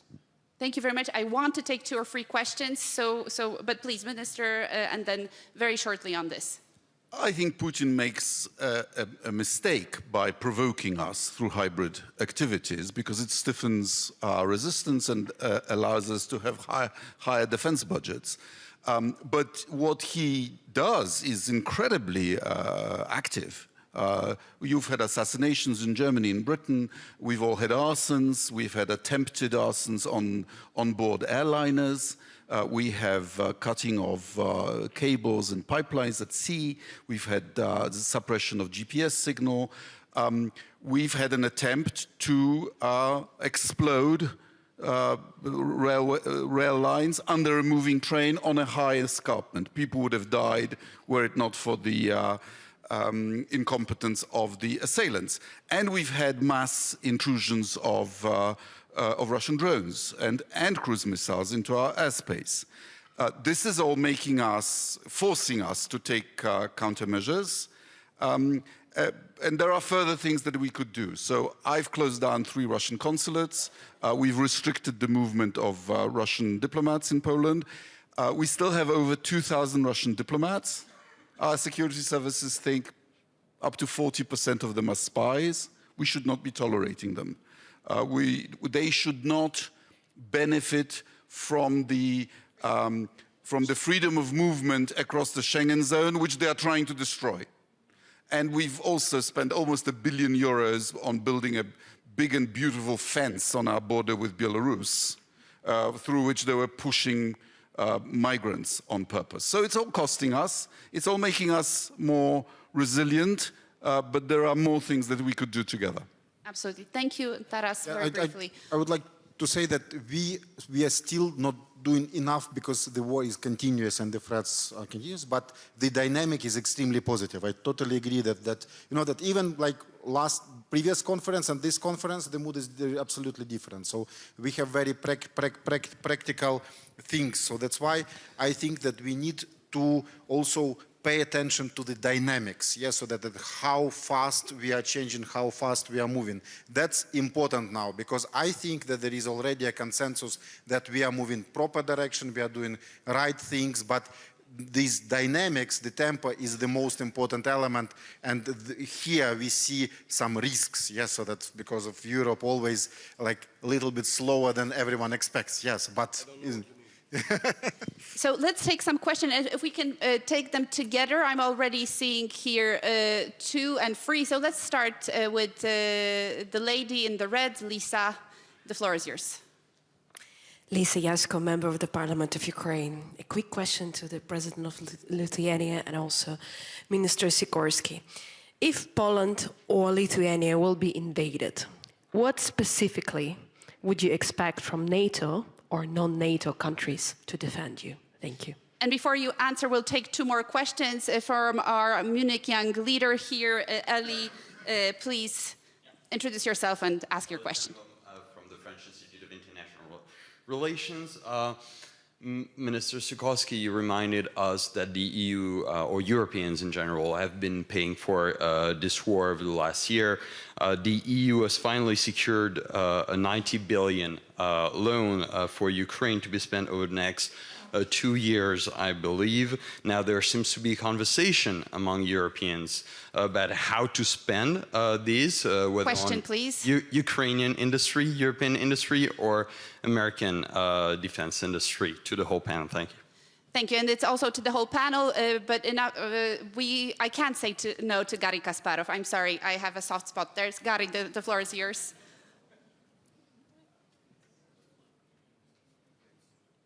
And then we'll Thank you, take Katarina. the 4th question. Question to Minister Pistorius, just following your presentation. Germany is about to spend tens, maybe hundreds of billions of euros on defense, on military procurement. Are you going to prepare for the old war or for a new one? Are you going to spend on something that doesn't make any sense, but it's online, and of course, are you willing to go against massive business interests that will push the waste of the money, instead of going with Ukrainians and start providing new technology to fight effective war against Russians? Thank you, and at the back there, please. I have a question to Senator Slotkin, Łukasz Pawłowski, Polish MFA. You said that US society is going through something and that it is going to hit the rock bottom before it comes back up. Would you care to define what the rock bottom is? So let us start with Senator Slotkin, please. Sure. I mean, look, I think I'm sitting in a room full of people who come from active democracies. Some of you have fought very hard for your democracies. We are in a struggle for our democracy. It's not the first time in our 250 years, but it is certainly the most real one of my lifetime. And I think what we're seeing happen right now is as things deteriorate, for instance, in Minneapolis, right?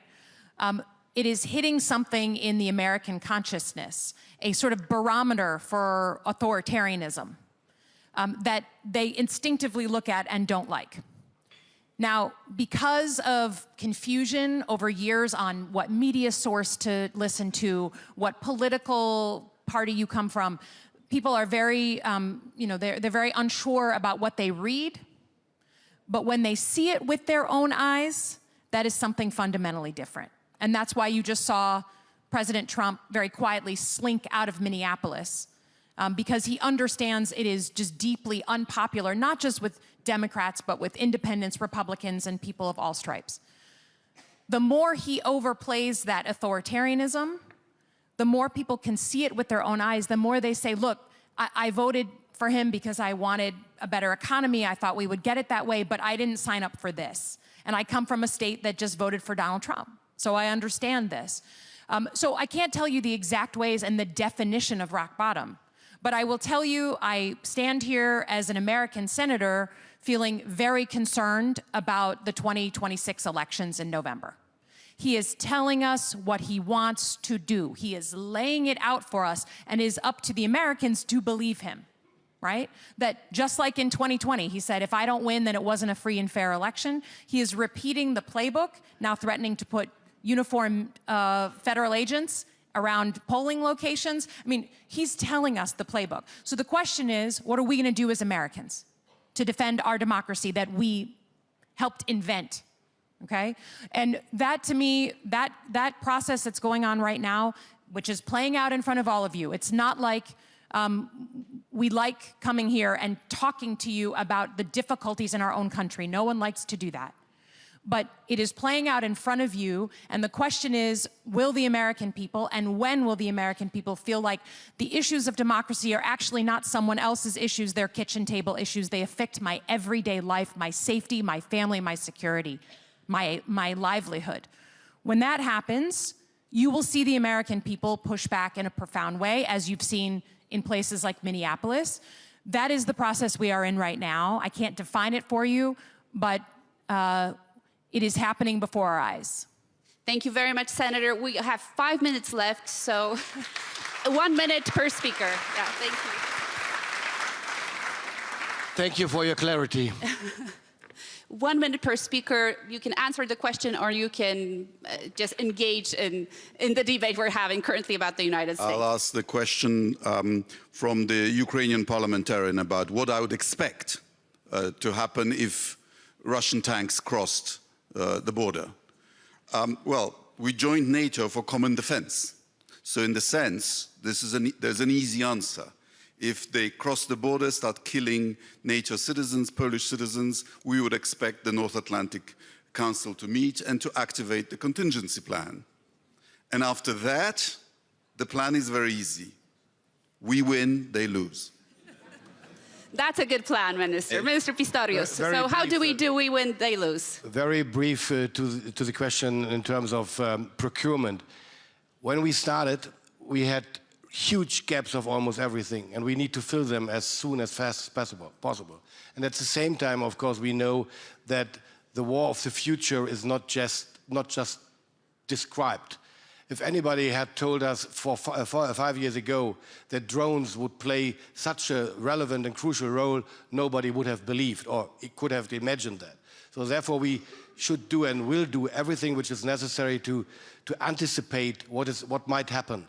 And that means more investment in innovation, more investment in new technologies, more cooperation with startups, and more cooperation between startups and the Bundeswehr, more clarity in the view to the future, what might be needed, and to learn from Ukraine.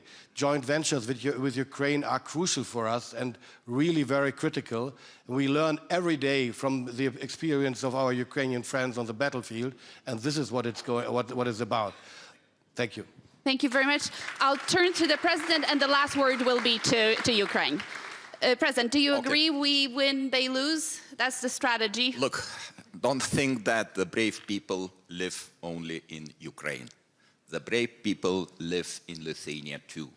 We were struggling for our freedom 50 years in a row, and we regained our independence. So in the case of invasion, first of all, we will make the life of aggressor as painful as possible.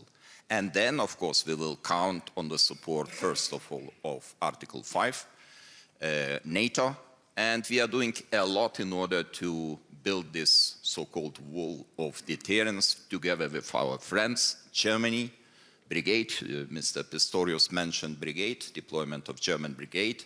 We have 2 American battalions on the rotational basis, and we are ready to establish Lithuanian National Division until 2030. We are ready, we will win, they will lose. Thank you very much. And Taras. I think that first and foremost, we need to bear in mind that everything we did successfully, we did together and with your support. So that's why we all are brave, and we already proved it.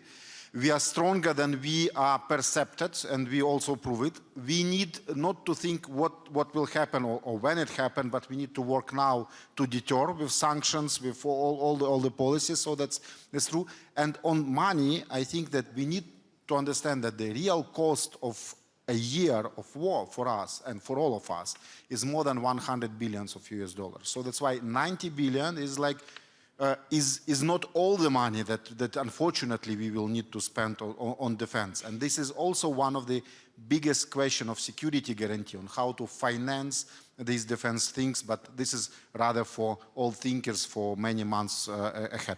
Thank you. Thank you. Ladies and gentlemen.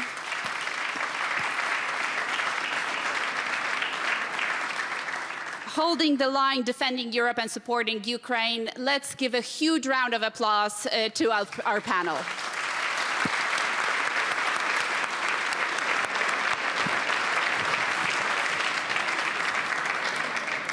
Ladies and gentlemen, the program of the conference hall will continue at 5:30 p.m. with the conversation Western Hemisphere, Security in the Americas. Ladies and gentlemen, half an hour of coffee break. Enjoy.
Ladies and gentlemen, the main program will continue in 5 minutes. Ladies and gentlemen, please make your way back into the main conference hall. We'll continue in 5 minutes.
Can you hear me better now? All right. Let's start over. Thank you for sticking it out and not leaving us for cocktail hour. That comes next. I'm Mary Louise Kelly. I host NPR's All Things Considered. I also host our national security podcast, Sources and Methods, and we have been spending a lot of time lately talking about Venezuela for obvious reasons. So far, in the second term, President Trump has been leaning hard, as you know, into the Western Hemisphere, into American dominance in the Western Hemisphere, asserting, to put it simply, that America can do more or less what it wants in its own backyard. We have all watched the threats on Greenland. We had tracked the attack on Venezuela. There are questions about who may be next, where this goes. And this is not a passing fancy for this White House. This is not a blip. It is enshrined in the U.S. National Security Strategy, which came out last fall. 3 months ago, it was released. And that strategy discusses how the U.S. will reassert and enforce American preeminence in the Western Hemisphere. So I want to invite the Western Hemisphere in the form of 4 of you. Come on up to stage. I'm going to invite the panel to come. There's a chair with each of your name on it. You'll find it. Welcome.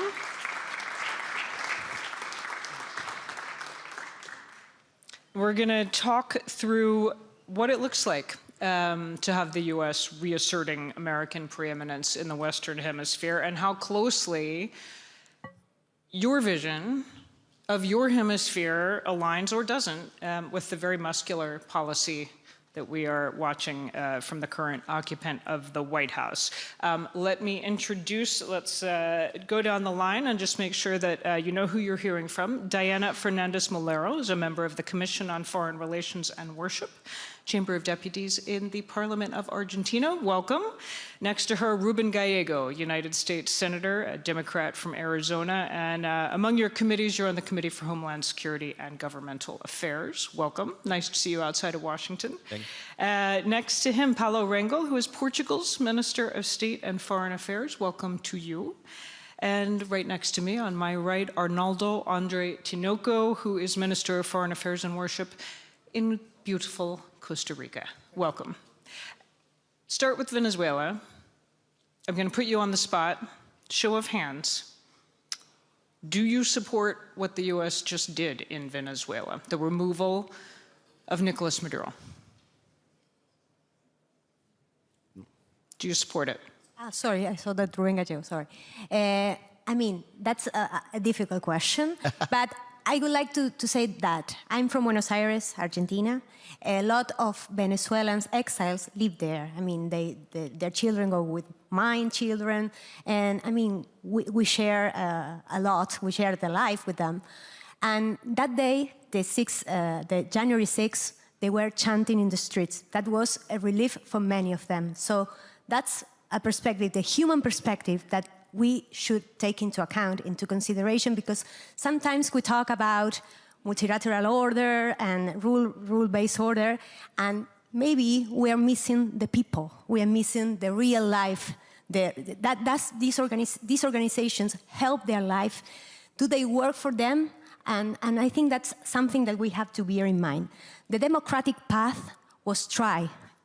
It was exhausted, actually, and it didn't work. UN organization was, collecting all these criminal records that had the civil rights violations, but nothing happened. It was all diagnosis. Nothing happened. So we didn't have to think of that as a precedent, but as something that it's a red flag. I mean, it was extreme case. Venezuela, I mean, it was a humanitarian catastrophe. It's not a precedent. We need to use that to a red flag and to think about how the regular diplomatic things could work better, again, for the people, for the real people, and not just for the documents that we and publish. Thank you for putting human rights and real people on the table from the beginning of this conversation. Thank you. Senator. Good idea, bad idea to attack Venezuela and look, take bad the idea president? how it went down. and look, Maduro is a bad person. He's been doing bad things forever. Why was this a bad precedent? Let's not look at what happened in Venezuela. Let's look at what happened just after Venezuela. So right after that happened, what did President Trump say? Colombia, a country that is rich in democracy, one of our closest alliances in the world. The president accused the president of Colombia of being involved with the drug trade, right? So essentially, ostensibly setting up the reason for why they went after Maduro, right? So the reason why we need to stick to a rules-based order, even though there are emotional pulls, without a doubt, we're humans, right? Of course we're gonna feel that. And I have a lot of Venezuelan friends that have their opinions. I'm also Colombian, my mom's Colombian, and you know, Colombia is deeply affected by this too. But when you are allowing this type of escapism of the rules-based order, you create this adventurism for potential leaders like Donald Trump. And sometimes it will be in your favor, and then sometimes it will not. But then what happens when China decides that Taiwan now is suddenly, the president of Taiwan is suddenly a criminal? Would that be their justification for them to actually send in you know, their special forces to regime change? We wouldn't like that. So again, glad he's gone, but the violation of rules-based order is something that should really concern everyone that actually lives, dies, and prospers by the rules-based order. Yeah. Foreign Minister Rangel, your thoughts on what just happened in Venezuela, and I guess you know, how it is playing in your country? Well, I have to say that this is a very, very important matter to Portugal, for Portugal, because we have a Portuguese community of 500,000 people in Venezuela. Mm-hmm. So this has always a major impact in our public opinion and in a lot of families that have either Portuguese descendants or even Portuguese citizens. And it's a very active community. And so this represents 0.5% of our population, if you look at this. So our population in Portugal is 10 million, and you have 500,000 that are in Venezuela, not from this 10 million, of course, is added value. But so this is a very delicate issue for us. Then let me say, it is clear that we have to respect international law and the Charter of United Nations. So for a country like Portugal, this is very clear. But when then you have, but we know very well what was the Maduro's regime, what it means. We never recognized his election, and so this is also quite clear for us. But then when this happened, there is something that is different from other situations, because I would say, we can say the international law was broken. Mm-hmm. Very well. But now, how are you going to repair this? And nobody is defending that Maduro should come again to be president of Venezuela. So, Chelsea Rodriguez has thoughts on that. So this means that for us that have 500,000 people there that are either Portuguese nationals or belong to the Portuguese community, we are thinking about the future. So what is most important for us now is that we have a proper transition to democracy and that Venezuela can have their own sovereignty reinstalled. So we are looking forward to the future arrangements that will allow to restore democracy in Venezuela and to restore Venezuela's sovereignty. To allow that, for instance, something that happened that was the highest or the biggest movement of refugees in almost all history, and especially in Americas, that happened with Chavez and especially with Maduro's regime, that we can bring these people again to Venezuela, that has all the conditions to be a very prosperous and rich country. So we are focusing more on the future than really on the situation that happened on the 3rd of January. So what I would like to say, it's clear that there was a break, or that the international law was broken, but the way to reintegrate, to restore international law is not to bring again Maduro. So this means that probably it's not so white and black as people normally say. Because otherwise you'd say, okay, to restore the integrity of international law, the former president should become president again. And nobody says that. Mr. Foreign Minister, I want to give you the chance to answer this question. And I also wonder, and we will move on from Venezuela because there's a lot of other things to talk about, but does it plant any question in your mind? We're talking about international law. What about precedent? What about who's next? If you are sitting in Panama, are you looking over your shoulder? Well, when talking about Venezuela, I agree that we have to bear in mind that 8 million Venezuelans left the country. Most of them passed through Costa Rica. Costa Rica is a small country between Panama and Nicaragua. We had back in the 2023, 2024, up to 520,000 migrants crossing from Panama to Nicaragua through Costa Rica. 70% of them were from Venezuela. We made a poll among our population after Maduro's extraction, and 84% of the Costa Ricans approved that measure. 84% of Costa Ricans approved of the U.S. action. The U.S. action. Okay. It demonstrates that what my predecessors were saying, that it had popular support even in our countries. So let's go big picture, because I'm wondering what this intense focus by the most powerful country in the world means for your countries. Do you see risks? Do you see opportunities? This is the Don Road Doctrine, as we are told by President Trump. He is calling it. Start with opportunity. Well, one opportunity is that we're finally focusing on Latin America. You know, we've had a lot of administrations that have either been focused on Europe, on Middle East, on Asia, but there's never been like a strong focus on Latin America. And I don't necessarily want it to be this way, but hopefully the next administration or if there is a pivot, there is a true focus on trying to develop Latin America to help integrate more into a real Western hemisphere economy. There's a lot of great opportunities there.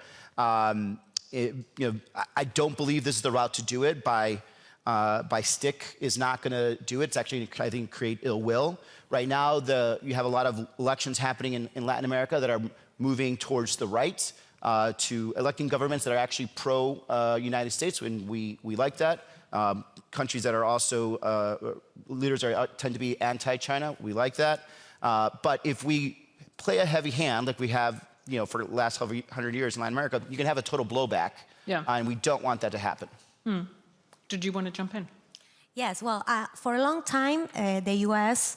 didn't neglect the Latin America and was absent, and this vacuum was filled by other actors, maybe actors that weren't so, market-friendly, nor believe in democracy either. So this is great news that the U.S. now is looking at Latin America. I think that is a huge opportunity because I'm not a specialist in security, but I'm an economist, and I always have this economy and institutional perspective.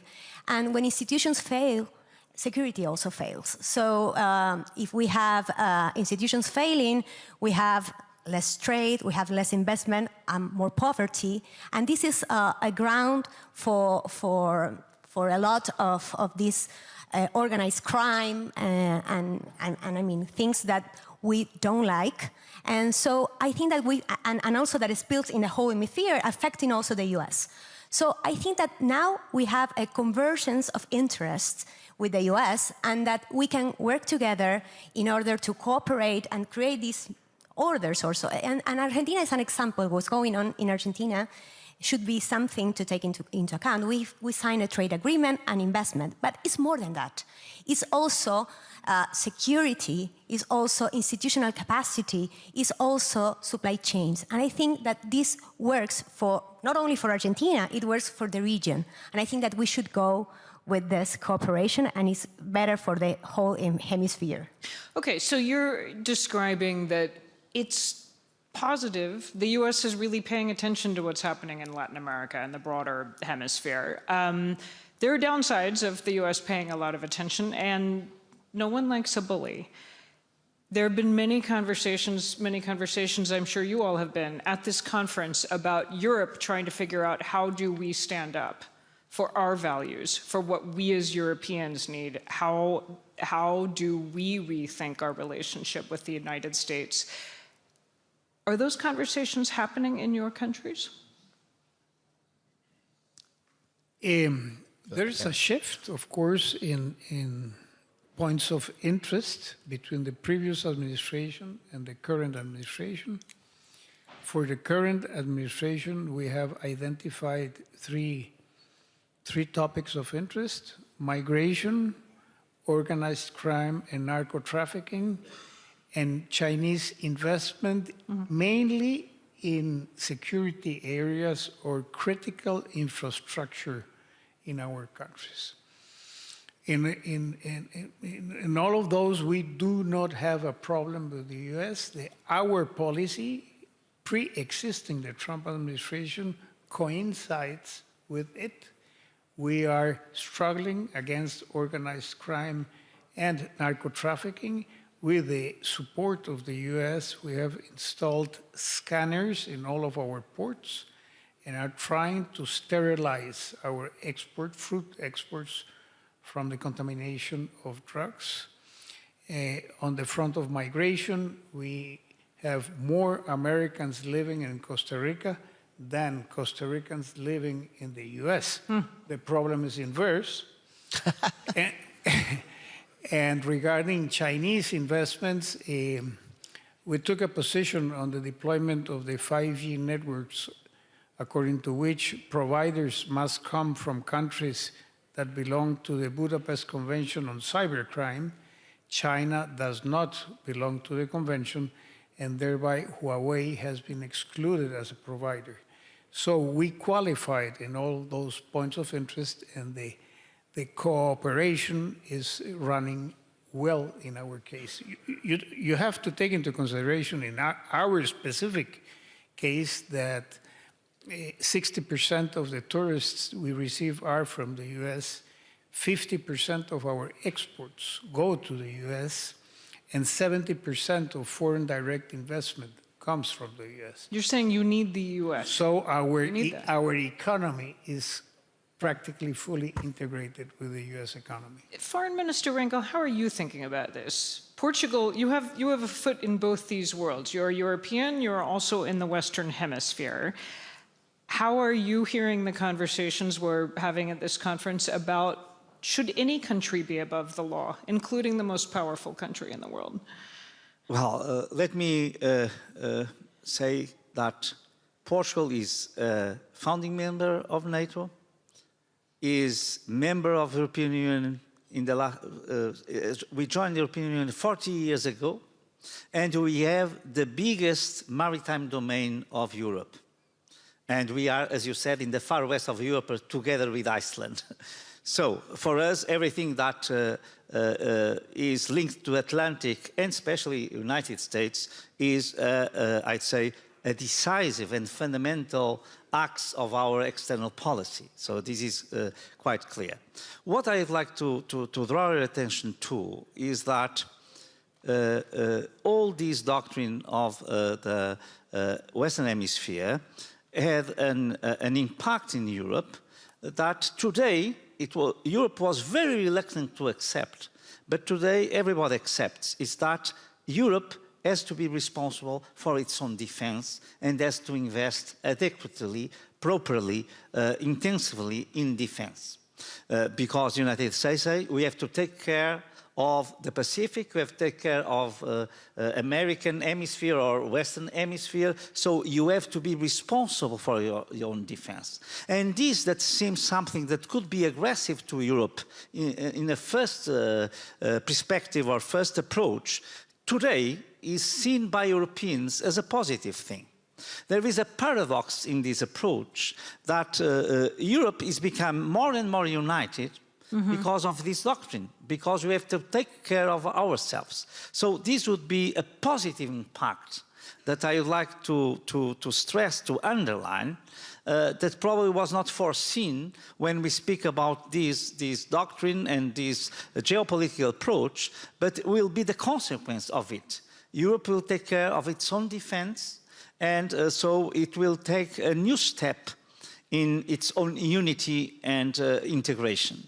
And Senator, this is a positive remark that I would like to do. It's not analogous, though. The European Union and Europe in general had years and years and years of intercontinental wars. South America hasn't actually had a massive war against each other since 1935. It was Bolivia versus Paraguay, right? It has, decades and decades now of, democracies passing from party to party, right? So our relationship with Latin America does not have to be one of a defensive posture. We have aligned interests, obviously, in terms of keeping China out in critical infrastructure, Huawei, a good example.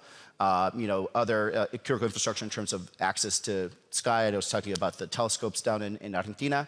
But because we don't have to necessarily have that intense defensive posture and relationship that we had with Europe, we need to actually look at our relationship with the Western Hemisphere from a different prism. And that prism is economic collaboration. And the best thing that can happen to the United States is that we need to have another entity, another region that is just as powerful as the European Union to help us really counterbalance the market that China gets to command. And going into the future, if we don't have a prosperous Latin America and a prosperous European Union and a prosperous United States, we're not going to be able to meet the demands of China. This is our opportunity to do that. And it pains me talking to the capital in the United States, our Wall Street guys, our private equity guys. They're more comfortable building in Chengdu, China than they are in Cali, Colombia, right? Yeah. 4 hours difference between 16 hours difference, all right?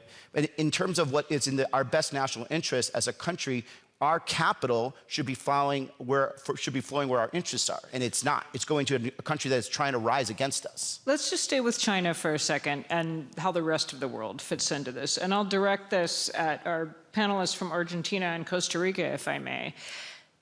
Is there room for both a very engaged, muscular U.S. policy in the Western Hemisphere and for China? Because I don't see any sign of a rush to distance from China. China's business footprint is everywhere. Chinese cars are everywhere, if you go to Brazil, for example. Well, yes, of course. I think there's a space for both. And I mean, countries relate to other countries, I think, in base of 3 pillars. The one is geopolitics and your neighbors. I mean, you have to have a good relationship with your neighbors and also with global powers. That's basics. And that's sort of stable. It doesn't change with time. Then you have the institutional and the values, no? So which countries it relates to has to do with values, and which countries do you want to have institutional anchors. And this is with Western democracies, and it doesn't change over time either, no? So, and then you have a third dimension that is trade and investment. Well, that changed more frequently. As an example, China 20 years ago wasn't a relevant actor for Latin America or Argentina, and now it is. So, in these 3 levels, we need to engage. And we need to engage in order to have the benefits for Argentina and the Argentinians as well. And I think that we can set a clear line, like a pragmatic engagement with clear lines. And you say, okay, critical infrastructure, well, with rules, with clear rules, transparency. And so I think there are space for both, and also for the European Union. I mean, this new engagement of the US in Latin America led Europeans to make it easier to sign the agreement with Mercosur, European Union. And this is, good for Argentina, good for Europe, and good for also Western democracies, because we are doing this with values, and we are, the rule-based order that we lost, maybe we can recover with these kind of agreements. Yeah. Do you want to weigh in, Mr. Foreign Minister?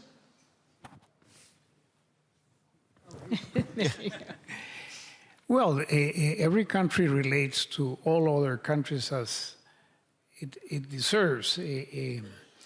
as I explained to you, our economic interdependence is big with the U.S. China is not the main trading partner of my country, contrary to many others that have China as the main trading partner. So we will continue to relate, of course, with China in all other cooperation fields where there is no sense of sensitivity regarding the sectors. I'm going to open it to the floor for questions in just a minute, but I have one more. This is a jump ball for any of you who care to weigh in. I hate asking the question, what happens next? Because the only honest answer is no one knows. No one can predict the future. But what happens next? Are we all going to be back at this conference on this stage doing a big panel on Cuba? Because that's what happened next. Unfortunately, if Marco Rubio has his way, yes. There is a big political power that is based in South Florida of Cuban expats that have a decades-long obsession of regime change in Cuba. I hope again that that's not what we end up doing. I think again that would be a big blow to the rules-based order, and even some of the actions that are happening right now are distasteful. I think what happens next is, like, again, if the next president hopefully has an actual focus on Latin America. Prior to 9/11, actually, George Bush Jr. was supposed to have this big pivot to Latin America, and then we ended up getting distracted by the Middle East, and then COVID, and everything else like that. And I really hope to Asia, which we've currently moved on. Exactly. So now, like, let's hope that focus is there. And Latin America itself and the Western Hemisphere itself is moving in that direction. We had a lot of issues with migration. That is going to end up taking care of itself, not just because of our security, border security, things of that nature. The birth rate of Latin America now is 1.8%. It's below replacement rate. And for example, when my family immigrated from Mexico on the Mexican side, on the Mexican side of my family, the birth rate of Mexico at that point was 7.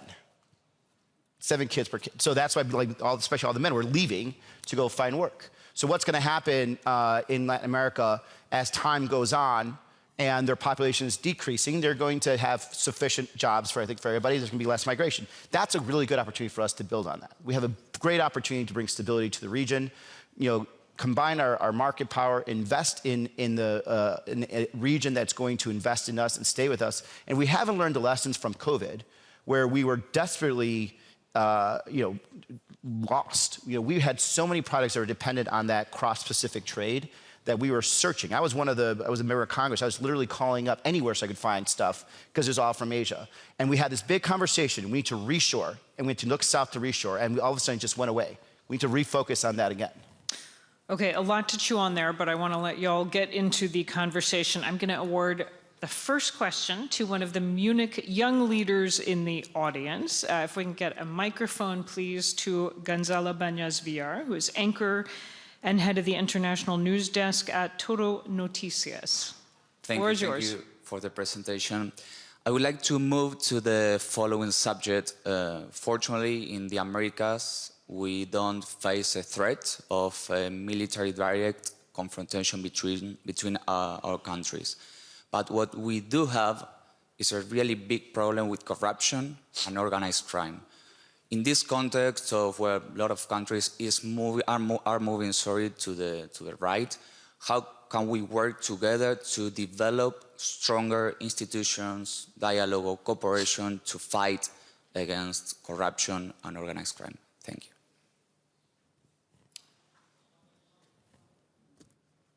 Working together to build. Well, at least for us, us rescinding some of our anti-corruption laws was a horrible mistake. And when the administration went in and did that, it sent signals out there to what we're willing to accept as a country. Number two, the fact that we can also now, there used to be a law on the books that if you're an American company, you cannot engage in bribery to get contracts. That's now off the books. So we're setting very bad standards. On the other hand, there are ways for us to work together, especially in terms of knowledge, technology transfers, access to technology. with the rise of AI and the digitization of the economy as well as just of everything, it's going to be easier actually to find corruption. And I think it's going to be great for specifically the press to actually be the first anchor in that to expose it. But then you actually have to have institutions that are actually going to do something about that. You know, for me, it's scary that we're actually setting a really horrible example. We have an administration that's one of the most corrupt administrations since the 1870s, where they're actually, their sons and daughters are issuing crypto-backed money from, you know, different countries and foreign entities. So we're not the best example right now, but, you know, historically speaking, there are ways for us to work together. And, you know, technology plus institutions to do there, plus the laws, I think are going to be the key to that going forward. And we have the you know, the lawyers, the judges that can go down there and be helpful in, getting our knowledge out to our friends in Latin America.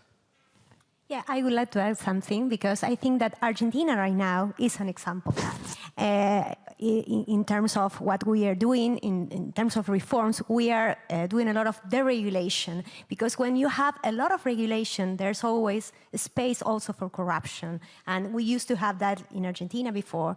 You need, for instance, specific permits to import or export, and then, of course, you have something that there is going to be bad, no? So, I mean, removing all these discretionary things, it's good. It's a good move, I think, and also signing all these treaties that we are now signing. I mean, a few days ago, we ratified the Mercosur-European Agreement in Congress, in the lower chamber. We are the first country to do that, and I'm so proud of that. In terms of that, I would like to say something. The other day, a Brazilian colleague told me, oh, the Argentinian guy, now the promoters of free trade. So that was sort of something different that is happening with Argentina. And I think that these new agreements, rule of law, we are also entering OECD. I think these are things that help for corruption, I mean, to avoid corruption, and to also give back agency to people in Argentina and freedom for the people. I think it's very important. The question that keeps coming through my mind, I hear comments about the rule of law. And democracy and why that matters. And I'm struggling to square it with what we're witnessing with, for example, the US blowing up boats in the Caribbean. No one argues that no one would argue that cutting narco trafficking is a bad thing. However, there was no due process. It was a contradiction and in violation of international law. Do you wrestle with that? Well, I don't, because I think the boat strikes are illegal. I think it is murder, what we're doing. We don't murder people in the United States. We don't execute people in the United States for drug dealing, but somehow we think it's okay because it's, you know, some poor people doing it off the coast of Venezuela or Colombia. So I don't have there's no struggle with me. It is illegal what we're doing, and it's wrong that you know, members of this administration somehow lie to themselves and say that it's somehow justifiable. I mean, I imagine if Secretary Rubio were on the stage, he would defend this as that perfect wasn't on the table, that the U.S. should be fighting drug trafficking in the interest of helping Americans. There's lots of ways. There's lots of ways to do that. There's lots of ways to do that. You have the Coast Guard. You could interdict. You know, by doing this type of you know, public execution, I mean, you really are setting it up for some other country to use the same excuse for whatever you know, that means to them. I mean, right now, if you look in China, China and the Philippines are fighting over boats in the middle of you know, the sea over there. They're going to come up with an excuse too to just start droning Filipino boats, right? If you guys look off the coast of South America, you have all the Chinese fishing boats right there. Once, you know, at some point, Ecuador, Peru is going to get mad about all the overfishing, and they're going to end up, you know, hitting each other. They're going to use the justification of what we just did in Venezuela to do that. Questions? I see one here, and then we'll move over here. The gentleman with the red tie. Hi there. I think it's turned on. Is that blue tie? Thank you. Davis Molansky from Venezuela. I would like to add something very important that happened on January 3rd operation. It was the proof that how Cuba has been involved in my country for 27 years. 32 Cuban agents were killed on that operation. And since 1999 until 2025, probably Venezuela gave more money to Cuba than the Soviet Union. Only in oil is estimated that 63 billion were given in oil in exchange for such a sophisticated oppressive apparatus. So my question is, when you have a dictatorship in the case of Cuba with 67 years, the case of Venezuela, 27 years, people have tried everything. Dialogues, negotiations, protests, elections. I've been there. I've been living in exile for 9 years. I was mayor and I was illegally removed. I worked with Maria Corina Machado. Cubans have tried also protests. There has been embargo. Obama tried to open relations with Cuba. So what options have the international system, the international community, when everything that has been tried doesn't work? And that is why I think 84% of people in Costa Rica or 95% of Venezuelans support what happened on January 3rd. So Except what options? What options in the United States? What options? No, but it's for everyone, for Senator. Sorry, for everyone. So the question is not for you. Yeah, but what I'm saying is, and this is literally a question. It's not rhetoric. Is what options have the international community and multilateralism when a nation, the people try everything? You're saying what option was and nothing is working. Thanks. But look, I guarantee you what you're saying is correct. 84%, there's that. It wasn't popular in the United States, by the way, the attack. Number two, it was our soldiers that were put their lives at risk for, but I didn't want them. Like, we've been doing too much of this. We've been, I lost too many friends in Iraq. We've lost too many friends in Afghanistan. And I'm sorry that Cuba was involved in Venezuela, and we've seen that happening. But that is the interest of the Venezuelans. It doesn't mean that we need to go and send our men and women to die for it. Everything, and by the way, I was actually very supportive of a lot of actions against Venezuela, in terms of sanctions, in terms of political sanctions, giving asylum, still giving asylum to Venezuelans, everything else like that. So we should look at a wide range of things. But if we start allowing the rule of law to be dictated how big your gun is, that gun is eventually going to be turned on us. And it'll be right now it's popular because it's Venezuela. What happens when it's Mexico? Are you going to be saying that when it's Mexico? There was just Colombia. I mean, now what's going to happen when it happens to Colombia? Everyone's going to start to change their tune. And the reason it started because we allowed the first originalism to happen, where we just said, hey, it was okay because we didn't like that guy. But he's saying that they try everything. So it's so, So then why don't you guys do it? Well, because, we are trying to fight with ourselves. Why does the United States have to be the actual military force then instead, if it's so popular? If we do not take that into account, we cannot reshape these institutions that are failing the people. So we need really to take into consideration that, because, they try everything, and we know that, and they report all the violations, everything. They won the elections. The election was stolen. So, and what about the multilateral order? They failed them. So we need to, to regain trust in multilateralism, we need to change that, because if we think, oh, no, it's okay, we don't have to do anything, then these things happen. And I want a rule-based order, because we are probably going to be bullied, not going to be, we're smaller. So I think that we need that, but we need a system that works for the people. For him, it's not working for him. That's no disagreement with that. I think not just in Venezuela, but we've entirely failed in the checks and balances to try to keep us out of war. But the fallback to that isn't in the eventually war then either. Thank you. Great question. Thanks for sparking that. Right here.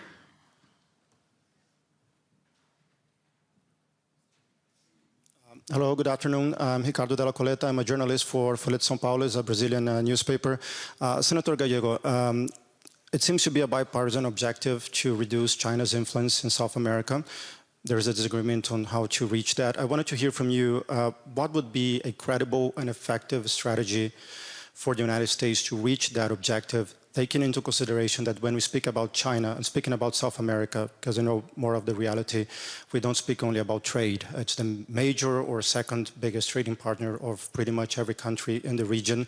It invests heavily in infrastructure, it has ownership of strategic assets like rare earths. It just concluded a huge port in Peru. And one of the critics you might hear from different officials in South America is when negotiations are on the table with the Americans, the US just does not offer the same amount of investments and money that China puts on the table. So what would be your vision, your strategy, that maybe in a future administration there would be a bigger cooperation and countries in South America would be willing to cooperate with the US and push China away because they think it's in their best interest? Look, if we want to play at the poker table, we have to bring the stakes, and we don't.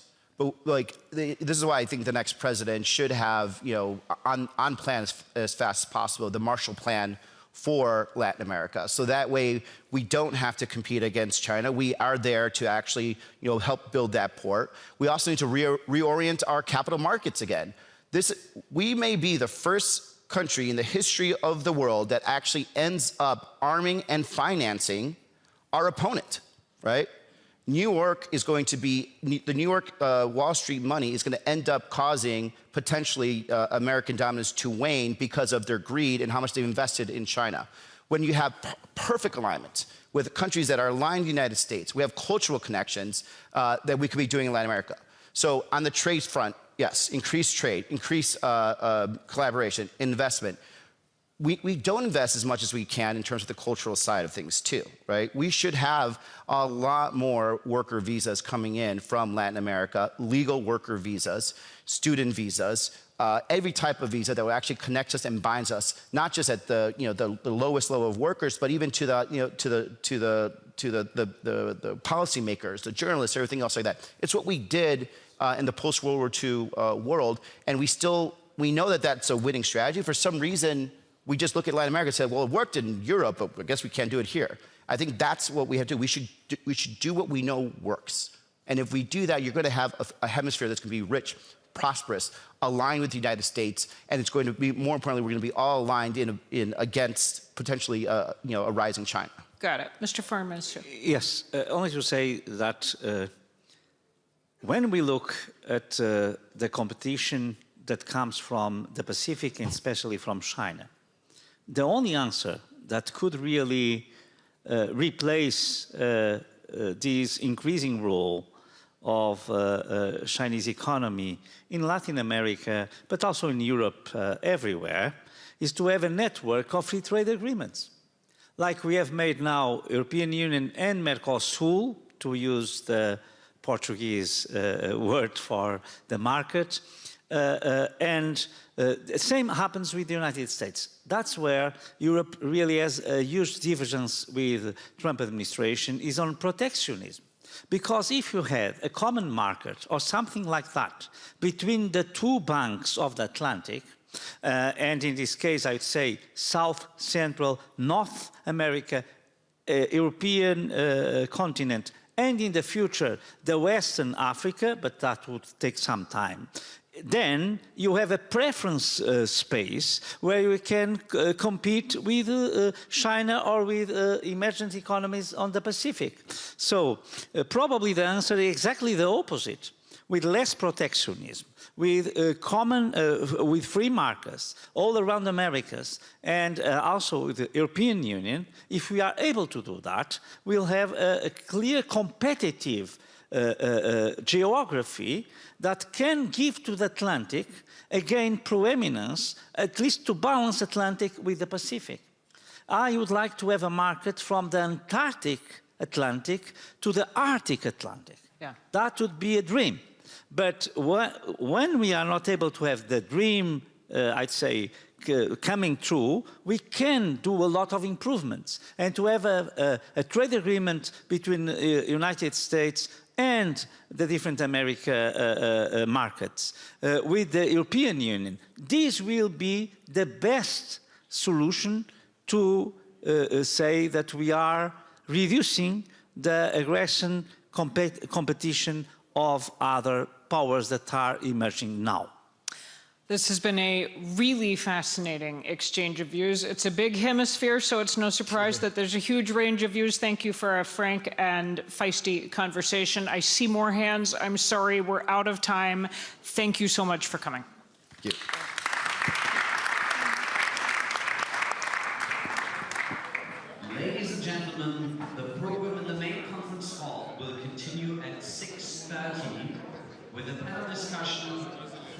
years of devastation, ending the war in Sudan. Ladies and gentlemen, we'll continue at 6:30 p.m. in the main conference hall with the panel discussion, 3 years of devastation, ending the war in Sudan.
Ladies and gentlemen, please make your way into the main conference hall where we will continue with the program shortly. Ladies and gentlemen, please make your way back into the main conference hall now.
Ladies and gentlemen, we will continue with the main program in 5 minutes. Ladies and gentlemen, please make your way back into the main conference hall now.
Ladies and gentlemen, please take your seats in the main conference hall now.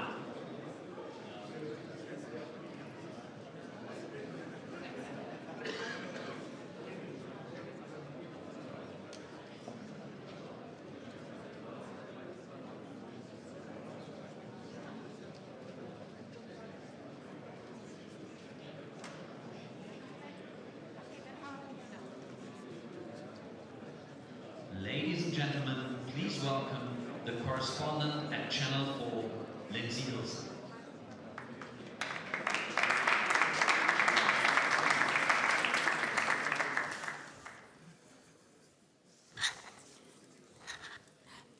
Ladies and gentlemen, thank you very much for coming to this session on the devastating three-year war in Sudan. And I'm very grateful to the Munich Security Conference for putting this on the main stage, because this is a war that really matters. I think you know some of the statistics: 14 million displaced, 30 million needing aid, 7 million facing famine. And this war is spreading. It is not stopping. Today, what I hope we're going to talk about is how to bring peace. Humanitarian aid is important, but we need to stop the war. The first part, this session is going to be in two parts. The second part will be the envoy of Donald Trump, President Trump, to this issue, and some foreign ministers. But first, let me welcome onto the stage Mr. Kamal Idris. Mr. Idris, will you come?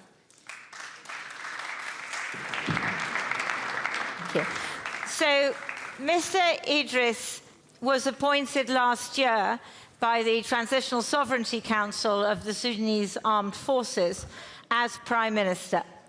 Now, not all the countries in the world recognize Mr. Idris as Prime Minister, but he is a very important person in any peace process that there may be. And so for that reason, we're very grateful to him for giving his time for the next 15 minutes in the first part of this session. So, Mr. Idris, there seem to be many different peace processes at the moment, and there is one which is called the Peace Roadmap, which I think has your name on, which you went to the UN with.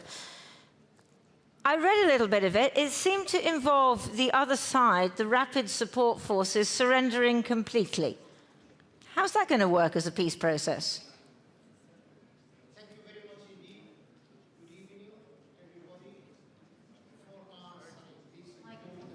I think you need a microphone. I think they're going to... Very loud, but you need a microphone for the broadcast. So, Mr. Idris, if you can use the microphone. Before answering this important question, please allow me to establish 6 important points. 3 important points. 6. There's no way that's going to happen. Agree, but I will be very brief.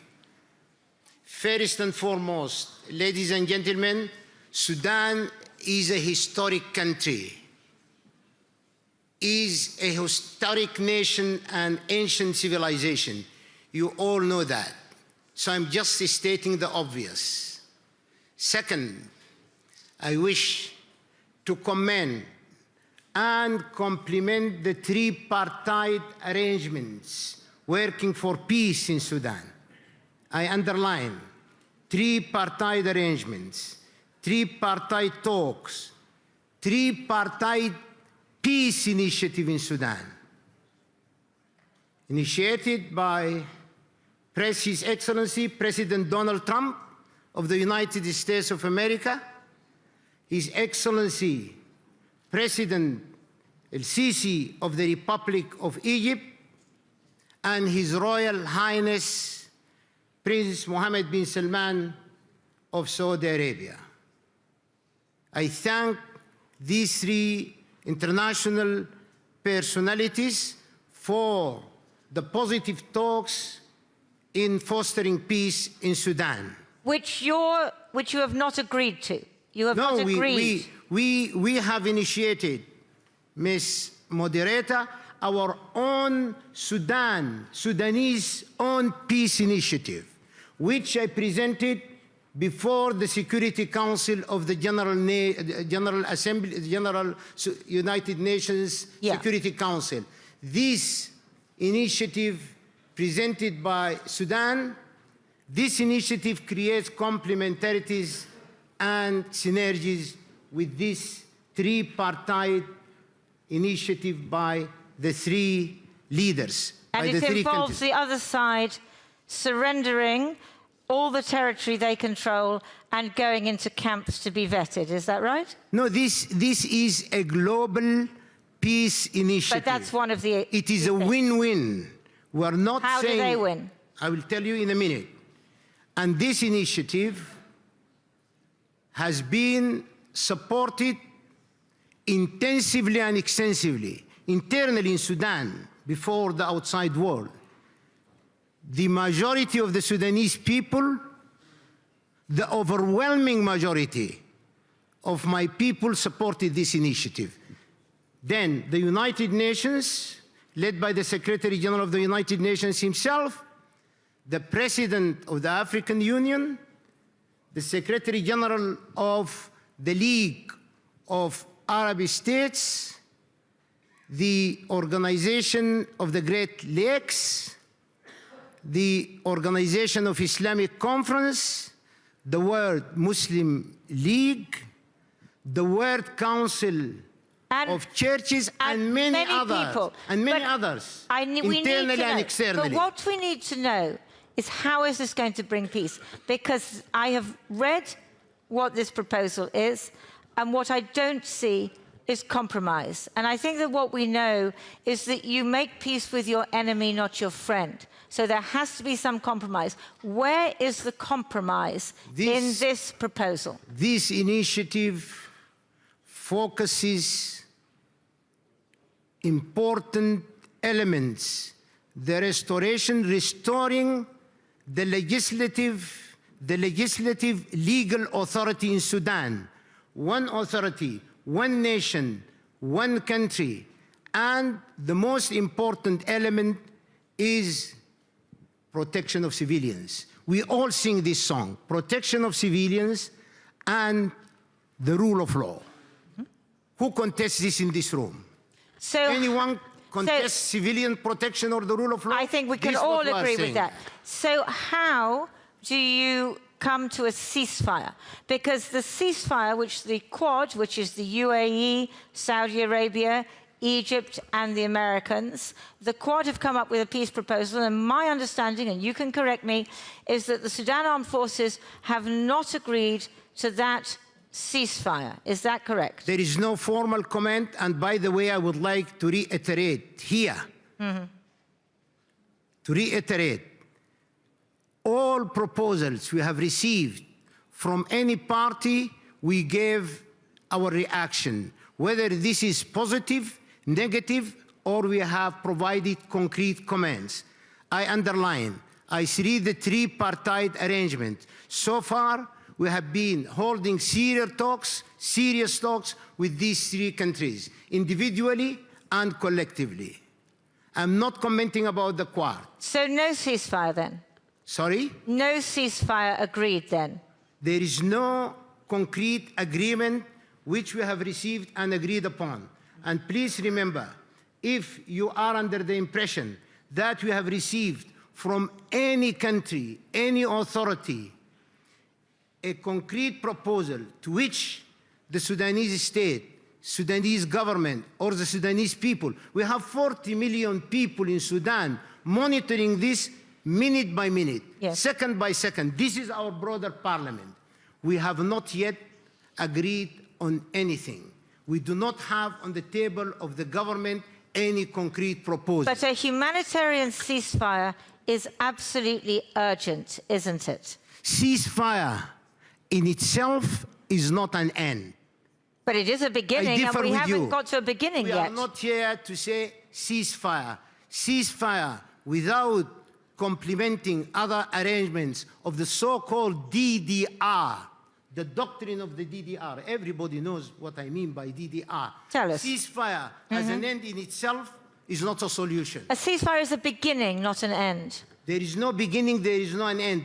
All these initiatives, All these steps must go hand in hand, concurrently. But if you don't start somewhere, and tomorrow we initiate war again. But you have to start somewhere, and you start with a humanitarian ceasefire, and then all these other elements, which of course you're right, are tremendously important, follow. But if you don't start with a ceasefire, then the people are not continuing an end in itself.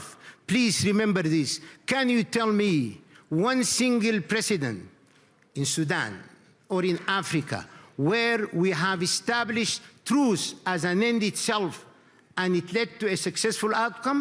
Zero. Truce as an end in itself will never work unless it is coordinated and connected with other arrangements. DDR, relocation of the militias, and in our case, these are not militias, by the way. These are mercenaries, and some of you would have followed my statement, which I sent to the Prime Minister of Colombia. The majority of those fighters are mercenaries. I say it publicly, from Colombia, from Ukraine, from many other countries. These are not fighters. And what about the United Arab Emirates? What is your position on talking to the United Arab Emirates? United Arab Emirates have to come to an agreement to stop providing any assistance and weapons or support to those mercenaries. Once the United Arab Emirates did stop that, we can ourselves enter into serious talks, even with the United Arab Emirates. But under the circumstances, we have evidence beyond reasonable doubt, established by prestigious organizations, the United Nations system of organizations, prestigious universities in the United States of America. They did say that. It is not us. It is not Kamil Idris who said this. These are established reports. So it is up to the United Arab Emirates to defend themselves, stop this, and then we can enter into You have no idea how quickly time goes. I'm going to go to the audience for a couple of questions, because soon they're going to clear us off the stage, you know. Do we have any questions? Oh, maybe no. Are you just giving me these few minutes? Yeah, I am. I'm that mean.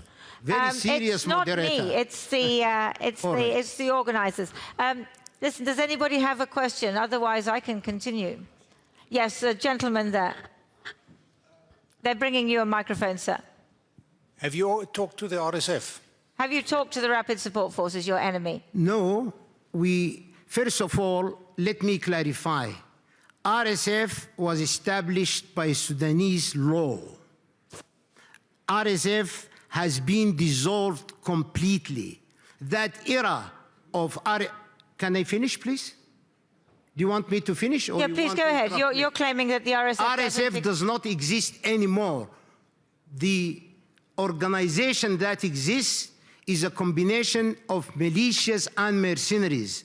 The majority of the fighters are mercenaries, as I have just said a few seconds ago, from Colombia, from Ukraine, and from many other countries. So who is there to make peace with then? You see, these are established reports in the media and in the international media. It is not Sudan who's saying this. These are who is there to make reports, peace with? Evidence beyond reasonable doubt. You understand this term in law? Evidence beyond reasonable doubt. So who is there to make peace with? If you are denying the existence of your enemy, we are not denying. We are not denying the existence. We are saying the fighters now are mercenaries, prohibited, banned by international law. Ladies and gentlemen, we have to abide, listen to this very carefully, by the Charter of the United Nations and by the basic principles of international law. We cannot contradict ourselves. With whom does Sudan fight today? With mercenaries. Sudan is today, but tomorrow is many neighboring countries, the Horn of Africa, and this is a direct threat to the international peace and security. I think we can all agree. We're not saying we don't want to agreeing that this war is a direct threat. Do I have one more question to Mr. Kamal Idris, not from his own delegation, but from somebody else? This delegation, I think, is banned. Gentleman over there. Thank you.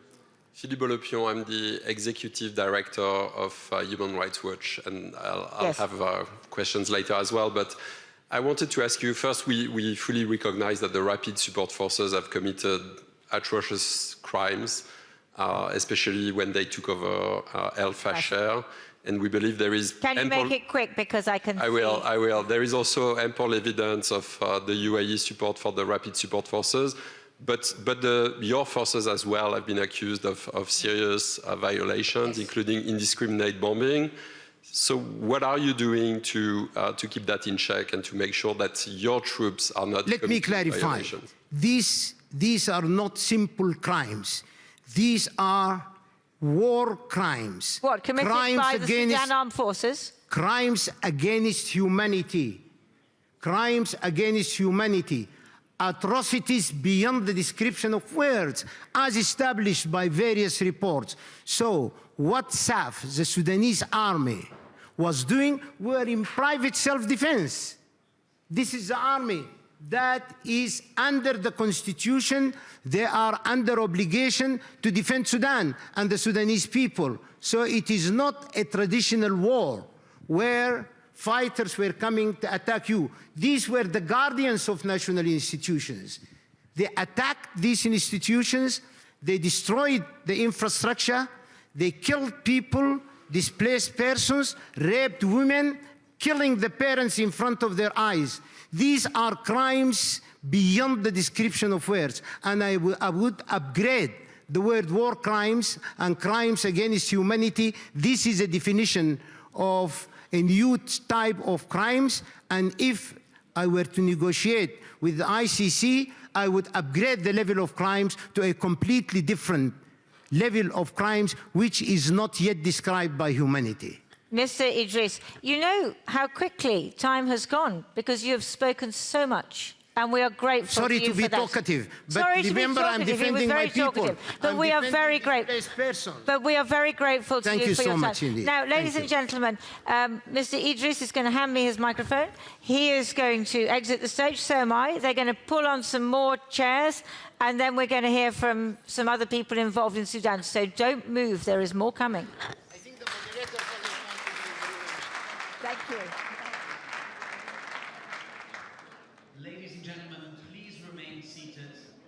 Please remain seated, ladies and gentlemen, as we're preparing the panel discussion.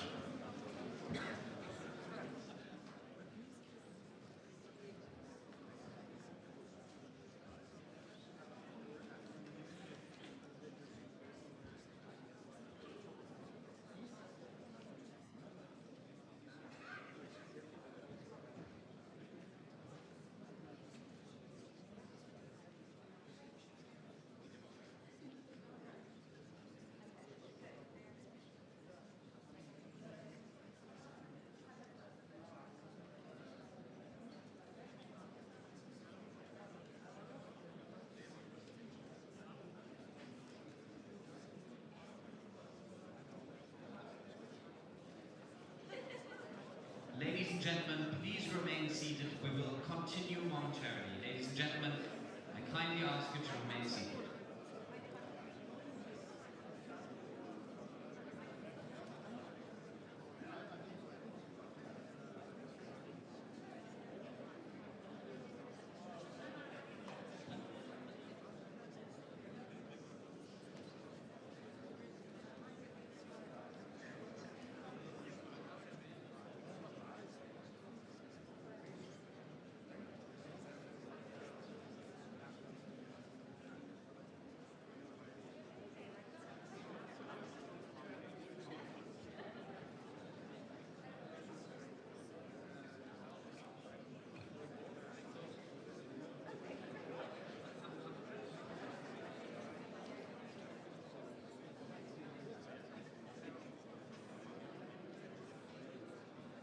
Ladies and gentlemen, please remain seated.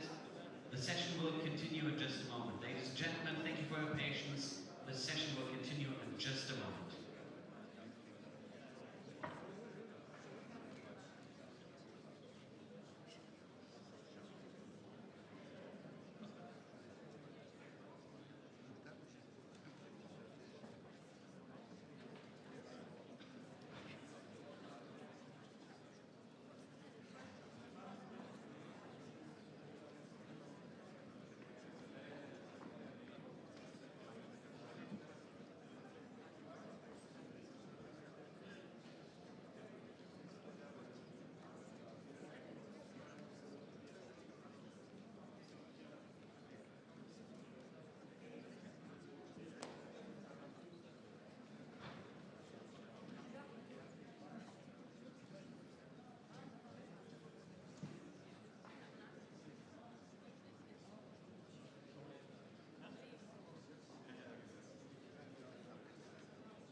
Ladies and gentlemen, please welcome back on the stage the correspondent at Channel 4, Lindsay Hilson.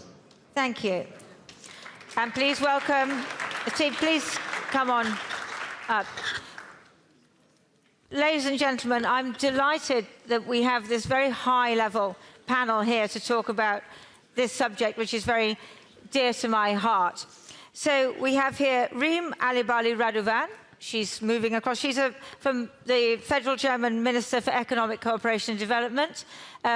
Yvette Cooper is the British Foreign Secretary. Massad Boulos is President Trump's envoy to, I've got the Arab world, Middle East, and I think also Africa, just a small part of the world. And Mohammed Fateh Rahman, who is from Khartoum and from the Youth Alliance.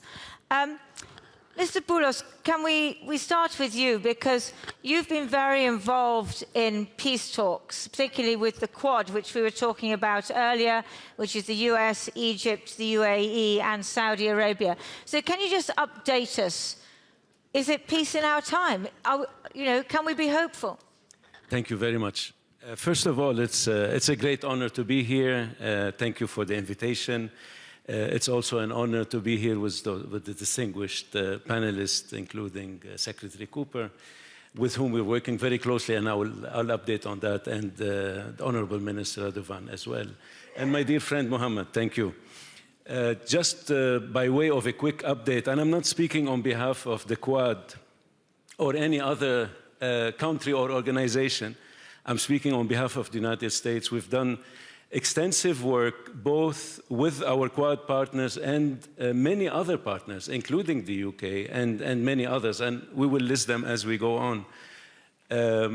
We've done extensive work. We've been in continuous contact with both parties to work on the Quad roadmap that we put out on September 12th.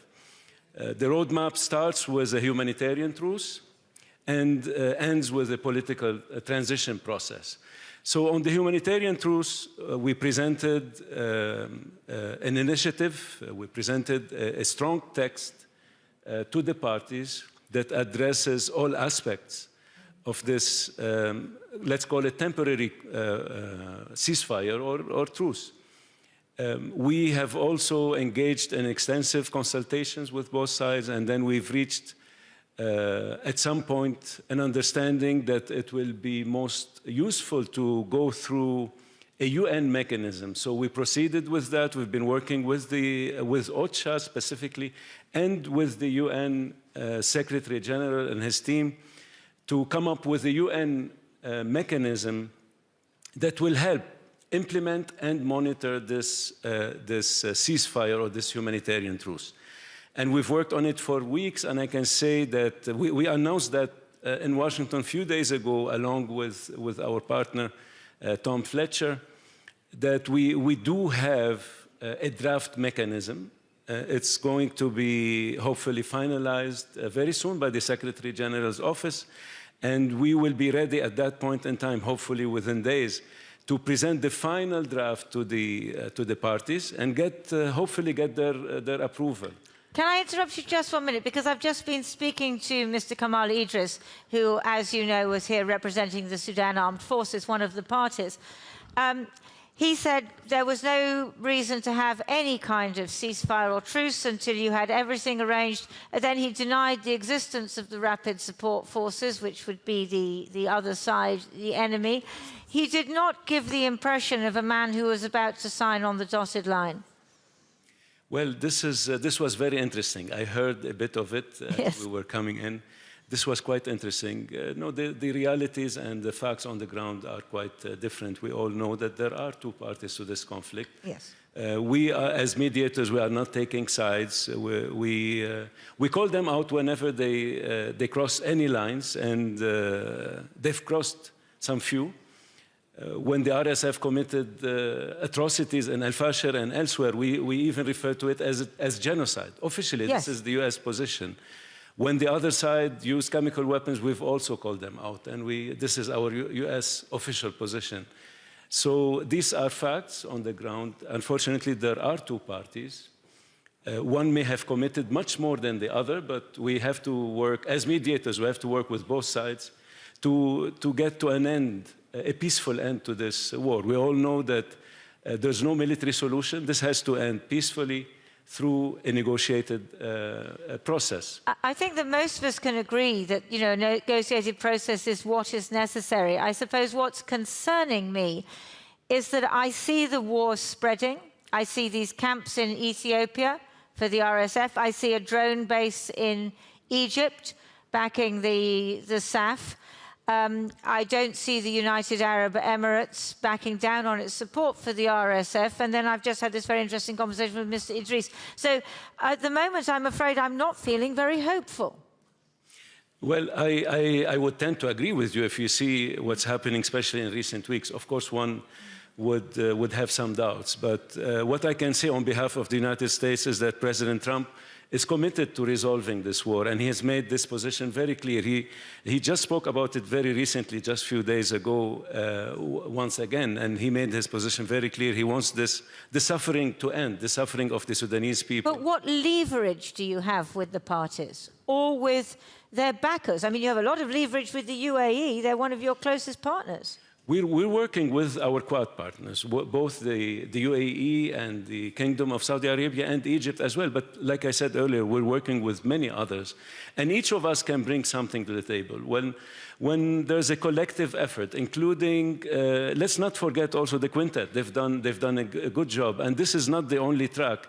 Of course, this is the most urgent, and President Trump has expressed it very clearly. The humanitarian crisis is the world's biggest humanitarian catastrophe. And this suffering must end. It must end very quickly. That's why we've been working with OCHA. We've been working with other organizations and the UN generally.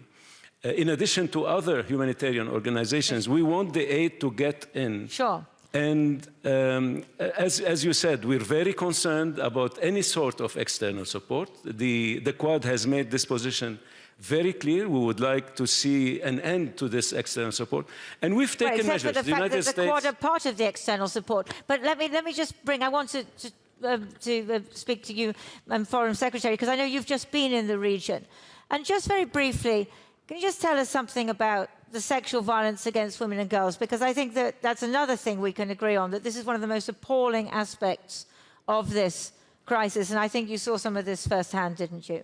Yes, thank you, Lindsay, and thank you to the organisers for holding this panel today, because look, Sudan is the worst humanitarian crisis of the 21st century. I have just, last week, was in Adre, the Chad-Sudan border, and talking to it. That's a camp of 140,000 Sudanese who have fled.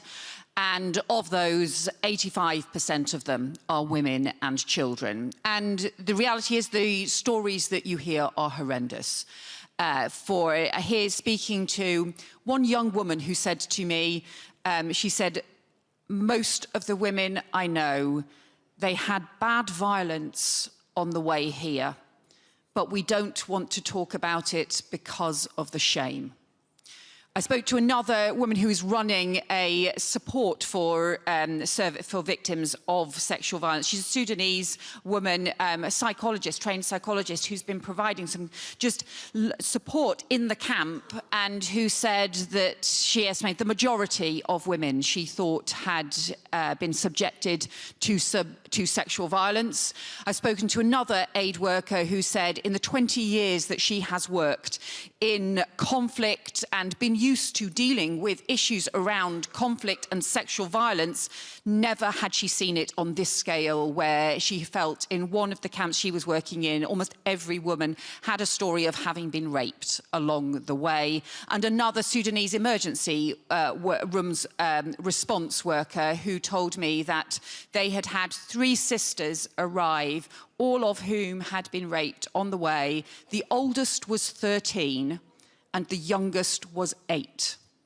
Now, this is horrific. This is a war on women's bodies that is taking place. And I think that the world has to start listening to the women of Sudan rather than the military men who are perpetuating this conflict. I think we can agree with that. And I'm glad you agree with that. But let me put another question to you, because you, in the area where you were, the sexual violence will have been committed mainly by the RSF and associated militia. Now, they are backed by the United Arab Emirates. Britain still provides weapons to the United Arab Emirates, and some of those small arms have found their way onto the battlefield, which is very disturbing. What is Britain doing to try and pressure the United Arab Emirates to stop supporting the RSF? So the two different issues there. So let me just briefly deal with the issues around arms flows and the UK controls, because we have very substantial controls. We ensure, in fact, when there were any allegations made, I insisted that all the licenses were reviewed, and 2,000 licenses were reviewed to ensure that there was no leakage, to ensure that there was nothing that any of those licenses was reaching Sudan, and to make sure that the allegations that had been made were unfounded. But if there are any further allegations, we would take the same approach and to review extensively to ensure that that must not happen. But come to the wider issue, because we have seen, obviously, the most horrendous atrocities reported around El Fasher as a result of the RSF attacks on El Fasher. And we are due, as a result of some of the work the UK and other countries have done, we are due to get the report back for the UN fact-finding mission into what has happened in El Fasher to the UN before the end of February, because it is right that we hold people to account for those horrendous atrocities. We have also seen extremely disturbing reports, including around sexual violence, including, as Mossad said, around the use of chemical weapons. And we have had from both sides as well, and some of the SAF issues we have seen with the restrictions on humanitarian aid. And this is a time where Sudan is facing the reports of around 8 million people facing famine. That is the equivalent of the entire population of London, of our capital city. If you come to London, that could be everywhere. But what I'm asking you about very specifically, and then I'm going to come on to you as well, is about leverage. Again, what leverage does Britain have on the UAE? Because the UAE is supporting the RSF. I know they deny it, but there is plenty of evidence. And it seems to me that Britain has a very close relationship with the UAE. So what I'm asking is, what are you doing to pressure them? So we raise all of these issues with the UAE, with Saudi, with Egypt, all of the members of the Quad who are working with Mossad and continue to do so. And we also believe that this needs to be wider than the Quad. So I've raised this with the African Union, with all of the neighbouring states, with foreign ministers from all of the neighbouring states of Sudan. Our assessment is there's probably more than a dozen countries who are in some way involved in arms flows, maybe through funding, maybe through manufacture, maybe through transit, maybe through training, in different ways. And like you, I am concerned of evidence that some of those arms flows may be escalating rather than reducing. However, a huge amount of work has been done on what a ceasefire might look like. And that's why I think it's urgent now that there is that international engagement and pressure on all of the parties together, both to prevent arms flows, because at the moment, the reason that those two military sides think there is a military solution when there isn't is because they can still get the access to arms flows. But where we also need the huge amount of pressure, I think we need the same kind of energy and focus and spotlight on Sudan that we had on Gaza through the summer and in the build-up to the ceasefire in Gaza last year. So let me come to your German counterpart. Tell us what leverage Germany has got. You've talked about 12 countries. I mean, the main ones I think we know about, which are supporting one side or the other, are Saudi, Egypt, UAE, Turkey. What can Germany do? What is Germany doing? I mean, it's very clear, we are very clear on that also in the European Union and as German government, that all parties involved need to step up and need to end this man-made human catastrophe.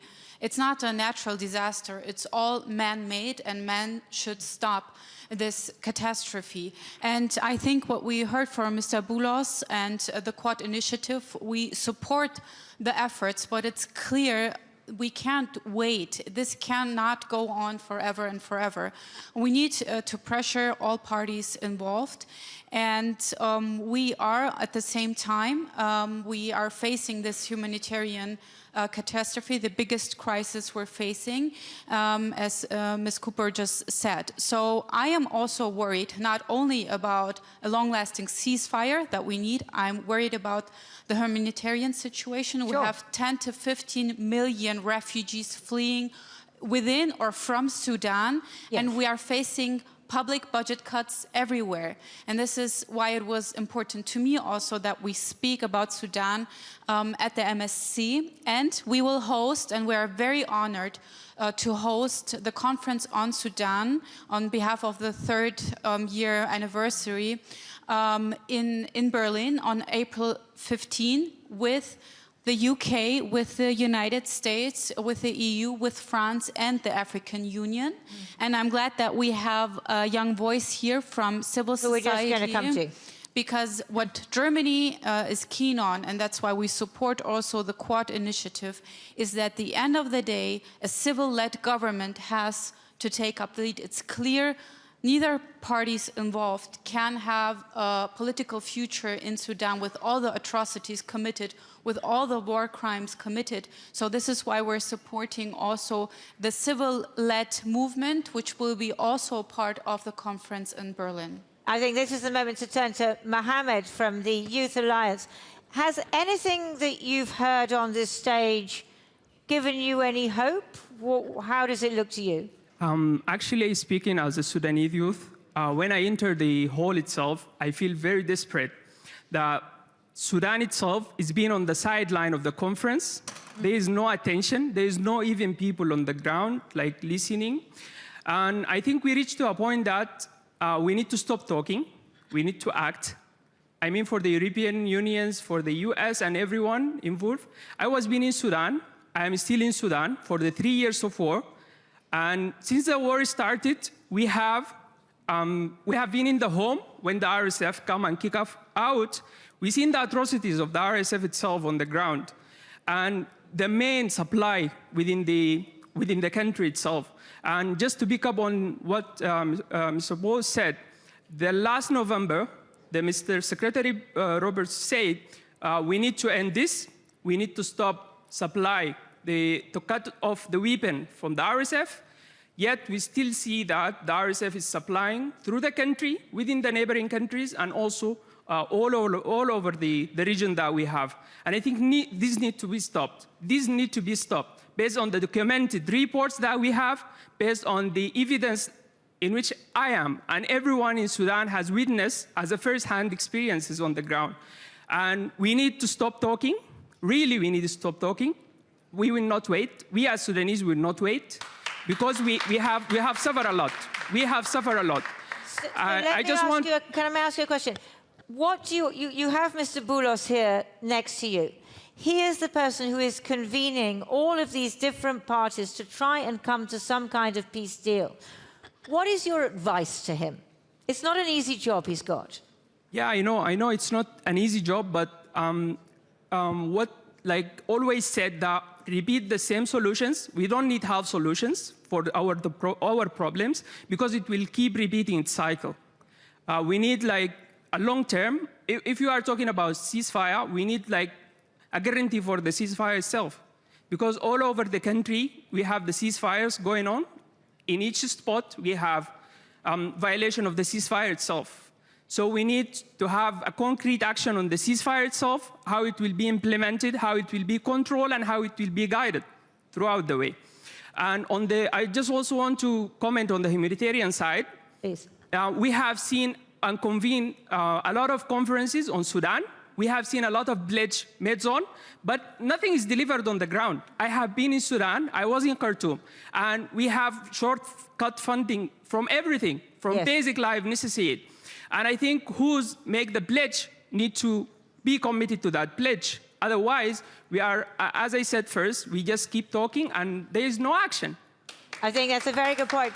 Can I, at this point, just commend, many of you will be very aware of the emergency response rooms, which is the Sudanese initiative.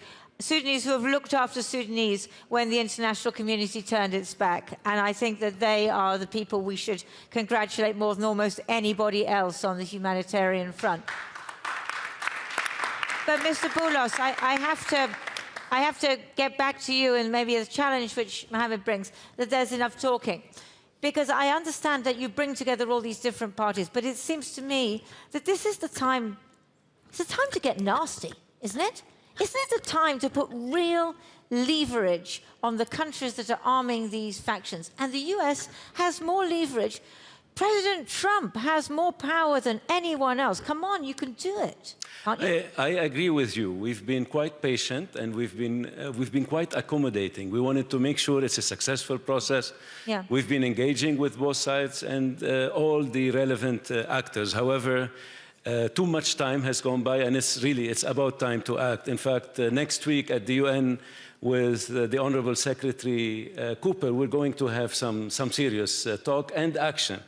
There will be some action. We'll start seeing that very soon. It's the pressure, because I think that's what's bothering me, that when I talked to Mr. Idris earlier, I don't feel that that's a man under pressure to make a ceasefire. He's going to make 6 points before he lets me ask him a question. What is the pressure you're putting on him? What is the pressure you're putting on Hemeti? What is the pressure you're putting on Abu Dhabi to stop taking the gold which is coming out of Sudan at $5,000 an ounce? Yes. Yeah. Regarding the external support, our position is very clear, not just us, but all our partners within the Quad and all the other partners.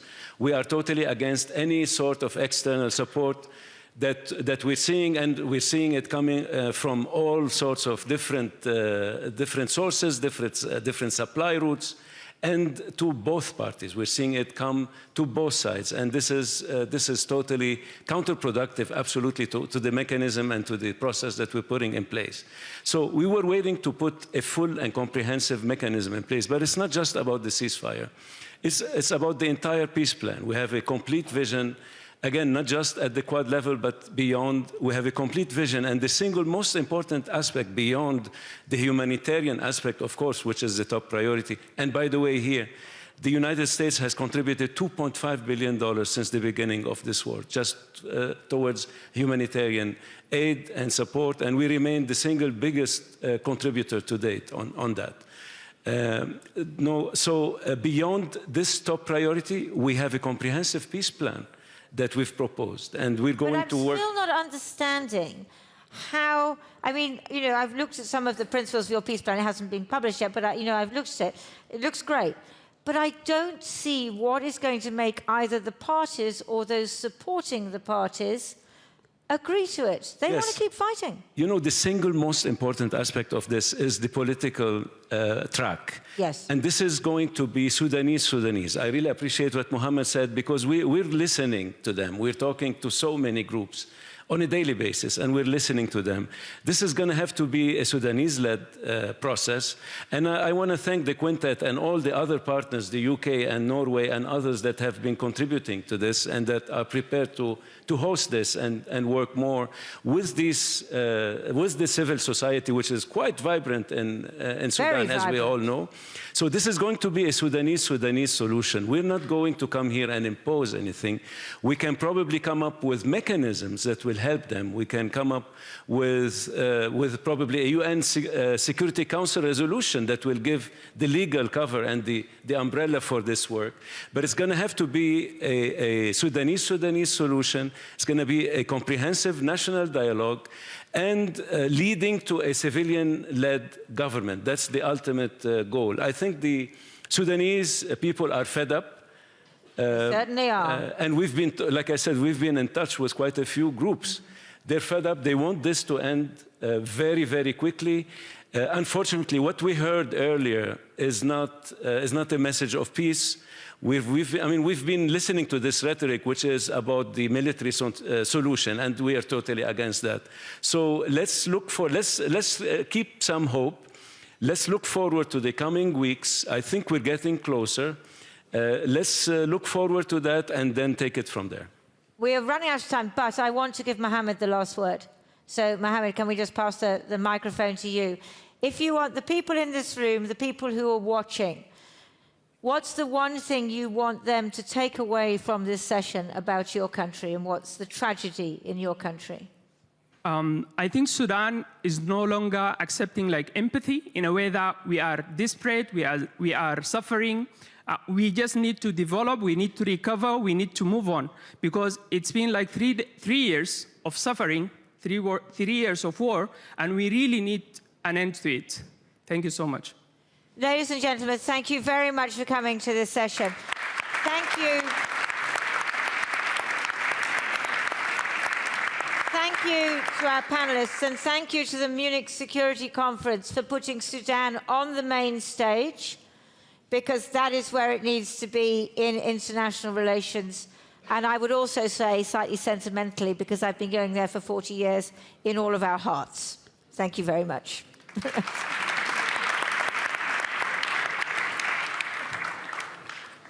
Ladies and gentlemen, the program will continue after dinners at 10 p.m. with a nightclub session in the public square, titled The West-West Divide, What Remains of Common Values. Ladies and gentlemen, we'll continue at 10 p.m. in the public square. Thank you, enjoy your dinner.